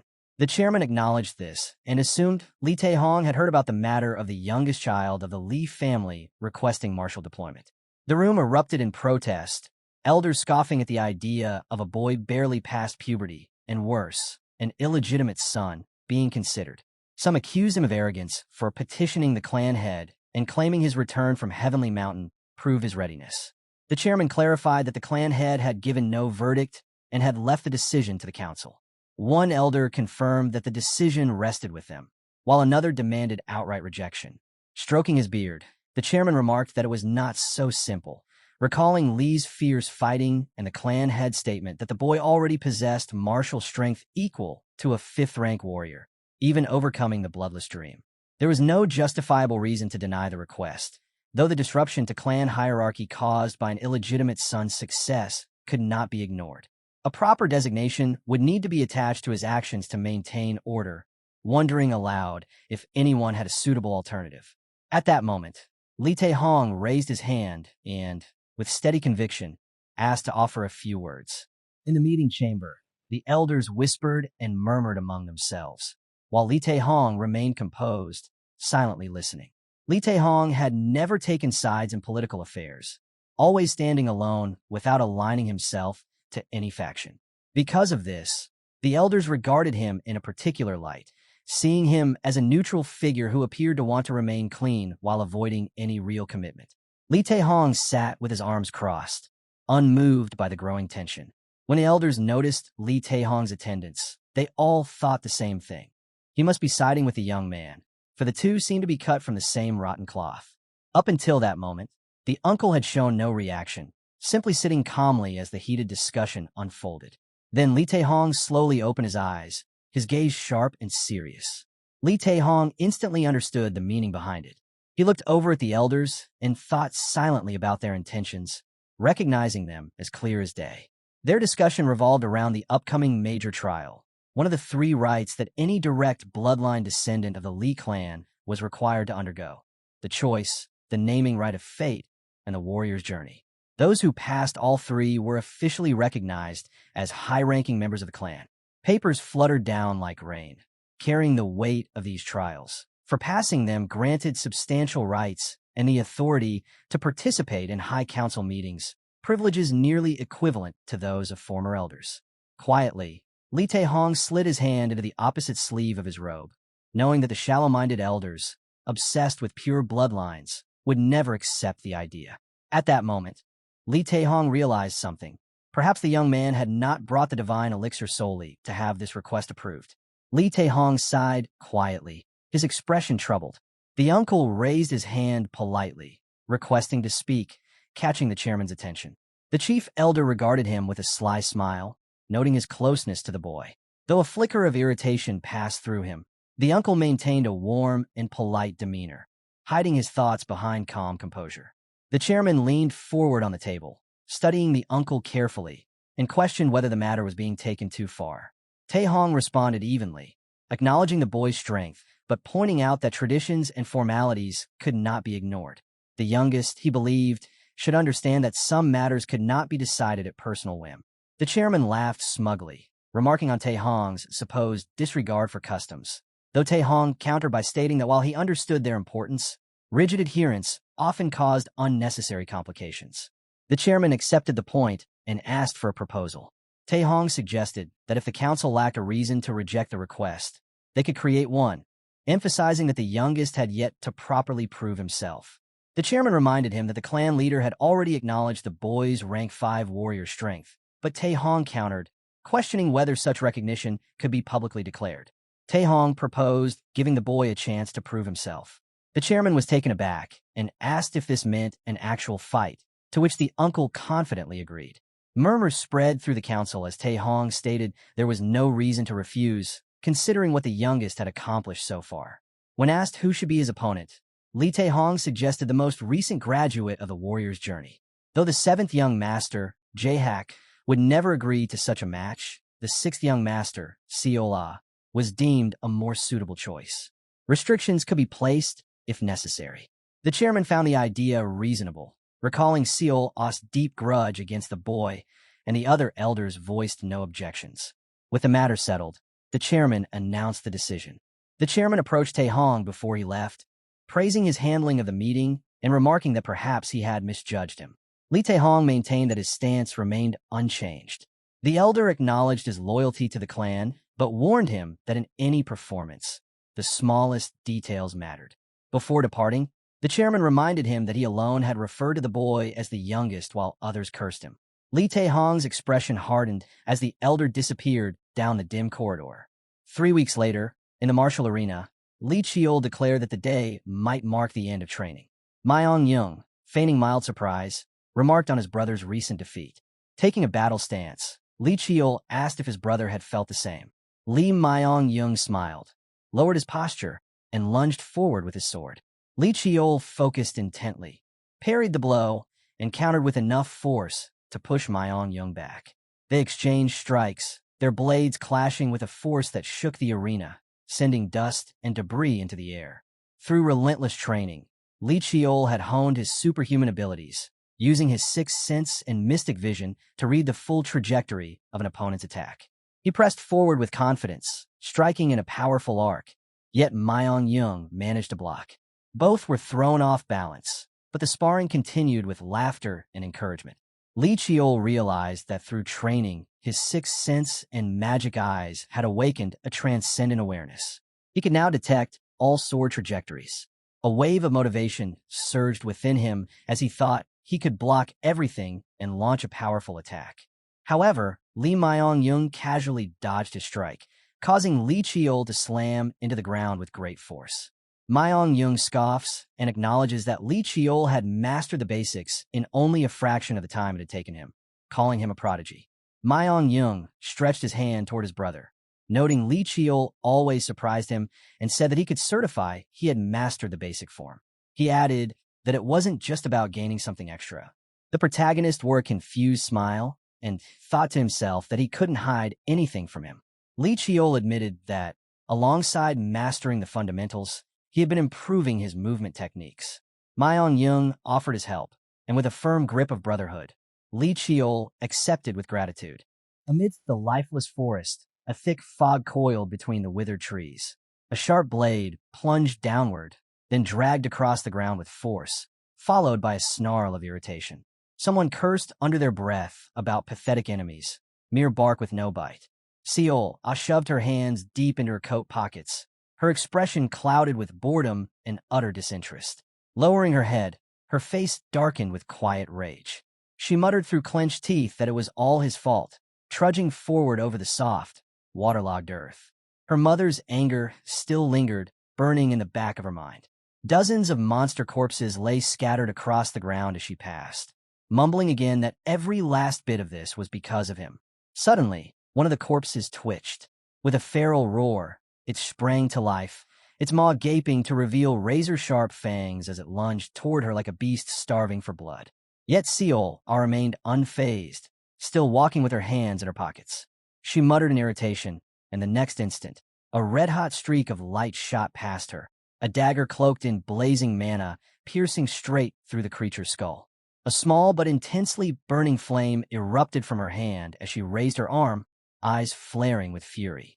She shouted her frustration, her voice echoing through the fog.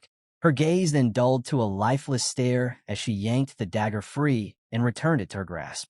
Through gritted teeth, she growled that this had been her 21st mission, each one no better than clearing out stray monsters, when she usually accepted only 4 or 5 assignments a year. She pressed deeper into the dark, freezing forest, thinking of the pack's final year and the arrogant man who had returned to the clan alongside her. A shadowy figure emerged behind her, bowing low and addressing her respectfully as the Sixth Lady. Seola's eyes narrowed as she glanced sideways at him, her tone dropping into a chilling demand for his identity. The masked man introduced himself solemnly as Gaguk of the 12th Unit of the Black Sword Division. The name made her jolt, and she quickly turned to confirm, as she stared at him, wondering aloud why the personal guard of the clan leader was here. He said he bore a message from the clan council leader, then leaned forward to whisper something too faint to hear. Whatever he said turned Seol's expression cold. With a twisted grin, she murmured about that arrogant man before releasing a sharp, deranged laugh from deep in her chest. She drove her dagger repeatedly into a nearby tree trunk, her head hanging low. She remarked that it was perfect timing, certain that he had dug his own grave for her to bury him. A crooked smile of mockery spread across her lips as her eyes widened, laughter rising to a high-pitched cackle. She remarked sarcastically about the clan leader before telling the masked man to pass along her acknowledgement of the message. He bowed again and vanished like smoke. Her grip on the dagger tightened until flames licked the hilt, her eyes alight with anticipation. She had been waiting for this moment. With all her strength, she drove the blade deeper into the tree, mana flaring brilliantly from the impact as she swore to drag him down into the mud. On a bright morning under a clear blue sky, Li Chiol gently pushed open a door and leaned in, offering a polite apology for arriving late due to extended training. Li Taehong turned to greet him warmly, remarking that he had already mastered the basics and asking what remained to train. Li Chiol explained that there were still a few things he wished to test. As he sat down, Taehong's tone shifted to seriousness, and he remarked on his reason for calling Li Chiol, revealing that the official schedule had been released. Li Chiol replied with calm assurance, stating that if he had known he wanted to meet, he would have visited him before training. Taehong, now more solemn, asked if he was nervous. Li Chiol tilted his head slightly, questioning what there was to be anxious about. A faint, knowing smile touched his lips as he responded that everything was unfolding exactly as he had predicted. He recalled the events that had led here. His father had approved his request to join the warrior's journey, but with two conditions. The first was simple: master all basic martial techniques, which he had achieved quickly thanks to both Mian Young's teachings and his understanding of mana. The second was far more challenging: to convince the Council of Elders. Li Chiol remembered the moment his father gave the condition, allowing any means necessary, but warning that failure to persuade them would mean the journey would not be approved. For hours, the protagonist sat alone, pondering strategies. With his current standing, interfering in elder affairs was nearly impossible. Then inspiration struck, and he would create the most favorable stage for himself. Going to his uncle Taehong, he arranged a duel with the sixth sister under the guise of a skill assessment, asking his uncle to help guide matters in that direction so the council could not object. This was a deliberate strategy. He was not simply following rules, but shaping the game itself. The ability to steer events was, to him, an essential skill for the political arena, and this ordeal was part of the test. Back in the present, Li Taehong sighed again, puzzled by Li Chiol's composure.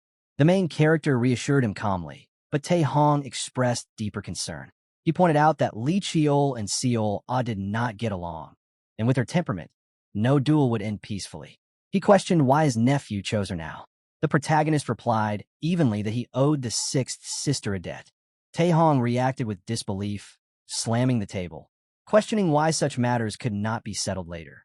He admitted he did not doubt Li Chiol's ability, but feared unforeseen harm.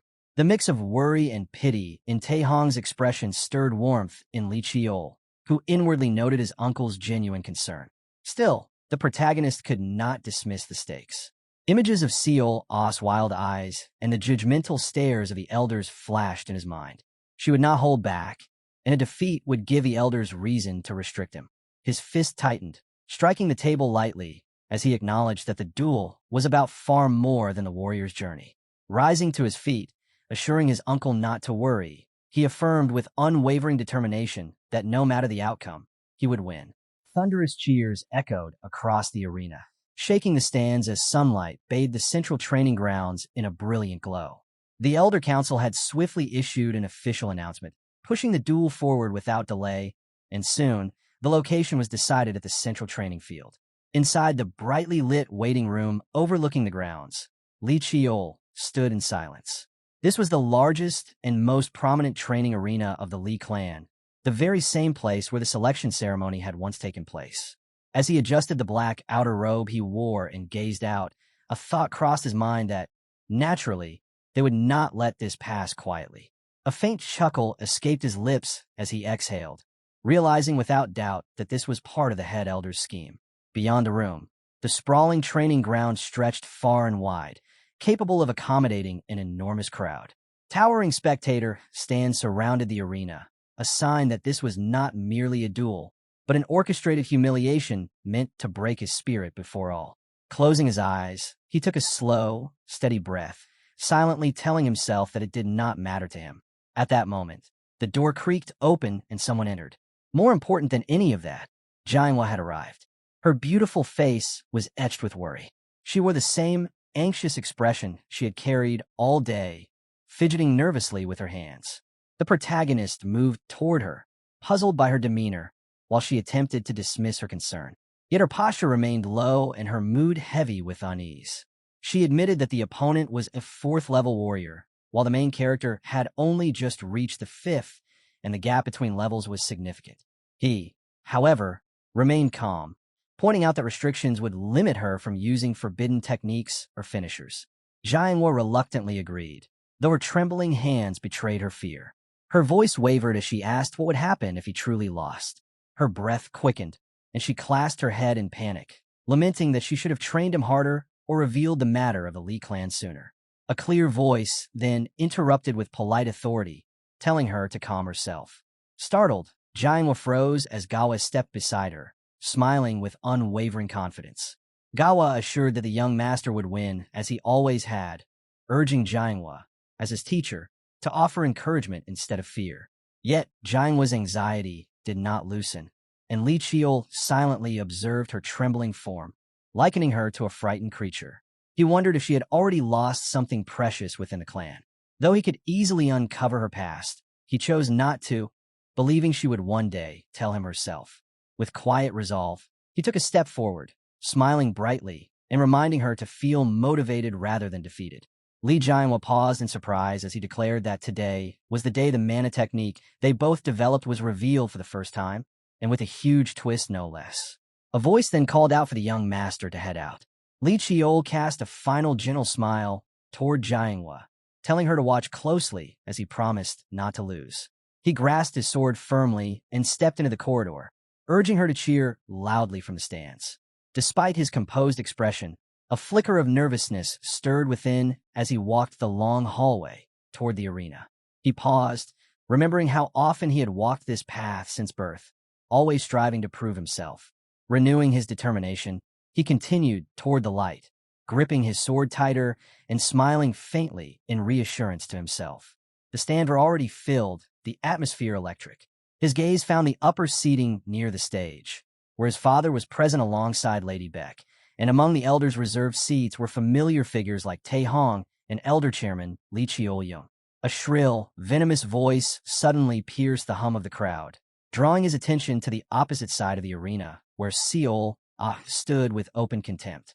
She sneered mockingly, tossing a dagger into the air and catching it with casual ease before pointing it toward him with a twisted smile. Her tone dripped with provocation as she promised to break him. Li Qiol tilted his head slightly, his eyes glinting dangerously as he welcomed the challenge. The referee stepped to the center, raising his hand high and loudly declaring the beginning of the duel between the sixth lady and the ninth young master. With the signal given, both warriors gripped their weapons and shifted into ready stances. Li Qiol briefly closed his eyes, focusing on the surrounding atmosphere, until the referee's call rang out. His eyes snapped open, glowing brilliantly as sparks of raw energy crackled around him, his mana eyes igniting. Before he could move, Seol had vanished, reappearing behind him with a dagger engulfed in raging flames. Startled by her speed, he glimpsed 3 flaming daggers flying toward him from behind, and 2 more from the front, 5 in total. He had not even seen her throw them. She smirked with triumph, surrounding him in her signature technique, daggers charged with mana and energy, creating the deadly skill known as Fire Rain. Li Qiol stood motionless. Then his eyes sharpened with resolve as his black sword began to hum and pulse with deep obsidian energy. He drove the blade into the ground with tremendous force, summoning a bolt of lightning that struck the arena center and shook the ground. The flaming daggers were scattered by the impact, forcing Seol to retreat in frustration. Dust and smoke filled the arena until only a lone silhouette remained at the center. As the haze cleared, Li Qiol's calm, confident expression became visible. He acknowledged her dagger arts, yet raised his sword and aimed it toward her, his voice carrying the weight of a challenge, declaring that they were not as impressive as he had expected. Upon hearing Li Qiol's dismissive remark, Seol became visibly enraged. She clenched her teeth, reached into her coat, and withdrew another dagger before furiously charging straight at him, her movements blinded by anger as she launched a rapid succession of stabs. Remaining calm and focused, Li Qiol evaded each strike with precision. Seol's eyes widened with wild intensity as she summoned another wave of flaming daggers, sending them streaking toward him. Rather than panic, Li Qiol maintained his composure, studying her every movement. Her attacks resembled those of an acrobat, an erratic whirlwind of blades from unnatural angles, a technique requiring exceptional reflexes and an almost inhuman sense of judgment. A confident smirk curved across his lips as he suddenly propelled himself forward with explosive force, having provoked her into a direct clash. Both combatants charged without hesitation, Li Chiol's sword slicing through the air close to Seola's face while swatting away the incoming blades. Gripping his weapon tightly, he summoned a surge of electricity, a boundless first form, as the sky ignited with a brilliant web of lightning, his blade pulsing with crackling energy. Seola's eyes widened in alarm as bolts of lightning descended from above, prompting her to cross her daggers defensively. Thunder erupted like an explosion as Li Chiol's strike unleashed a massive burst of lightning that shook the arena, cracking the ground beneath her feet. She wondered how the event unfolded, as she never expected Li Chiol to be that skilled.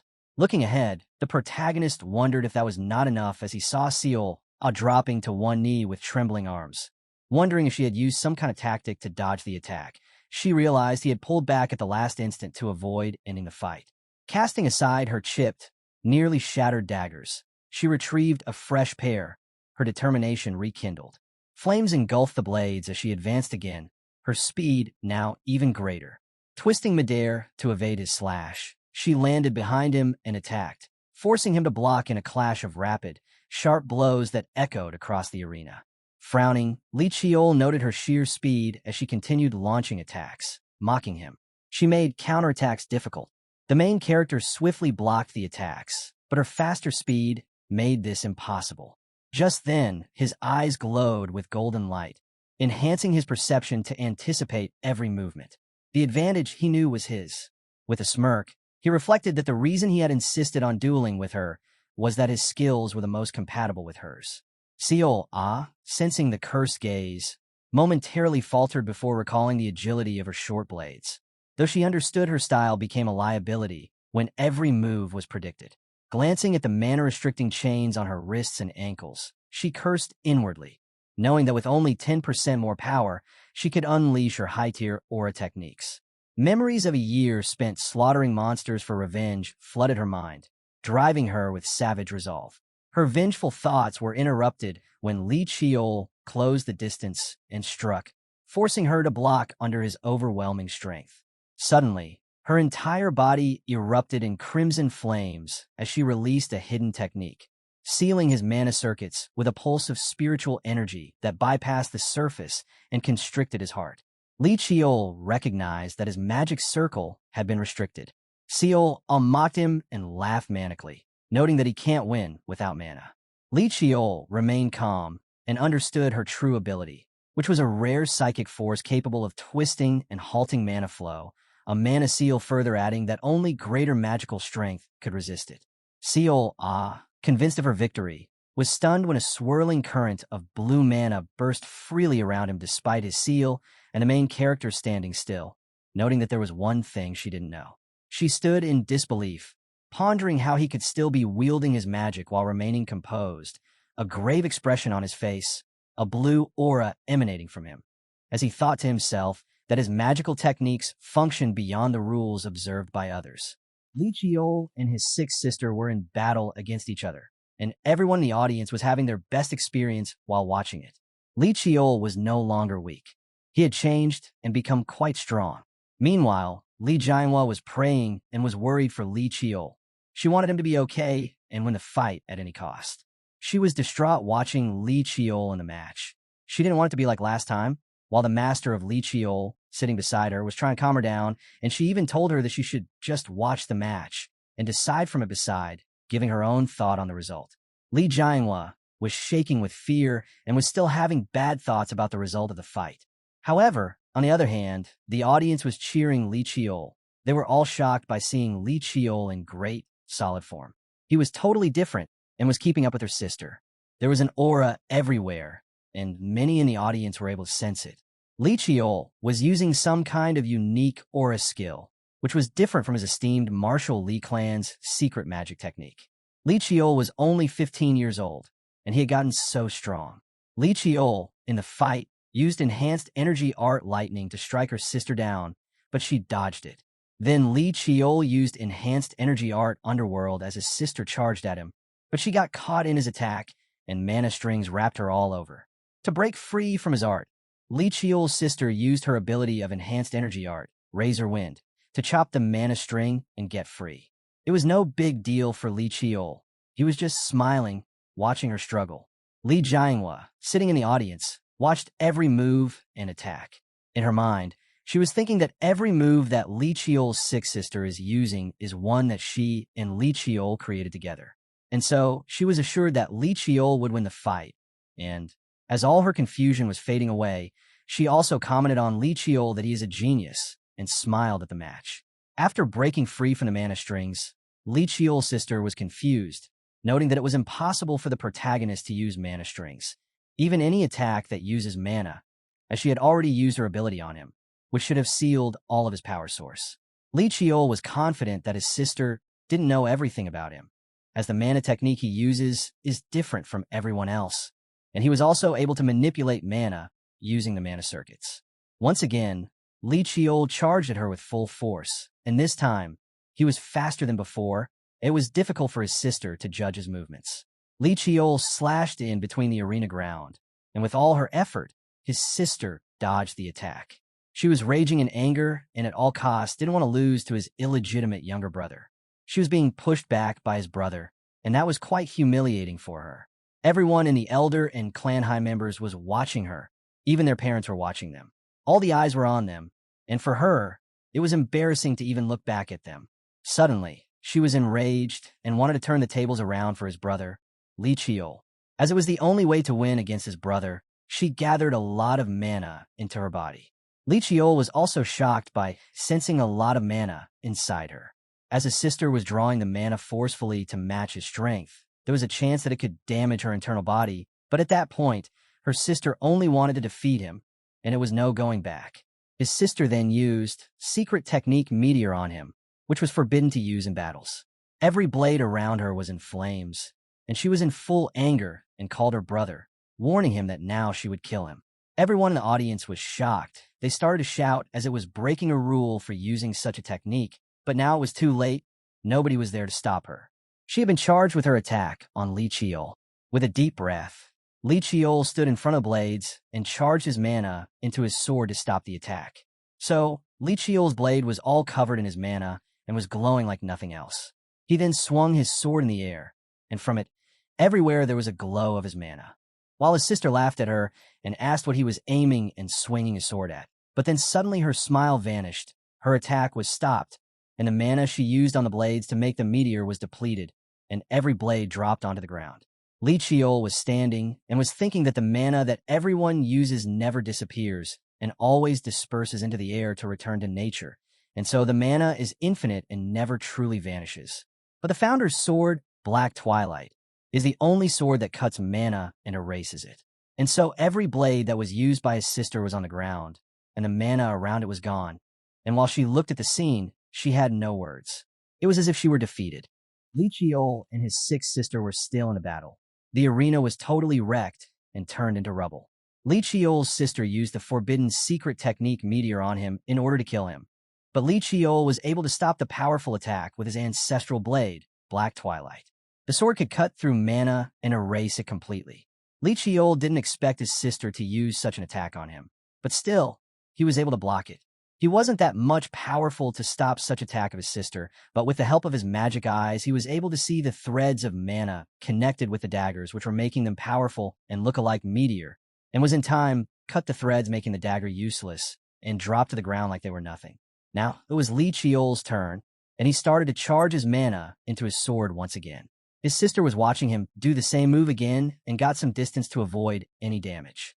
His sister was quite sure that if she kept a distance from him, she could easily stop him, as a Demon Slayer is a sword technique originally created to combat monsters. As Li Chiol was ready to charge at her, he knew that distance would never be an issue for him. His technique would blow his sister apart, and so he used Boundless First Form Demon Slayer at her.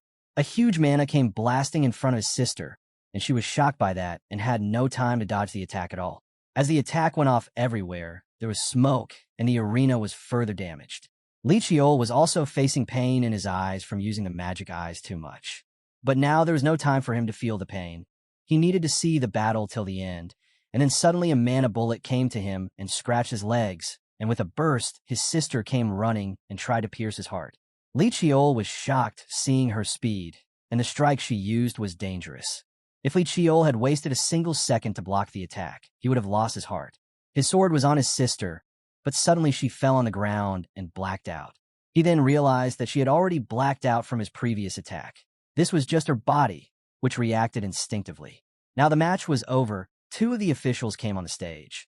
So Lee Cheol asked them to transport her sister, so she could be treated, as if there was any delay, her internal organs could get more damaged, and she could die. As they transported Lee Cheol's sister, Lee Cheol himself stood in the center of the arena and called out the warriors of his clan and asked them if they had all seen the battle. He also called the wise elders, even the half-sibling who always looked down on him, and everyone who thought that he was just an illegitimate child, and asked them that for the first time, he had proven everyone wrong. As he finished his speech, his father, sitting in his chair, got up and started to clap for him. Lee Cheol was shocked, looking at his father, and with that, everyone in the audience also started to clap for him. It was a once-in-a-lifetime experience for him. Everyone started to shout his name and call him amazing, and even said that they always knew he was powerful. Last but not least, there was Lee Jae-hwa, and she was all pumped up. She was shouting his name and cheering him for the audience. She was so energetic and happy for him, and others were trying to calm her as she was using mana in her cheering, while Lee Cheol was blushing and embarrassed seeing her calling him openly. While every elder from the Lee clan came to the arena to congratulate him, Lee Cheol knew his father was a kind of person who never praises his children in front of others, but he did it for him. Lee Cheol thought in his mind that his father first picked Taehong to control the setup and then selected the sixth child to manipulate the battle's development according to his calculation, an opponent he held an advantage over in compatibility more than anyone. And so it was sure that the sixth child would surely win. For him it was easy to say, but how many people could pull that off? His father then spoke and comforted him by telling him that he had proven himself, and therefore he recognized his right to begin his warrior journey. Lee Cheol then thanked his father for finally supporting him. There was more to him that he wanted to say, and then he asked his father if, as expected, he couldn't hide anything from his father, and he gazed upon him. After the battle between Lee Cheol and his sixth sister ended, and Lee Cheol was victorious, every elder from the Lee clan gathered in the arena. Lee Cheol's father gave him the reward to begin his warrior journey, but he also asked Lee Cheol if he could see in his eyes that he wanted to ask more. Other elders whispered to each other that the reward for the match was to permit Lee Cheol to begin his warrior journey. But now there is more. Lee Cheol then asked his father if he had gained sufficient skill to graduate from the cadet course, as his father had personally confirmed it. Also, he even returned from the Heavenly Mountain and passed the test of the Bloodless Dreams. And so, now, the final decision was given to the Elder Council, so he wanted a reward from them as he passed their test as well. Lee Cheol said that he had met their requirements as well, as the coaches tested him without reason because they didn't trust him. He said that from the duel, his sixth sister was suffering serious injuries, and he was barely able to stand and speak, so he was quite sure that the elder was persecuting him. He also said that he is only 15, and at his current age, he could be a little impolite and brash and still be forgiven. And so this kind of opportunity won't come again at his age, so he might as well use it well. His father listened to him and asked the elder chairman to respond to his questions. The elder chairman said that there would be a misunderstanding as the decisions related to the warrior journey were made by the council, as the clan code clearly stated that there is no distinction between legitimate and illegitimate children, and also tried to clear that there was no reason for the council to violate the rules. Lee Cheol told the chairman that he used the illegitimate word to refer to him, and he also stated that he never brought up his lineage, and tried asking the council that surely they weren't also the ones to do it. The chairman replied that he was right, they did do that, and they didn't want him to go on the warrior's journey at such a young age, as he might get exposed to unknown dangers. He then asked why they chose the sixth for the duel specifically. As anyone can see, she was far stronger than he, and the age gap was also significant. Lee Cheol stated that he had already read the official documents, and it said the test would be conducted with someone who had most recently returned from the warrior's journey, and stated that shouldn't it have been the seventh brother, and if not him, there were other warriors to choose from. Upon hearing it all, his father was laughing at the elder chairman, who tried to rig the match and was now caught by his child, who was only 15. The elder was caught off guard and stated that it was simply judged that his sick sister was the more fitting opponent for the test. Li Chiol then said that if that was the case, then why was the duel held openly and not privatized in a quiet place? He asked because he wanted to hear the truth, which was why the council chose to hold this kind of test. Elder was shocked by his brilliant move, as now the scene was looking like the council was the one bullying a child. Suddenly, Li Chiol's father spoke and asked them to end the debate, as the elder chairman was the senior figure of the household. He said to Li Chiol that it was understandable that he was emotional right after the duel, but he had gotten rude. Li Chiol quickly apologized for his rudeness.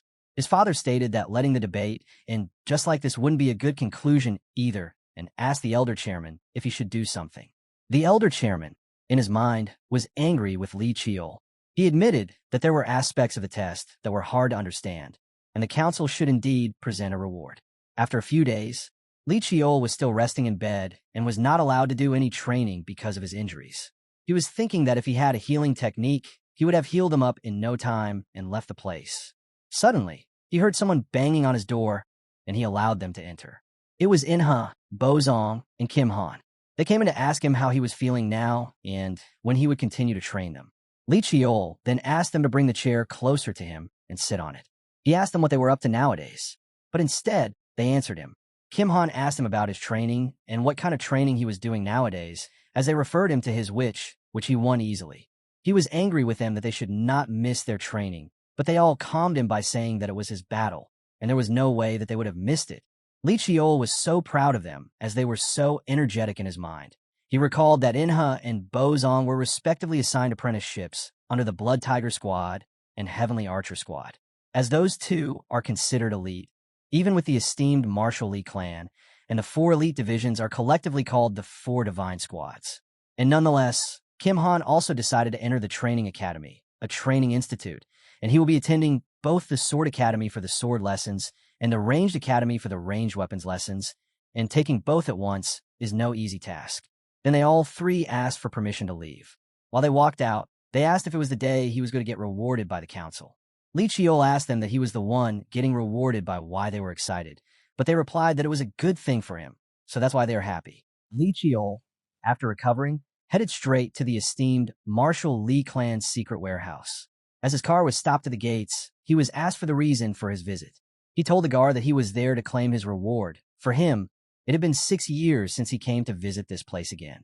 The guards recognized him as the young master, and after seeing the permission letter with him to collect the weapons, he was allowed to enter. And while he was entering, the guards there stood and cheered him up as they also saw him in the battle and saluted him. Li Chiol was smiling, looking at them, giving him respect, because before the duel, he was treated only like an illegitimate child only, and everyone looked down at him. The guard told him that they wanted to become strong just like him, and he thanked them for thinking of him that way. And he assured them not to betray that trust in him, and he would get even stronger. The place was jointly managed by the administration and the Elder Council. The administration handles storage and maintenance, while the elders oversee research and import-export. This was all the reason why Li Chiol then made a request for compensation to the head elder.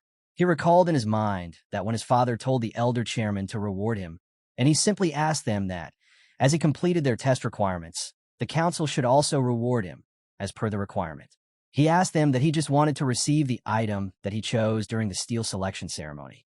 The elder chairman replied to him that it wasn't the weapon that chose him back then, already hanging from his waist, as he had chosen a weapon back then, and now he was claiming ownership over the rest. Li Chiol said to him in return that, according to the rules, he was told that all the weapons that are chosen by the person during the iron selection can be received later. The patriarch replied to his words that he was telling the truth. There's a rule about that, and he can get all the weapons later upon hearing the patriarch. The elder chairman was also angry that there was no going back. The chairman said that he had also heard about the rule. He thought that for appearance's sake, they could hand over a few appropriate weapons, and it wouldn't hurt the council to spare a few swords. Li Chiol was playing with them, as he knew if he raised such a topic publicly, there would be no going back, and the elder would have to agree to my demands. Li Chiol then asked that all the weapons in the secret warehouse that I rightfully chose belonged to him and confirmed with his father. While his father granted him permission that the weapons that he chose were always meant to be his to use. And so Li Chiol thanked his father. His father also stated that if he could demonstrate that he was a worthy owner, the leader would hand over the weapons to him without any questions. Li Chiol bowed down to his father in respect, and in his mind, he was appreciating his father for looking into him and judging his intention that the elders were unable to see and notice. And as his father sided with the elders, he neatly wrapped up the situation. His father stated that the head elder is to designate the weapons for release and deliver them to the youngest son. Now Li Chiol was in the warehouse, and thus, for artisan weapons were granted to him. He knew such generous compensation would not have been allowed, but it was since his father was involved, so nobody could have questioned him. The area that he was allowed access to was first floor to the third floor. The first floor was the floor that held the common grade weapons, which were of no use to him, and he was quite sure that he must select things that would be of real use during his warrior journey. He decided to take his time and choose wisely. In Li Myong-young's office, Li Chiol and his brother were having a conversation. His brother asked him if he was planning to depart now, and he replied that now that his preparation was done, he was planning to go on his warrior journey. It was spring and a fine season. His brother was also supporting the season and asked that did he said farewell to everyone else. Li Chiol replied that his uncle was away on a meeting, so he couldn't meet him, and his aunt is always angry with him.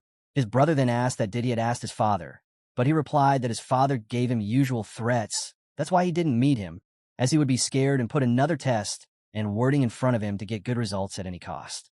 His brother then asked that did Li Chiol had heard about the sick sister, and he replied that he had, and he knew that she had gone into closed-door training, and also that when she woke up from her injuries, she made quite a scene too. Li Chiol asked his brother for a favor while he left the room. He asked him to keep his nanny safe while he was gone, as she was an easy target for anyone to kill, as they could not just kill me. He said that the nanny from my past also lost her life. His brother replied that he would keep the nanny safe with him until he returns from his warrior journey. Li Chiol was all set to leave the place, and for him, it had been 15 years since his return to the outside world. It was his first time stepping outside the clan's domain, and with that, he is all free and can visit the place where he went in his previous life. At that moment, Lady Beck Wayan sat in the garden, quietly savoring her tea. She lifted the cup, took a slow sip, then placed it back on the table with care. Her voice was calm, but firm as she called for a report.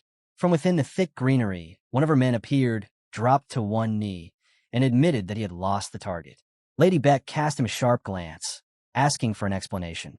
The subordinate explained that the boy had vanished the moment he slipped into the busy streets. It seemed he had expected to be followed from the beginning. Lady Beck reached for her cup once again, her words laced with quiet scorn as she dismissed such an excuse, reminding him that appearances could change, but mana could never be hidden. The subordinate hurriedly added that among the spoils taken from the duel, there was an item capable of altering not only appearance, but mana as well. Because of that, chasing him had become impossible. Lady Beck's gaze grew colder. He was only a 15-year-old illegitimate child, yet he had managed to escape a sword spirit trained by her own hand. She stirred the tea in her cup and let out a low hum, remarking that someone so weak would have been erased long ago. What angered her was not the boy's escape, but the incompetence of losing him in less than a day when she had hoped to predict his every move. Her tone hardened as she gave her next command. Every rumor was to be investigated, and the moment anything unusual surfaced, he was to be followed at once. The subordinate bowed deeply, acknowledging her orders. That evening, in a noisy tavern, tempers flared. A young man shouted that his opponent was cheating, claiming he had cards hidden in his sleeve. The crowd stirred with excitement, eager for a brawl. Some even placed bets, one shouting for the bald man, another putting money on the cross-eyed one. Then, the door creaked open, and a stranger stepped inside, covered completely from head to toe. Without a glance at the chaos, he walked straight to the bar and asked for a beer. The bartender gave him a curious look, noting that he had never seen his face before. Slowly, the man removed his coat and hat, revealing a long scar running across his face. His voice was steady as he explained he had come from the north, and spoke of the turmoil brewing in the Nine-Dragon stronghold of China. The bartender narrowed his eyes, pointing out that the man's accent was clearly from Seoul. Why then would a Korean claim to have come from the north? The scar-faced man answered evenly. He had fled, back then knowing nothing at all. The bartender chose not to press further and instead asked for his name. The reply made him uneasy, for even here, in this forsaken pit, names carried weight. Scratching the back of his neck, he muttered that the stranger must truly be a wanderer. The scar-faced man lowered his gaze to the beer in front of him. In the reflection, his new face seemed flawless. Hidden beneath the mask, an artifact known as the 10,000 Faces Iron Mask, his true features remained concealed, and he quietly reveled in that fact. With mana, the mask could reshape appearance and voice alike, weaving illusions at the cost of energy. Its usefulness was beyond measure. That man was none other than our protagonist. Li Chiol sat there in silence, thinking how long it had been since he last came to this place, hoping his memory would not fail him now. His eyes roamed the tavern carefully. They were in Jiagong Province, one of the most dangerous regions of the north. Though monsters had long since been eradicated, the land was barren, and settlements like this always attracted those who lived on the edge. Here stood a village built by outlaws, fighters, sorcerers, and wanderers with nowhere else to go. This was the Wanderers Guild. Many had tried to tear it down, but every attempt only unleashed more chaos as drifters scattered across the world. Even nations and great powers had decided it was wiser to leave it be. Li Chiol remained at the bar, lost in thought. This was the largest Wanderers Guild in Korea, and wherever criminals gathered, secrets gathered too. In his past life, he had hidden here to escape his family's reach, though they had eventually found him. That was why, in this life, he had chosen this place as the starting point of his journey. He raised his head, meeting the bartender's gaze, and asked plainly, who ruled this place now? The question made the man frown in confusion. Li Chiol explained without hesitation. He had no intention of dying blindly. To survive, he needed to know whose power defined the air he breathed here. The bartender let out a sharp sigh, saying one beer wasn't nearly enough to buy that kind of answer. Li Chiol frowned, then without hesitation slammed more coins on the counter, ordering another round with snacks to match. The bartender laughed at his bluntness and finally spoke. For the past 10 years, the Wanderers Guild had been under the rule of Baek Chiol Su. Even newcomers from China should have heard the name. Li Chiol nodded casually, confirming he had. Inwardly, though, his thoughts deepened. Just as he had expected, Baek Chiol Su, once an official martial artist, he had fallen into the life of a wanderer after murdering his own master. In Li Chiol's previous life, Baek Chiol Su had risen to dominate Korea's underworld. By the time he reached his 30s, he controlled the White Skull Gang and held the reins of the black market. The protagonist drummed his fingers lightly against the table, remembering that this was the era when the most valuable treasures first began to circulate. But Baek Chiol Su was not the one he sought. What he wanted was an artifact once reclaimed by the Martial Li clan. His face grew grim with determination. This time, that artifact would be his. Far away, late into the night, Baek Chiol Su sat inside his mansion, a bundle of papers in his hand. He waved them lazily, a calculating grin spreading across his face. With a booming laugh, he declared that the black market brought in far more wealth than herbal medicine ever could. Turning to the man before him, he praised Director Young Jin Soo for his efforts, saying bringing him back had proven to be the right choice. But his smile carried an edge. Rising from his seat, Baek Chiol Su stepped closer, commenting that Young should manage his expression more carefully. After all, no one was forcing him to stay. He placed a heavy hand on Young's shoulder, leaning in until his whisper dripped with menace. If Young truly wished to leave, he was free to try, if he could endure the consequences. The weight in Baek Chiol Su's voice sent a chill through Young Jin Soo. He forced a stiff smile, answering carefully that he would watch himself. Pleased with the response, Baek Chiol Su turned away with an easy laugh, remarking that Young's smile looked even better now, insisting that he truly valued him. As he strode off, Young finally felt a flicker of relief. Yet Baek Chiol Su's sideways glance quickly crushed it. He reminded Young that every bit of success he had was owed to him. Young acknowledged the words quickly, unwilling to invite more danger. The gang leader then shifted back to business, musing aloud that he worried about releasing too few tickets for the upcoming black market gathering. The unexpected enthusiasm from the upper ranks had caught him off guard. With a sly grin, he proposed releasing more tickets, asking Young's opinion. Calmly, Young advised against it, explaining that keeping tickets limited would only strengthen loyalty. Though a little dissatisfied, Baek Chiol Su accepted the reasoning. His tone hardened as he reminded Young that their ambition stretched beyond the filthy underground. The black market was only a stepping stone. With the wealth and influence it provided, they would one day rise into the light. His eyes gleamed, his face marked with both shrewd ambition and a sinister edge. The next morning, under a clear sky, Young Jin Soo continued his report inside Baek Cheol Soo's sprawling residence. The black market, he explained, was open only to a chosen few and had grown into a tightly sealed community. It served as both entertainment and a perfect channel for laundering money. Thanks to its secrecy, rare items that could never be obtained through legal means were traded freely, making it all the more irresistible. Baek Cheol Soo flipped through the stack of documents in his hands, his eyes narrowing as he read. Drugs, rare medicines, priceless art. His lips curved into a sly grin as he added that even people could be acquired if someone had the appetite. Director Jung stayed silent, listening. Baek Cheol Soo then murmured that the desires of the wealthy never truly changed. With a sudden slam, he tossed the documents onto the table and declared with confidence that their business was thriving. Resting his chin against his hand, he added that it was only a matter of time before the Baek Joel gang left the shadows to stand in the light. But his tone shifted as he warned that in times like these, if even the smallest detail were to leak, the door burst open before he could finish. A man rushed in, breathless, cutting through the tension. Baek Cheol Soo's fist tightened, rage flashing across his face as he growled at the intruder, asking if he had lost his mind and whether he wished to die. The man dropped to his knees, bowing quickly, stammering that the news was too urgent to delay. Still seething, Baek Cheol Soo barked at him to speak. The messenger hurriedly explained that a guest had arrived at their facility in South Pyongan province, urging the boss to see for himself. Baek Cheol Soo's brow arched at the word guest. The staffer hesitated, then bent even lower before delivering the revelation. The visitor seemed to hail from the prestigious Lee family. At those words, silence fell. Both Baek Cheol Soo and Director Jung froze, stunned by the weight of the name. Meanwhile, in South Pyongan province, inside a designated safe zone, Lee Cheol planted his feet firmly on the ground. Before him stood a plain office building, nothing remarkable at first glance. Yet as he stepped inside, his thoughts stirred. This was no ordinary place. Hidden behind its ordinary facade, it served as one of the Baek Joel gang's main strongholds.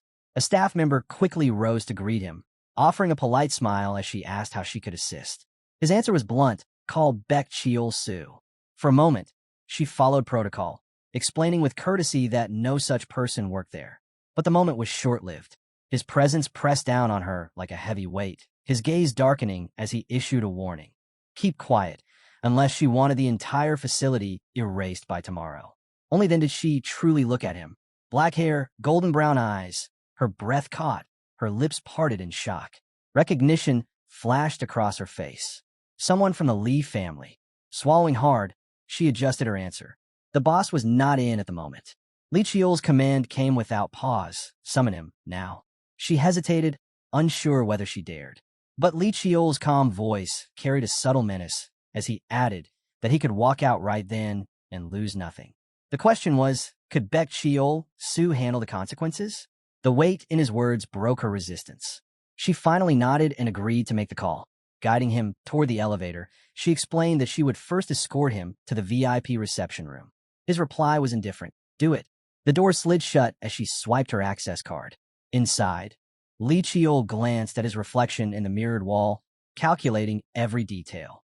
He was glad he had left his hair and eyes untouched. His disguise placed him somewhere in his 30s or 40s. Quietly, he rubbed his chin, considering Baek Cheol Soo. A level 5 warrior, someone who couldn't use mana to disguise a voice. All he needed to do was lower his tone.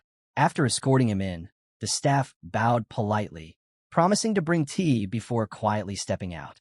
Lee Cheol lowered himself into the chair, half closing his eyes as his mind turned. If this had been just another rogue hideout, his presence wouldn't have raised suspicion. But for someone of the Lee family to step into a den of outlaws, this was no ordinary visit. He resolved that Baek Cheol Soo would have no choice but to face him directly. The doors soon opened again. Entering with a forced smile was none other than the boss of the Baek Joel gang. Lee Cheol lifted his cup, sipping slowly before speaking coldly. He was late. Scratching the back of his head, Baek Cheol Soo tried to laugh it off, claiming the trip had been long. He added quickly that the moment he heard of Lee Cheol's arrival, he rushed over. Then, with feigned boldness, he demanded to know why someone like him had come. The smile never left his face, but he had no time to react before Lee Cheol suddenly closed the distance. With one sharp motion, Li Qiu's knee drove straight into his stomach, sending the gang leader crashing into the wall with a grunt of pain. Li Qiu's voice was low and cutting. He warned that he had been forced to wait 30 minutes, and Baek Chiol Su should have bowed the instant he entered. Instead, he had dared to walk in with his head held high. The gang members dropped to their knees at once, shouting apologies. Baek Chiol Su staggered, clutching his stomach, his eyes wide. At first, he had thought the stranger was simply a lunatic pretending to be of the Li clan. But the blow told him otherwise. One strike, and he had been crushed without resistance. That aura, cold, arrogant, and drenched in killing intent, could belong to no one else. Panic gave way to submission. He forced a smile, lowering his tone as he stammered that this guest must be from the main branch, or at least a direct offshoot of the Great Li family. With hurried politeness, he introduced himself properly as Baek Chiol Su, manager of the rogue network within the organization, and declared it an honor to meet such a bloodline. Li Qiol raised a brow at Baek Chiol Su's sudden change in attitude, his voice carrying a quiet edge as he remarked that the operation here seemed interesting. The gang leader flinched, uncertain of how to respond, until Li Qiol spoke again, this time with blunt clarity. He had heard that Baek Chiol Su was running a black market, a daring move for a wanderer cast out from one of the 10 great sword sects. Lowering his gaze with clear disdain, Li Qiol added that he had expected Baek Chiol Su to rot away in the shadows. Yet here he was, using the black market as a ladder to reach the light. The words struck deep. The gang boss paled, realizing this man knew not only his past ties to the sect, but also of his present dealings. Fear crept into his expression as he quickly bowed his head, stammering an apology. But Li Qiol's tone shifted, calm now, deliberate. He explained that he had not come to scold nor to punish. Instead, he revealed slowly that his master had taken an interest in Baek Chiol Su and intended to begin something through him. Baek Chiol Su opened his mouth, only to be cut short as Li Qiol pressed on, asking whether he wanted to know who this master was. After a pause, the gang leader carefully voiced a question. Could he be told? Li Qiol chose his words with precision, speaking with a weight that lifted the name to reverence. His master was the purest blood of the Li family, the one most worthy of carrying the clan's mantle. A scoff broke from his lips as he gave the name at last. The seventh son of the Li clan, Lord Li Jae-hak. The seventh son of the martial Li clan, Li Jae-hak, was a name that resonated across the land. A direct heir of pure lineage, he had risen to extraordinary fame, not through martial strength, but through unmatched mastery in commerce. He was hailed as a prodigy in business, one who might stumble or suffer setbacks, but never truly lost. With foresight and calculated moves, he always ensured the final victory belonged to him. Li Qiol's words carried weight as he explained that this very young master intended to set his plans in motion through Baek Chiol Su. The revelation sent Baek Chiol Su's thoughts spiraling. Why would someone of such status stoop to work with him? The black market was valuable, yes, but surely not enough to draw direct attention from the main branch of the Li clan. Suspicion clouded his mind as he quietly questioned whether this man before him was truly connected to them at all. Before he could dwell longer, Li Qiol's sharp voice cut through his hesitation, noting the trace of arrogance flickering in his eyes. At once, Baek Chiol Su bowed low, muttering an apology for his disrespect. Li Qiol turned his head aside, remarking that it was only thanks to the young master's mercy that someone as lowly as Baek Chiol Su was even being considered. Seated with calm authority, he continued, urging the gang boss to leave all matters in his hands. Then, with deliberate slowness, Li Qiol reached for a nearby object. Baek Chiol Su's gaze followed nervously, his breath hitching. Li Qiol told him to remain calm, adding that if he had intended to kill him, the strike would have come the moment he entered. But when the object came into view, Baek Chiol Su's composure nearly broke. His voice quivered as he whispered its name. The demon's spear, Baek Chiol. His mind raced as his eyes swept over the weapon. The long shaft, flowing elegantly like water. Memories surfaced. Years ago, Li Jae-hak had ventured to the Northern Sea on a fateful mission. Rumor had it that from the Dragon King's own sea realm, he had drawn forth a divine weapon. Looking now, Baek Chiol Su was certain this was it. Li Qiol raised the spear, his tone cutting as he asked whether Baek Chiol Su recognized it. Without a pause, The gang boss admitted it was the demon spear, Beak, but confusion flickered in his eyes as he noted the absence of its aura. Li Chiol's gaze stayed locked on the weapon as he spoke darkly. The spear had been sealed, and if Baek Chiol-su still doubted him, he reminded him coldly there were plenty of others who could take his place. That warning forced Baek Chiol-su to tread carefully. His curiosity outweighed his fear, and he asked cautiously what it was the young master desired. Li Chiol's voice carried authority as he laid out the plan. His master wanted Baek Chiol-su to expand the black market and claim control over the entire underground economy. The words left Baek Chiol-su stunned. He stammered that the black market was nothing more than a small scheme, a way to scrape together petty income. But Li Chiol's tone left no room for argument. The decision was already made. Baek Chiol-su's eyes widened as the weight of it sank in. The idea of a Li clan heir involving himself in the shadows seemed absurd. Yet, the more he thought, the more sense it made. Money was still money, whether in light or darkness. And with Lee Jae-hak's unmatched vision, even the underworld could become a stage for profit. A chilling thought struck him, and his voice came out hesitant as he asked if he had any choice at all. Li Chiol's reply was absolute. He did not. Baek Chiol-su clenched his fists tightly, curses rolling through his mind. He knew it. Refusal would mean death. By sunrise, the Li clan's warrior squad would be at his throat. The man before him loomed larger with every passing moment, the mere mention of that name enough to seal his fate. Then, with deliberate weight, Li Chiol planted the spear against the ground. His tone shifted as he continued.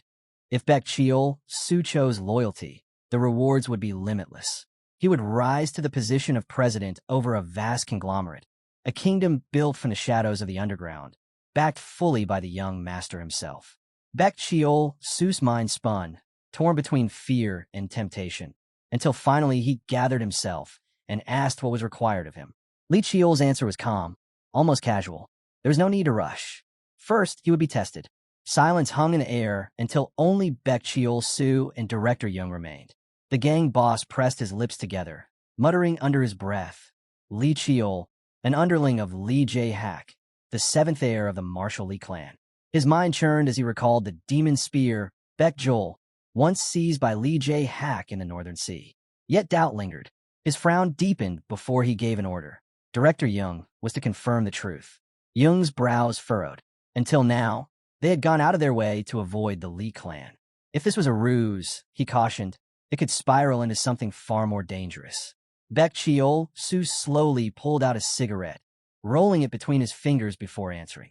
If Li Chiol truly belonged to Lee Jae-hak, then there was nothing to fear. Striking a match, he lit it, inhaled, then exhaled a thick stream of smoke. And if the man turned out to be a fraud, then so be it. They could still consider it a favor to the clan. His arrogance sharpened as he added that if the man was useless, they would simply decide how to deal with Baek Jeol during the upcoming black market event. Director Young stayed silent for a long moment before giving a reluctant nod. The room fell into stillness once again. Elsewhere, Li Chiol sat inside a lavishly decorated chamber, his eyes briefly widening at the extravagance. He lowered himself cautiously onto the bed, his thoughts dripping with disdain. No doubt the gang was drowning in headaches after the demands he had thrown their way. 3 conditions. That was what he had set. The first, Baek Jeol would be put up for sale to test their ability to manage such a dangerous item. He exhaled slowly, satisfied. After all, the spear he had given them was a fake, forged from Mujin. The real demon spear, the soul-devouring weapon, remained sealed.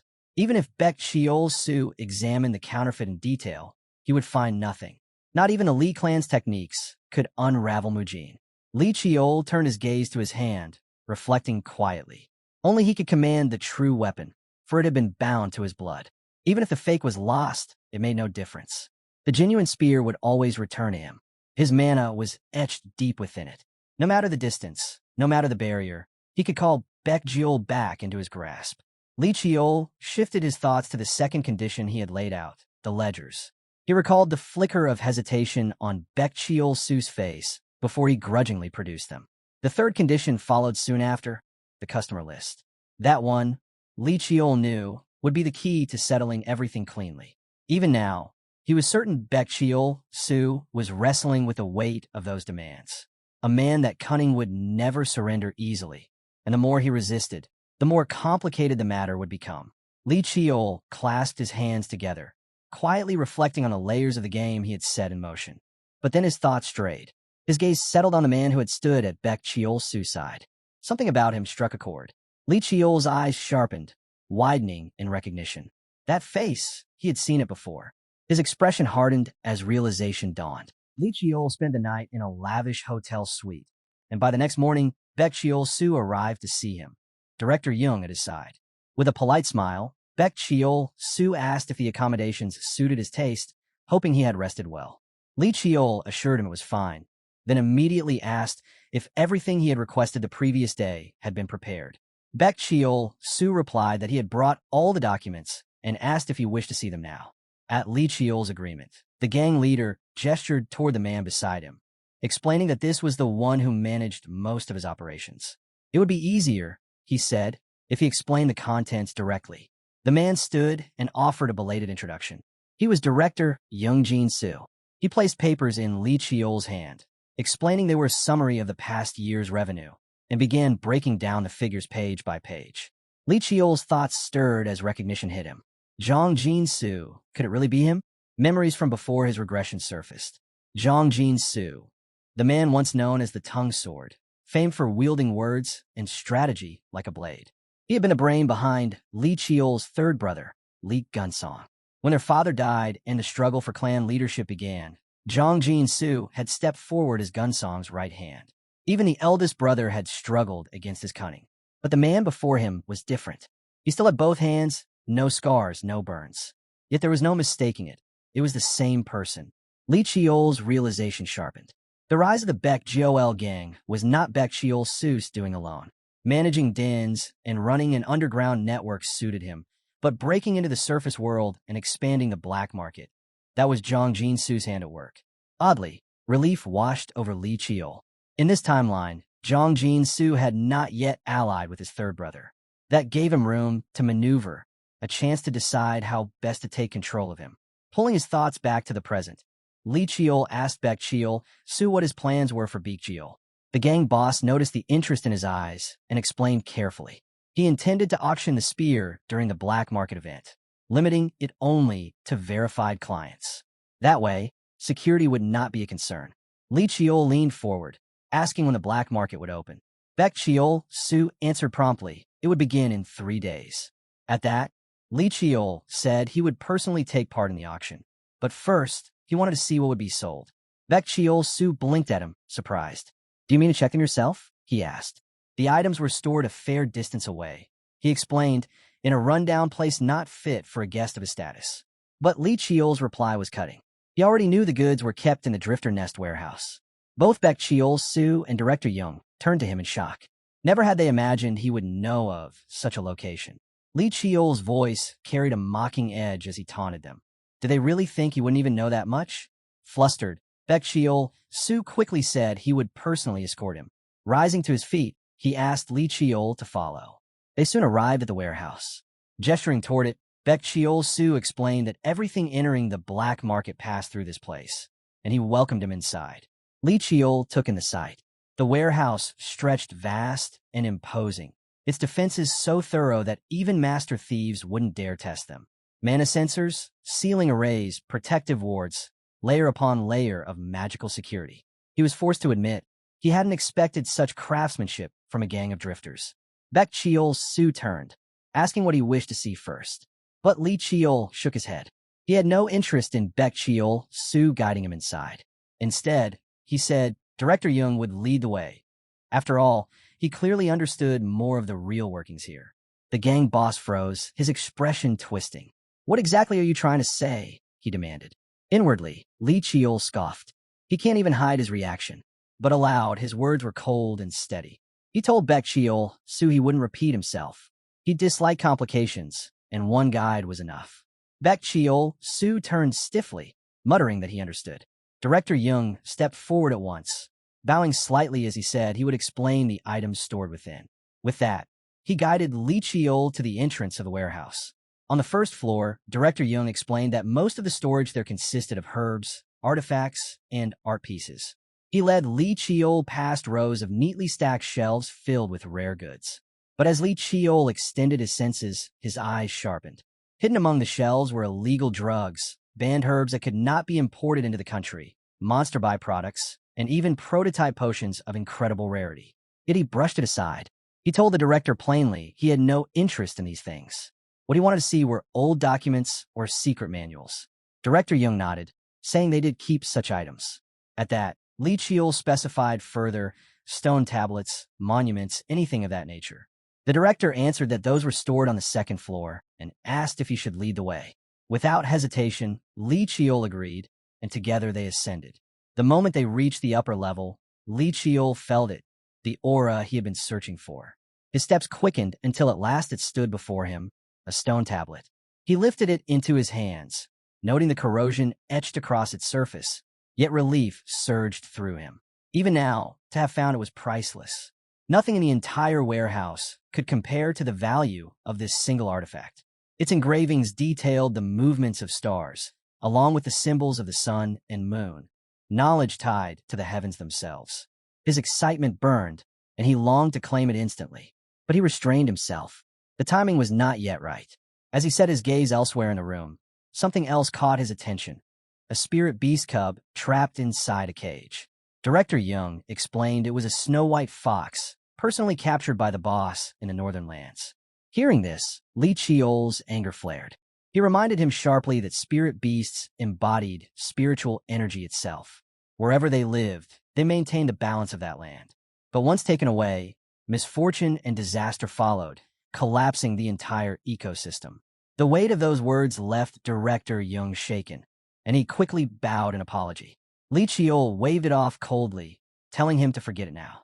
Li Chiol's eyes swept across the storage once more and froze. Among the shelves were military-grade mana bombs, laced with poison, and even artifacts tied to dark mages. For a moment, he could hardly believe what he was seeing. His first thought was caution. Bringing this much into play could alter the course of history itself. But the longer he stared, the more certain he became. It would be better to tear it all down now than let it grow unchecked. Turning to Director Young, he asked if these weapons were being sold on the black market. The man quickly shook his head. They weren't on open display, he explained. Such items were released only when there was a special request. That eased Li Chiol's mind. If things like this were openly listed, neither the government nor the clan would have stayed silent. With that, he said it was time to return. But just before they left, he posed one last question. As they walked, he asked the director directly if he was left-handed. The question caught him off guard. It was oddly personal. Still, he nodded and said yes. Li Chiol's next words cut deeper. Working with drifters, he didn't even seem to know basic self-defense. Was there a reason for that? The director admitted it plainly. He had been born with a chronic condition, and because of it, he could not use mana. Li Chiol studied him carefully. The facial details were different, but now he was certain. This was the same Zhang Jin, Su, he remembered from before aggression. He pressed further, asking why someone like him remained under Baek Chiol Su. It didn't fit. He didn't seem the type to belong in such a place. The director's confusion deepened. Why are you asking me this? He said cautiously. Li Chiol told him he didn't need to answer if it made him uncomfortable. But if he chose to, this might be his first or his last chance. After a heavy silence, the man finally spoke. He confessed that he had a daughter. Because of his illness, he had passed the condition down to her, and she suffered even worse. Treatment was nearly impossible. Her disease was rare and medicine scarce. There was only one drug that had any effect, but it was banned, classified as illegal and unobtainable. In desperation, he had been introduced to Baek Chiol Su through a chairman he once worked for. That was how the deal was struck. In exchange for his skills, Baek Chiol Su provided medicine and money. Li Chiol's thoughts darkened. So that's how it began. At first, just laundering money and speculation. But later, Baek Chiol Su would use wealth and dependence to tighten the leash around Zhang Jinsu's neck, binding both his career and his life. Li Chiol could hardly believe how tangled things had become. He turned to Director Young with a sharp question. Was he preparing to betray Baek Chiol Su? The words left the director stunned, caught off guard. Li Chiol pressed on, saying it was obvious he already intended to turn against him. The director stammered, asking what he meant, but Li Chiol's tone left no room for escape. The ledgers and lists he had presented were far too detailed.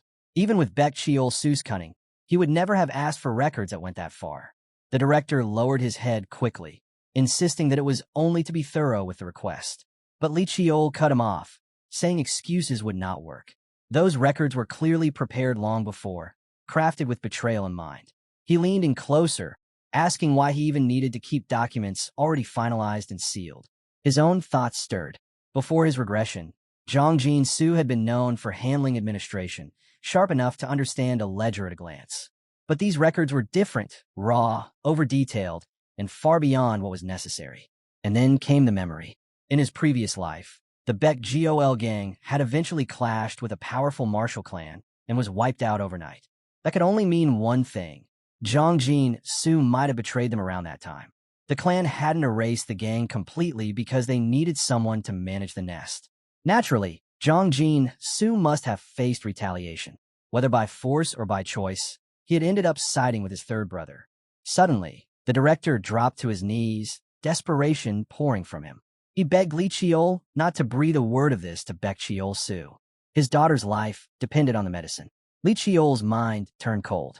This man had once been the brain behind his third brother, a strategist sharp enough to sway entire battles. If things followed the old timeline, he was a threat who needed to be eliminated here and now. But then another idea struck him. Looking down, Lee Cheol told him flatly he would keep his secret, but only if they struck a deal. Outside, Baek Cheol-soo waited, cigarette smoke curling in the air, his anger simmering. He thought bitterly about how far he'd been pushed. A man had walked into his warehouse and openly insulted him. Esteemed clan or not, it was an outrage. Yet there was nothing he could do. For now, he could only endure. Baek Cheol-soo realized that he hadn't brought Jong Jin-soo here just to discard him. The black aura hadn't grown beyond this point, and Jong Jin-soo had followed every order without fail. As he mulled over his own downfall, one of his subordinates approached, asking if he seemed troubled and offering to fetch him a drink. Irritated, Baek Cheol-soo rose, shoved the man back through the window, then casually wiped his hand, reminding him that he had warned him not to address him like that. Calling over his other men, he ordered them to drag the fallen subordinate outside and keep watch, informing him the moment the guest and the director stepped out of the store. Inwardly, he was cursing his luck. First a sudden visit from a respected martial clan, and now complications tied to Lee Jae-hak's connection, forcing him to deal with Jong Jin-soo. That night, Baek Cheol-soo contacted the director, asking whether he had checked into the matter he'd assigned. The director reported that the demon spear couldn't be fully appraised because of its seal. Baek Cheol-soo then pressed him. If the seal was authentic at that level, didn't that mean the weapon itself was genuine? That would make Jong Jin-soo truly one of Lee Jae-hak's men. The director went on to explain that he had asked around, and clients confirmed Lee Jae-hak was preparing to expand his business. Baek Cheol-soo wasn't surprised. Lee Jae-hak had always been ambitious. Still, he pointed out to Director Jong that his sharpness had dulled. After all, information like this could easily be uncovered by others in the same line of work. That's where we'll leave it for now. If you want to catch the next part, make sure to like the video and subscribe so you don't miss it.